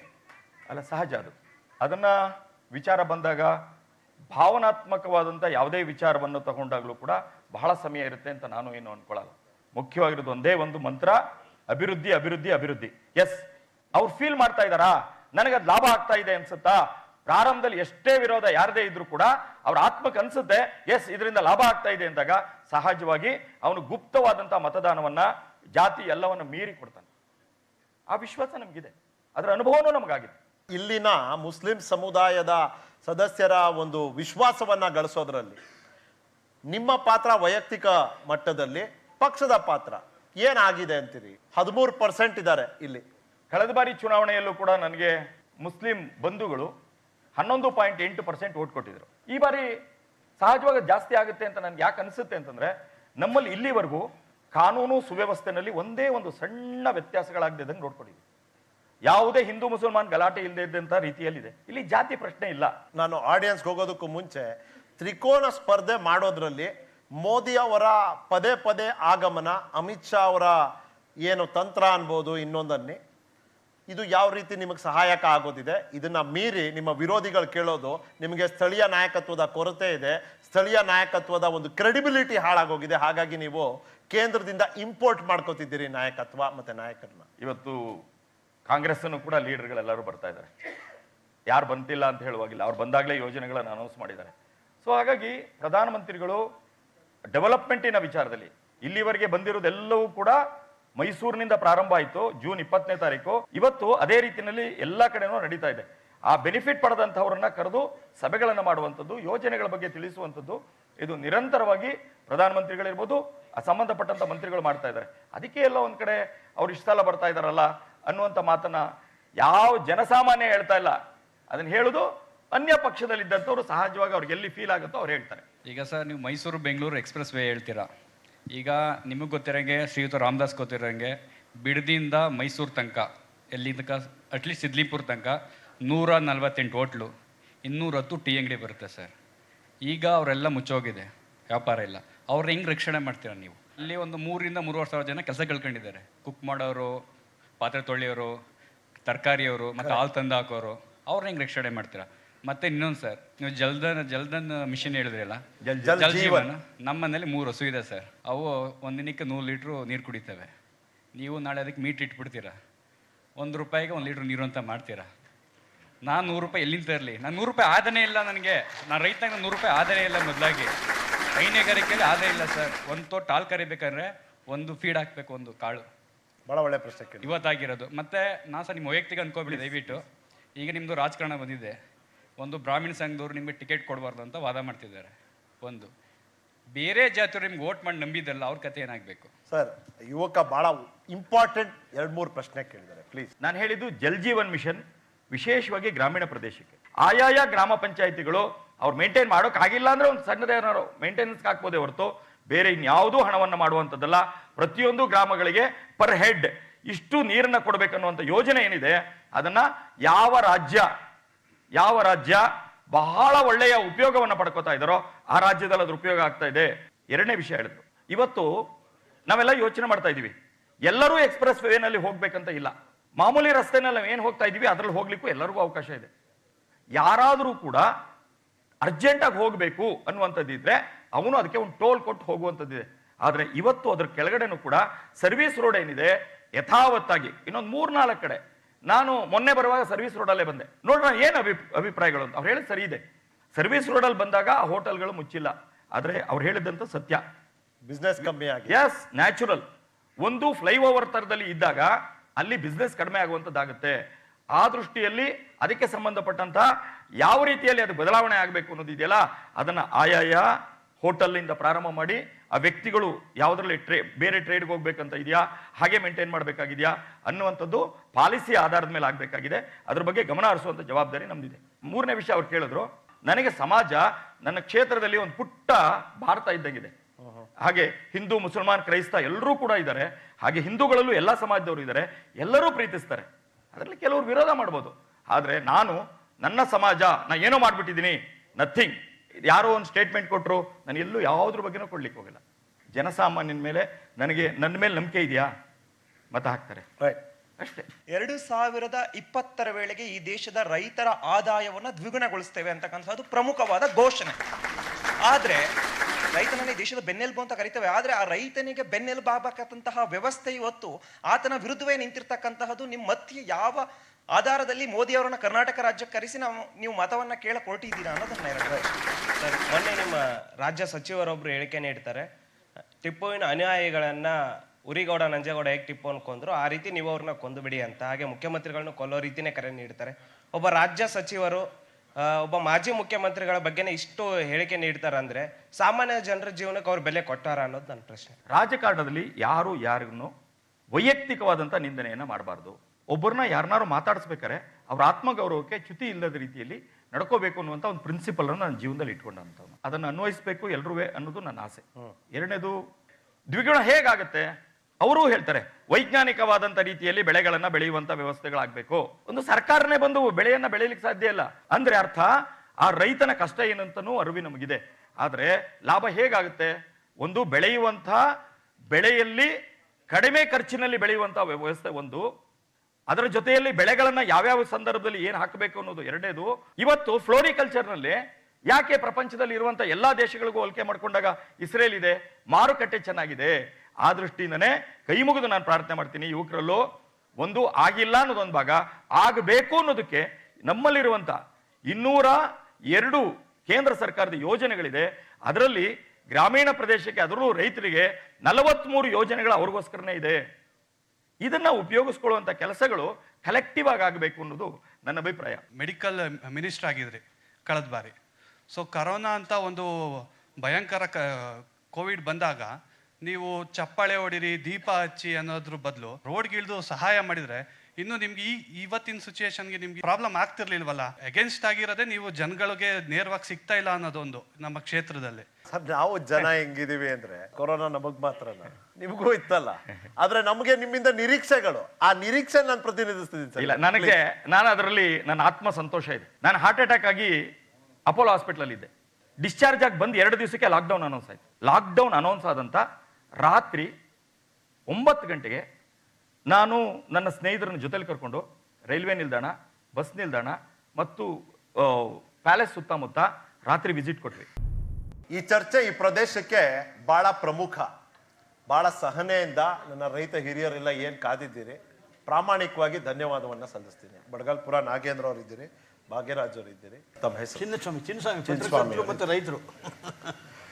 ಸರ್, ಇಲ್ಲಿ ಪಾಂಡವಪುರದಲ್ಲಿ ಒಂದು ಸಮಸ್ಯೆ ಇದೆ. ಇನ್ನು ನೀರಾವರಿ ಜಮೀನ್ ಸಿಗ್ತಿಲ್ಲ, ಎಡ ಮೇಲ್ದಂಡೆ ಮೂಲಕ ಹೇಮಾವತಿನ ಹರಿಸ್ರಿ ಅನ್ನೋ ಒಂದು ಪ್ರಶ್ನೆ ಆಗೇ ಉಳಿತು, ಬೇಡಿಕೆ ಆಗೇ ಉಳಿತು. ಇನ್ನ ಎಲ್ಲ ಪ್ರದೇಶದಲ್ಲಿ Kabini second phase Chamarajanagar sir, Kabini 2ನೇ ಹಂತ ಇಂಪ್ಲಿಮೆಂಟ್ ಮಾಡಿ ಅದು ಅಲ್ಲೇ ಉಳಿದಿದೆ. ಕೊಳ್ಳೇಗಾಲದಲ್ಲಿ ಕುಡಿಯೋ ನೀರು, ನೀರಾವರಿ ಎರಡಕ್ಕೂ ಸಮಸ್ಯೆ ಇದೆ. ಹನೂರ್ನಲ್ಲೂ ಕೂಡ ನಾನು ಎಲ್ಲಾ ಕ್ಷೇತ್ರದೂ ಬರ್ಕೊಂಡ್ ಬಂದೆ ಸರ್. ಕೋಲಾರದಲ್ಲಿ ಟೊಮ್ಯಾಟೊ, ಇನ್ನೊಂದು ಕಡೆ ಮಾವು, ಇಲ್ಲಿ ಕಬ್ಬು, ಒಂದೊಂದು ಪ್ರದೇಶದಲ್ಲಿ ಒಂದೊಂದು ಬೆಳೆ ಬೆಳೀತಾರೆ, ಅದಕ್ಕೆ ಯೋಗ್ಯ ಬೆಲೆ ಸಿಗ್ತಾ ಇಲ್ಲ. 2650 ಕೊಡ್ತಾ ಇರೋದು, ನಿಮ್ ಬೇಡಿಕೆ ಇಟ್ಟಿರೋದು ಆಲ್ಮೋಸ್ಟ್ ಅದ್ರ ಡಬಲ್ 4500. ಬಡಗಲ್ಪುರ ನಾಗೇಂದ್ರ ಅವರಿಂದ ಶುರು ಮಾಡ್ತೀನಿ. ಈ ಬಾರಿಯ ಚುನಾವಣೆಯಲ್ಲಿ ಕೃಷಿ ಸಂಬಂಧಿತ ವಿಷಯಗಳ ಆಧಾರದ ಮೇಲೆ ಮತದಾನ ಆಗಬೇಕು ಅನ್ನೋದಾದ್ರೆ ಯಾವ್ದಾ ವಿಷಯಗಳು? ಈ ದೇಶದಲ್ಲಿ ಹೆಚ್ಚು ಜನ ಅವಲಂಬಿಸಿರೋದು ಕೃಷಿ. ಮತ್ತೆ ಕೃಷಿ ಬರೀ ಅವಲಂಬನೆ ಅಲ್ಲ, ಒಂದು ಉದ್ಯೋಗ ಸೃಷ್ಟಿ ಮಾಡೋ ಕ್ಷೇತ್ರ. ಮುಖ್ಯವಾಗಿ ಯಾವುದೇ ದೇಶದ ಆಧಾರ ಸ್ತಂಭ ಫುಡ್ ಸೆಕ್ಯೂರಿಟಿ, ಅದಕ್ಕೆ ಕೊಡ್ತಾ ಇರೋವಂಥದ್ದು ಕೃಷಿ ಕ್ಷೇತ್ರ. ನಾವೆಲ್ಲ ಪಂಚವಾರ್ಷಿಕ ಯೋಜನೆ ನೋಡ್ತೀವಿ, ಈಗ ನೀತಿ ಆಯೋಗದ ಯೋಜನೆ ನೋಡ್ತೀವಿ. ಕೃಷಿಗೆ ಒಂದು ಸ್ಪಷ್ಟವಾದಂಥ ಕೃಷಿ ನೀತಿ ಇಲ್ಲ. ಮತ್ತು ಕೃಷಿಕರಿಗೆ ಒಂದು ಮಿನಿಮಮ್ ಇನ್ಕಮ್ ಗ್ಯಾರಂಟಿ ಇಲ್ಲ. ಪ್ರಮುಖವಾಗಿ ಚುನಾವಣೆಯಲ್ಲಿ ಕೃಷಿ ಸಂಬಂಧಿ ವಿಷಯಗಳೇ ಜಾಸ್ತಿ ಚರ್ಚೆ ಆಗಬೇಕಾದಂಥ. ಇವತ್ತು ಈಗ ನರೇಂದ್ರ ಮೋದಿ ಅವರು 2014ರಲ್ಲಿ ಪ್ರಣಾಳಿಕೆಯನ್ನು ತಗೊಂಡು ನೋಡೋಣ BJPದು. ಸ್ವಾಮಿನಾಥನ್ ವರದಿಯನ್ನು ಜಾರಿಗೆ ತರ್ತೀವಿ ಅಂತೇಳಿ C2+50%. ಇದುವರೆಗೂ ಕೂಡ ಅದಾಗಿಲ್ಲ. ಏಕೆಂದರೆ ಅಧಿಕಾರಕ್ಕೆ ಬಂದ 4-5 ತಿಂಗಳಲ್ಲೇ ಸುಪ್ರೀಂ ಕೋರ್ಟ್ ಮುಂದೆ ಒಂದು ರಿಟ್ ಪಿಟಿಷನ್ ಇದಿರ್ತದೆ. ಅದರಲ್ಲಿ ಸೆಂಟ್ರಲ್ ಗೌರ್ಮೆಂಟೇ ಒಂದು ಪ್ರಮಾಣ ಪತ್ರ ಸಲ್ಲಿಸಿದೆ, ನಾವು ಕೊಡೋಕ್ಕಾಗಲ್ಲ ಅಂತ ಒಂದು. ಮತ್ತು ಇನ್ಕಮ್ ಡಬ್ಲಿಂಗ್ ಬಗ್ಗೆ ಪ್ರಧಾನಮಂತ್ರಿಯವರು ಹೇಳ್ತಾ ಇದ್ರು, ಅರುಣ್ ಜೇಟ್ಲಿಯವರು ಹೇಳ್ತಾ ಇದ್ರು. ತೀರೋಗ್ಬಿಟ್ಟು ಅರುಣ್ ಜೇಟ್ಲಿ ಇಲ್ಲ. ಆ್ಯಕ್ಚುಲಿ ವಾಸ್ತವವಾಗಿ ಬೇಕಾದಷ್ಟು ಸರ್ವೆ ರಿಪೋರ್ಟ್ ಆಗಿವೆ, ಇನ್ವೆಸ್ಟಿಗೇಷನ್ ಆಗಿವೆ, ಕೃಷಿ ಸಂಸ್ಥೆಗಳು ಕೂಡ ಹೇಳಿದ್ದಾರೆ ಇನ್ಕಮ್ ಅಂತೂ ಡಬಲ್ ಆಗಿಲ್ಲ, ಕೃಷಿ ಉತ್ಪಾದನಾ ವೆಚ್ಚ ಜಾಸ್ತಿ ಆಗ್ತಾ ಇದೆ. ನಾವು ಕೇಳ್ತಾ ಇರೋಂಥದ್ದು ಕರ್ನಾಟಕದ ರೈತರ, ಇಡೀ ಭಾರತದ ರೈತರು, ಕೈಗಾರಿಕೆಗೆ ಒಂದು ನೀತಿ ಇದೆ, ಅಲ್ಲಿ ಉತ್ಪಾದನೆಗಳಿಗೆ ನಿಖರವಾದಂಥ ಕಾನೂನಾತ್ಮಕವಾದ ಬೆಂಬಲ ಆದಂಥ ಒಂದು ಬೆಲೆ ಇದೆ. ನಾವು ಕೃಷಿಗೂ ಅದಕ್ಕೆ ಕೊಡಿ ಅಂತ. ಕೃಷಿಗೆ ಕೊಡಿ ಅಂತ ಕೇಳ್ತಿದ್ದೀವಿ. ಅಲ್ಲ, ನಾನು ಬರೀ ನಿಮ್ ಪರಾನೇ ಇದ್ರೆ ಇದು ಚರ್ಚೆ ಆಗೋದಿಲ್ಲ ಅಂತ. ಸೊ ನಾನು ಆ ಕಡೆಯಿಂದನೂ ಒಂದಷ್ಟು ಪ್ರಶ್ನೆ ಕೇಳೋಣ ಅಂತ. ಬಡಗಲ್ಪುರ ನಾಗೇಂದ್ರ, ಇಲ್ಲಿ ಪ್ರೊಡಕ್ಷನ್ನಿಗೂ ಮಾರ್ಕೆಟಿಗೂ ಒಂದು ಸಂಬಂಧ ಇದೆಯಲ್ಲ. ಫಾರ್ ಎಕ್ಸಾಂಪಲ್ ಹೇಳ್ತೀನಿ, ನೀವು ಕೇಳ್ತೀರಿ ಸಕ್ಕರೆಗೆ ಇಷ್ಟು ಬೆಲೆ ಕೊಡಿ, ಕಬ್ಬಿಗೆ ಇಷ್ಟು ಬೆಲೆ ಕೊಡಿ. ಓವರ್ ಪ್ರೊಡಕ್ಷನ್ ಆಗಿ ಅದ್ರ ಮೇಲೆ ಇಂಪೋರ್ಟ್ ಕೂಡ ಇದ್ದು ಇಷ್ಟೆಲ್ಲ ಸಕ್ಕರೆನ ಮುಂದೆ ಇದ್ದಾಗ ಖರೀದಿದಾರ ಯೋಚನೆ ಮಾಡ್ತಾನೆ, ಒಂದು ಒಳ್ಳೆ ಬೆಲೆಗೆ ಹೆಂಗೆ ಮಾರ್ತೀರಿ ನೀವು? ಈಗ ಸಲಹೆ ಕೊಡ್ತಾರೆ, ಯಾಕ್ರಪ್ಪ ಎಲ್ರೂ ಕಬ್ಬು ಬೆಳಿತೀರಿ, ಕೆಲವರು ನವಣೆ ಬೆಳೀರಿ, ಮಿಲೆಟ್ಸ್, ಕೆಲವರು ರಾಗಿ ಬೆಳೀರಿ. ಆದ್ರೆ ಇಲ್ಲಿನ ರೈತರು ಇಲ್ಲ, ನಾವು ಕಬ್ಬೆ ಬೆಳಿತೀವಿ, ಸಕ್ಕರೆ ನಾಡು ಅಂತ ಹೆಸರು ಕಟ್ಕೊಂಡಿದೀವಿ, ನಾವು ನಮ್ಮ ಕೃಷಿಯ ಪದ್ಧತಿಯನ್ನ ಮುಂದುವರಿಸ್ತೀವಿ.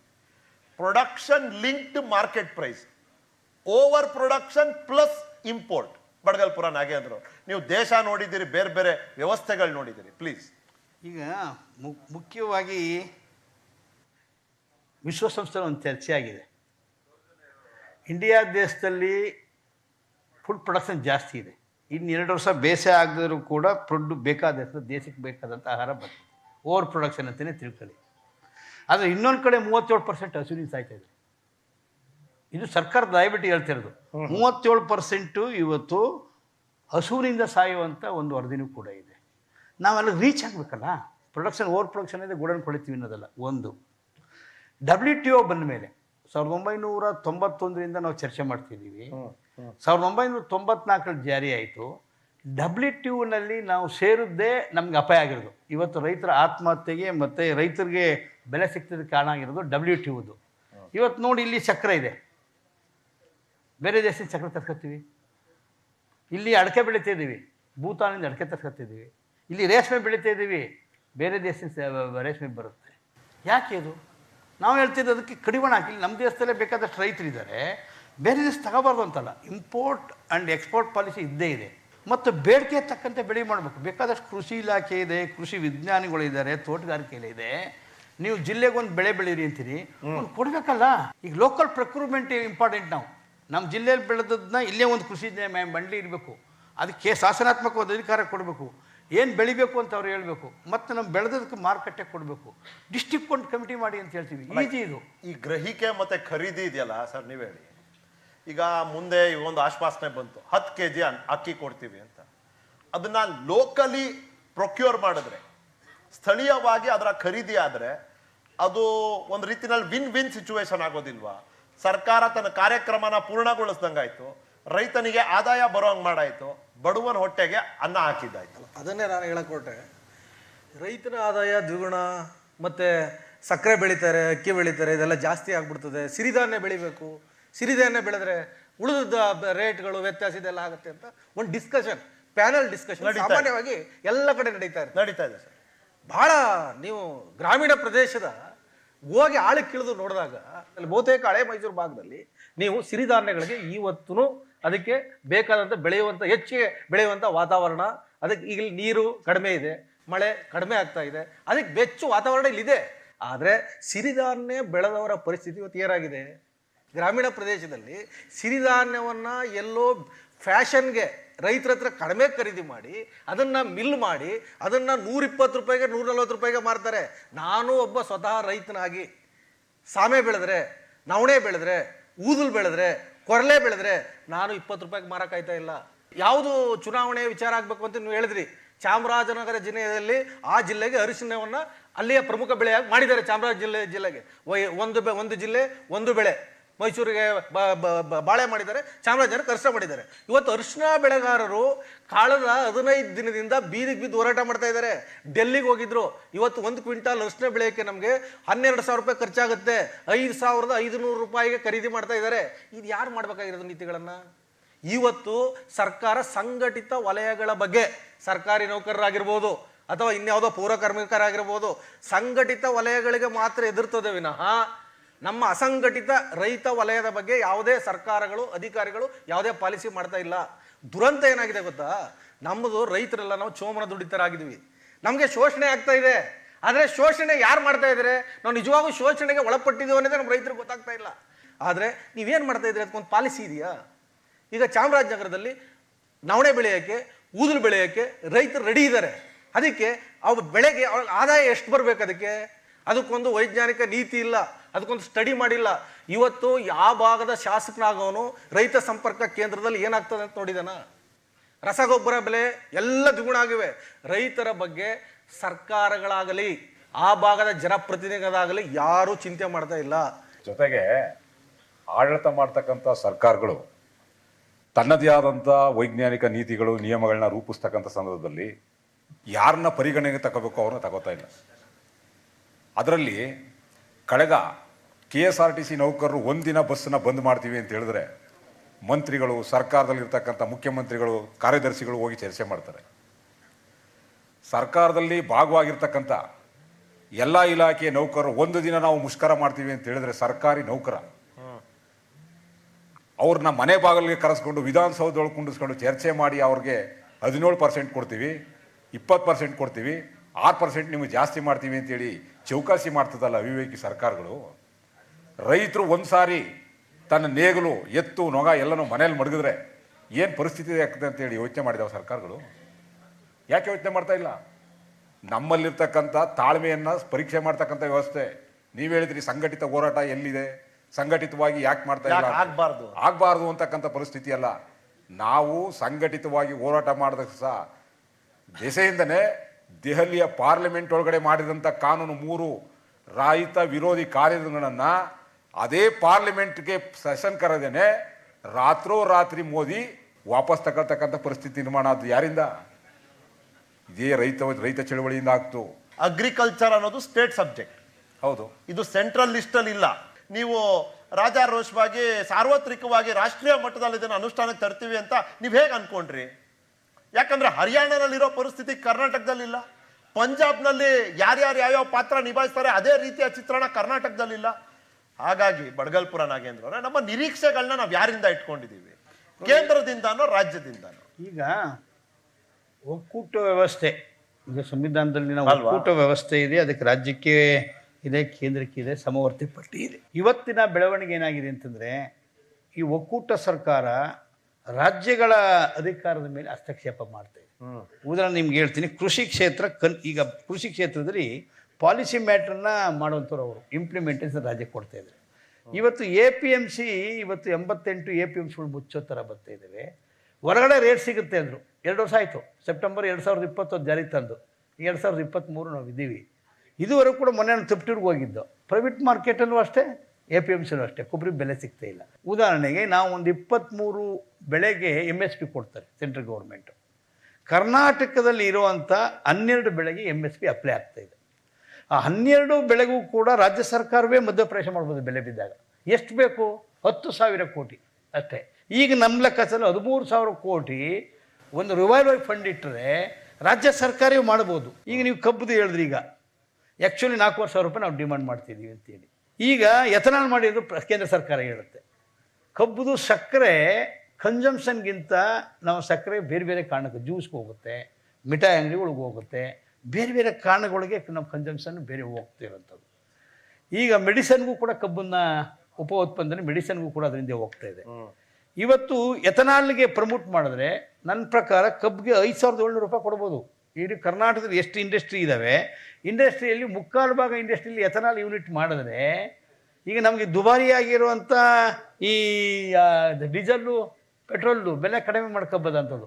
ಇದಕ್ಕೆ ಕೇಂದ್ರ ಸರ್ಕಾರ ಏನಪ್ಪ ಅಂದರೆ ಕೃಷಿ ಉಪೋತ್ಪನ್ನಗಳಿಗೆ ವ್ಯಾಲ್ಯೂ ಅಡಿಷನ್ ಮಾಡೋಕ್ಕೆ ಹೋಗ್ಬೇಕು, ಅದಕ್ಕೊಂದು ಎಂಟರ್ಪ್ರೈಸಸ್ ಅಂತ ಪ್ರೋಸೆಸ್ ಕೊಡಬೇಕು. ಅಲ್ಲ, ನಾನು ಇಲ್ಲಿ ಯಾರ್ಯಾರು ಮಾತಾಡ್ತೀರಿ ಕ್ವಿಕ್ ಆಗಿ ತಮ್ಮ ಮೂಲಕ ಗಮನ ಸೆಳೆಯೋದು ಏನಂದ್ರೆ, ಇಲ್ಲಿ ತಾವು ನೋಡಿರ್ಬೋದು, ನಮ್ಮ ಇವರು ರೈತ ಮುಖಂಡರು ಎಲ್ಲ ಚೆನ್ನಾಗಿ ಮಾತಾಡಿದ್ದಾರೆ.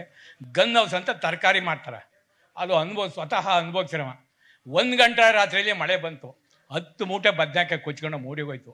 ತರಕಾರಿ ಹೊಲದಲ್ಲಿ ವಿದೇಶಿ ಬೀಜ ತರಿಸಿ ಔಷಧಿ ಎಲ್ಲ ಸಿಂಪರಣೆ ಮಾಡಿ, ಟೊಮೊಟೊಗೇನ ತೆಂಗಿನಕಾಯಿನ ಥರ ಮೊಟ್ಟೆ ಇದೆಯಾ, ಎಡದೂಟ ಹಾಕಿರ, ಇವತ್ತು ಔಷಧಿ ಹೊಡತೀನಿ, ನಾಳೆ ಮಾರ್ಕೆಟ್ ಇತ್ತೀನಿ. ಅದ್ರ ಜೊತೆ ಗಲೀಜ್ ಜಾಗ ಅಂತೇನೋ ಮಳೆ ಆಗ ಅನುಭವಿಸ್ತೀನಿ. 1 ಗಂಟೆ ರಾತ್ರಿಗೆ ಒಂದು ಸೂಡಿಲ್ಲ. ಎಷ್ಟು ವರ್ಷದಿಂದ ಗನ್ ಹೌಸಲ್ಲಿ ಇದಾಗಿದ್ದು. ರಾಮದಾಸ್ ಎಷ್ಟು ದಿನ ತಿರುಗಾಡ್ತಾ ಇಲ್ಲ ಗನ್ ಹೌಸು. ಮತ್ತು ರಾಜ್ಕುಮಾರ್ ರಸ್ತೆಯಲ್ಲಿ ಚಪ್ಪಲ್ ಅಡಿಲಿ ಅವರು ನಿದ್ಗೆಟ್ಕೊಂಡು ಮಹಿಳೆಯರು ಬೆನ್ ಕಾಣಂಗೆ ಮಾರ್ಕೆಟ್ ಮಾಡ್ತಾರೆ.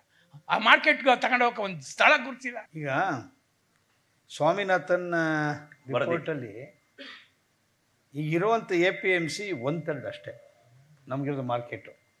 ಆ್ಯಕ್ಚುಲಿ ಹೋಬ್ಳಿಗೆಲ್ಲ ಒಂದು ಹೋಗ್ಬೇಕು. Market APMC ವಿಸ್ತರಿಸಿಲ್ಲ. ಮಾರ್ಕೆಟಿನ ಸರ್ಕಾರಿ ಸ್ವಾಮ್ಯದಲ್ಲಿ ಮಾರ್ಕೆಟಿನ ವಿಸ್ತರಣೆ ಮಾಡಿದ್ರೆ, ಈ ಉದಾಹರಣೆಗೆ ಅವ್ರು ಟೊಮೆಟೊ ಹೇಳಿದ್ರಲ್ಲ, ತರಕಾರಿ ಮಾರ್ಕೆಟ್ಗೆ ಒಂದು ಸ್ಥಳ ಮಾಡಿದ್ರೆ ಬೇಕಾದಷ್ಟು ಪ್ರೈವೇಟ್ ಮ್ಯಾನ್ಗಳು, ಬಿಸ್ನೆಸ್ ಮ್ಯಾನ್ಗಳು ಬಂದು ಅವ್ರು ತಗೊಂಡು ಹೋಗ್ತಾರೆ. ಆ ಥರದ ಮೂಲಭೂತವಾದ ವ್ಯವಸ್ಥೆನೇ ಮಾಡಿಲ್ಲ. ಆ್ಯಕ್ಚುಲಿ ನೀವು ರೈತನ ಮನೆ ಬಾಗಿಲಿಗೆ ಯಾರೋ ಬಂದು ತಗೊಂಡು ಹೋಗ್ತಾರೆ ಅಂತಲ್ಲ, ರೈತನ ಮನೆ ಬಾಗಿಲಿಗೆ ಮಾರ್ಕೆಟ್ ಬರಬೇಕು, ಗ್ಯಾರಂಟಿ ಮಾರ್ಕೆಟ್ ಬರಬೇಕು. ಆ ಥರದ್ರಿಂದ ಅವನು ಸೆಕ್ಯೂರ್ ಆಗಿ ಅಲ್ಲಿ ದುಡ್ಡು ಸಿಗುತ್ತೆ ಅನ್ನೋ ದೃಷ್ಟಿಯಿಂದ ಅವ್ರು ರೆಗ್ಯುಲೇಟೇ ಇಲ್ಲೇ ಆದಮೇಲೆ ಕಷ್ಟ ಆಗುತ್ತೆ. ನಮ್ಮ ರಾಜ್ಯದಲ್ಲಿ ಬೇರೆ ವಿಚಾರಕ್ಕೆ ಬೇಕಾಗಿಲ್ಲ. ಕಾರ್ಖಾನೆಗಳಿಗೆ ಹಗಲೊತ್ತು ವಿದ್ಯುತ್ತು, ಕೃಷಿ ಮಾಡ್ತಕ್ಕಂಥ ದೇಶಕ್ಕೆ ಅನ್ನ ಕೊಡ್ತಕ್ಕಂಥ ರೈತನಿಗೆ ರಾತ್ರಿ ಹೊತ್ತು ವಿದ್ಯುತ್ತು. ಆ ಸಂದರ್ಭದಲ್ಲಿ ಆವೇನಾದ್ರು ಸ್ನೇಕ್ ಬೈಟ್ ಆಯಿತು, ಹಾವು ಕಚ್ಚಿತು ಅಂತ ಹೇಳಿದ್ರೆ ಆತನಿಗೆ ಉಚಿತವಾದ ಚಿಕಿತ್ಸೆ ಇಲ್ಲ. ಇದನ್ನ ಚರ್ಚೆ ಆಗಬೇಕಾಗಿತ್ತು ಇವತ್ತಿನ ಚುನಾವಣೆಯಲ್ಲಿ. ನಾನು ನನ್ನ ದೇಶದ ರೈತನಿಗೆ ಹಗಲು ಹೊತ್ತಿನಲ್ಲಿ 10 ಗಂಟೆ ವಿದ್ಯುತ್ ಕೊಡ್ತೀನಿ, ಹಾವು ಕಚ್ಚಿದಂಥ ಸಂದರ್ಭದಲ್ಲಿ ಆತನಿಗೆ ಸಂಪೂರ್ಣ ಉಚಿತ ಚಿಕಿತ್ಸೆಯನ್ನು ಕೊಡಿಸ್ತೀನಿ, ಆತನಿಗೆ ಕೊಡ್ತಕ್ಕಂಥ ಬೆಳೆದಂಥ ಬೆಳೆಗಳಿಗೆ ಉದ್ಯೋಗದಲ್ಲಿ ನಾನು ಭರವಸೆಯನ್ನು ಕೊಟ್ಟು ಆ ಬೆಳೆದಂಥ ಬೆಳೆಗೆ ನಿಖರವಾದಂಥ ಬೆಲೆಯನ್ನು ಕೊಡ್ತೀನಿ ಅಂತಕ್ಕಂಥ ವ್ಯವಸ್ಥೆ ಚರ್ಚೆ ಆಗಬೇಕಾಗಿತ್ತು. ಅದು ಚರ್ಚೆ ಆಗ್ತಾ ಇಲ್ಲ. ಉರಿಗೌಡ, ನಂಜೇಗೌಡ ಇವರ ಚರ್ಚೆಗೆ ಬರ್ತಕ್ಕಂಥವ್ರು. ಉರಿಗೌಡ, ನಂಜೇಗೌಡ ಓಟ್ ಹಾಕ್ತಾನ ನಿಮಗೆ? ಓಟ್ ಹಾಕ್ತಕ್ಕಂಥವನು ರೈತ ಓಟ್ ಹಾಕ್ತಕ್ಕಂಥ ರೈತನ ಓಟ್ನಿಗೆ ನೀವು ಪಡಿಬೇಕು ಅಂತ ಹೇಳಿದ್ರೆ ನಮಗೆ ನಿಗದಿಯಾದಂಥ ಬೆಲೆ ಇಲ್ಲ. ಇವತ್ತು ತರಕಾರಿಯನ್ನು ರಸ್ತೆಯಲ್ಲಿ ಮಾರ್ತೀವಿ ಅಂತ ಹೇಳಿದ್ರು. ಆ ತರಕಾರಿಯನ್ನು ರಸ್ತೆಯಲ್ಲಿ ಮಾರುವಂಥ ತರಕಾರಿ ತಿಂತಕ್ಕಂಥವ್ರು ಯಾರು? ನಿಮಗೂ ಓಟ್ ಹಾಕ್ತಕ್ಕಂಥ ಮತದಾರರೇ. ರೈತ ಬ್ಯಾಂಕ್ಲಿ ಸಾಲ ಕೇಳಕ್ ಹೋದ್ರೆ ಬ್ಯಾಂಕಲ್ಲಿ ಸಿಬಿಲ್ ಸ್ಕೋರ್ ಇಲ್ಲ ನಿಂದು ಅಂತೇಳಿ HB ಕೋಟೆ ತಾಲೂಕಲ್ಲಿ ಒಬ್ಬ ರೈತ ಬ್ಯಾಂಕಲ್ಲಿ ವಿಷ ಕುಡಿಸತ್ತಿದ್ದಾನೆ. ಅದನ್ನ ಹೇಳ್ಬೇಕು. ರೈತ 50,000 1 ಎಕರೆ ಜಮೀನ ಸಾಲ ತಗೋಬೇಕು ಅಂತ ಹೇಳಿದ್ರೆ 50,000 ರೂಪಾಯಿಗೆ ಮಾರ್ಟಿಗೇಜ್ ಮಾಡಬೇಕು. 50,000 ಸಾಲ ತಗೋಬೇಕು ಅಂದ್ರೆ ಮಾರ್ಟಿಗೇಜ್ ಮಾಡಬೇಕು. ಅದೇ ಬಂಡವಾಳಶಾಹಿಗಳು 10 ಗುಂಟೆ ಜಮೀನು 1 ಎಕರೆ ಜಮೀನ ಅಲಿನೇಷನ್ ಮಾಡ್ತು ಅಂತ ಹೇಳಿದ್ರೆ 100 ಕೋಟಿ ರೂಪಾಯಿ ಸಾಲ ಕೊಡ್ತೀರಿ, ಅವ್ರಿಗೆ NPA ಅಂತ ಹೇಳಿ ಮನ್ನಾ ಮಾಡ್ತೀರಿ. ಈ ದೇಶಕ್ಕೆ ಸಾಲ ತಗೊಂಡಿರ್ತಕ್ಕಂಥ ರೈತ ತನ್ನ ಮೋಜು ಮಸ್ತಿಗೆ ಮಾಡಿಲ್ಲ. ಯಾವನಾರು MLA ಮಂತ್ರಿ ಬಂಡವಾಳಶಾಹಿ ಆತ್ಮಹತ್ಯೆ ಮಾಡ್ಕೊಂಡಿದ್ದಾನ? ಯಾಕೆ ಆತ್ಮಹತ್ಯೆ ಮಾಡ್ಕೊಂಡಿಲ್ಲ ಅವರು? ಇವತ್ತು ರೈತ ಆತ್ಮಹತ್ಯೆ ಮಾಡ್ಕೊಂಡಿದ್ದಾನೆ. ರೈತನ ಕಷ್ಟ, ರೈತನ ಶಾಪ ಈ ದೇಶದಲ್ಲಿ ಆಡಳಿತ ಮಾಡುವಂತ ಮಂತ್ರಿ MLAಗಳಿಗೆ ತಟ್ಟುತ್ತೆ. ಅದಕ್ಕೆ ಉದಾಹರಣೆ ಅಂತ ಹೇಳಿದ್ರೆ, ಅಧಿಕಾರಕ್ಕೆ ಬರಬೇಕಾದಂತ ಸಂದರ್ಭದಲ್ಲಿ ನನ್ನ ರೈತನ ಮನೆಗೆ ನಿನ್ನ ಸೇವಕನಾಗಿ ಕೆಲಸ ಮಾಡ್ತೀನಿ ಅಂತ ಹೇಳಿ ಗುಲಾಮ್ನಾಗಿ ಬಂದು ಕೈ ಮುಗಿದು ಕೊನೆಗೆ ಹುಲಿಯಾಗಿ ನಿಂತುಕೊಂಡು ರೈತನ ವಿರುದ್ಧವಾದ ಕಾನೂನು ನಿರೂಪಣೆ ಮಾಡ್ತಿರಲ್ಲ, ನಿಮಗೆ ನಮ್ಮ ರೈತ ವರ್ಗದ ಧಿಕ್ಕಾರ ಇದ್ದೇ ಇದೆ. ಧಿಕ್ಕಾರ. Thank you sir. ನನ್ನ ಸಮಯ ಇದ್ದಿಷ್ಟೇ. ನಿಮ್ಮ ಸಹನೆಗಾಗಿ ಮತ್ತೊಮ್ಮೆ ಪ್ರಾಮಾಣಿಕ ಧನ್ಯವಾದಗಳು. Thank you. ಹಳೆ ಮೈಸೂರು ಗೆದ್ದವರೇ ಈ ಬಾರಿ ಸರ್ಕಾರದ ರಚನೆಯಲ್ಲಿ ಒಂದು ಮಹತ್ವದ ಪಾತ್ರ ನಿಭಾಯಿಸ್ತಾರೆ, ಅಥವಾ ಸರ್ಕಾರವನ್ನೇ ರಚಿಸುವಂತ ಒಂದು ಸಾಧ್ಯತೆಯನ್ನ ಕೂಡ ಕಾಪಾಡ್ಕೊಂಡಿರ್ತಾರೆ. ಇಷ್ಟೊತ್ತು ಈ ಕಾರ್ಯಕ್ರಮವನ್ನ ನೋಡಿದ್ದಕ್ಕಾಗಿ ಧನ್ಯವಾದ. ನೋಡ್ತೀರಿ ನ್ಯೂಸ್ 18, ಜಾಲ ನಮ್ಮದು, ಬಲ ನಿಮ್ಮದು.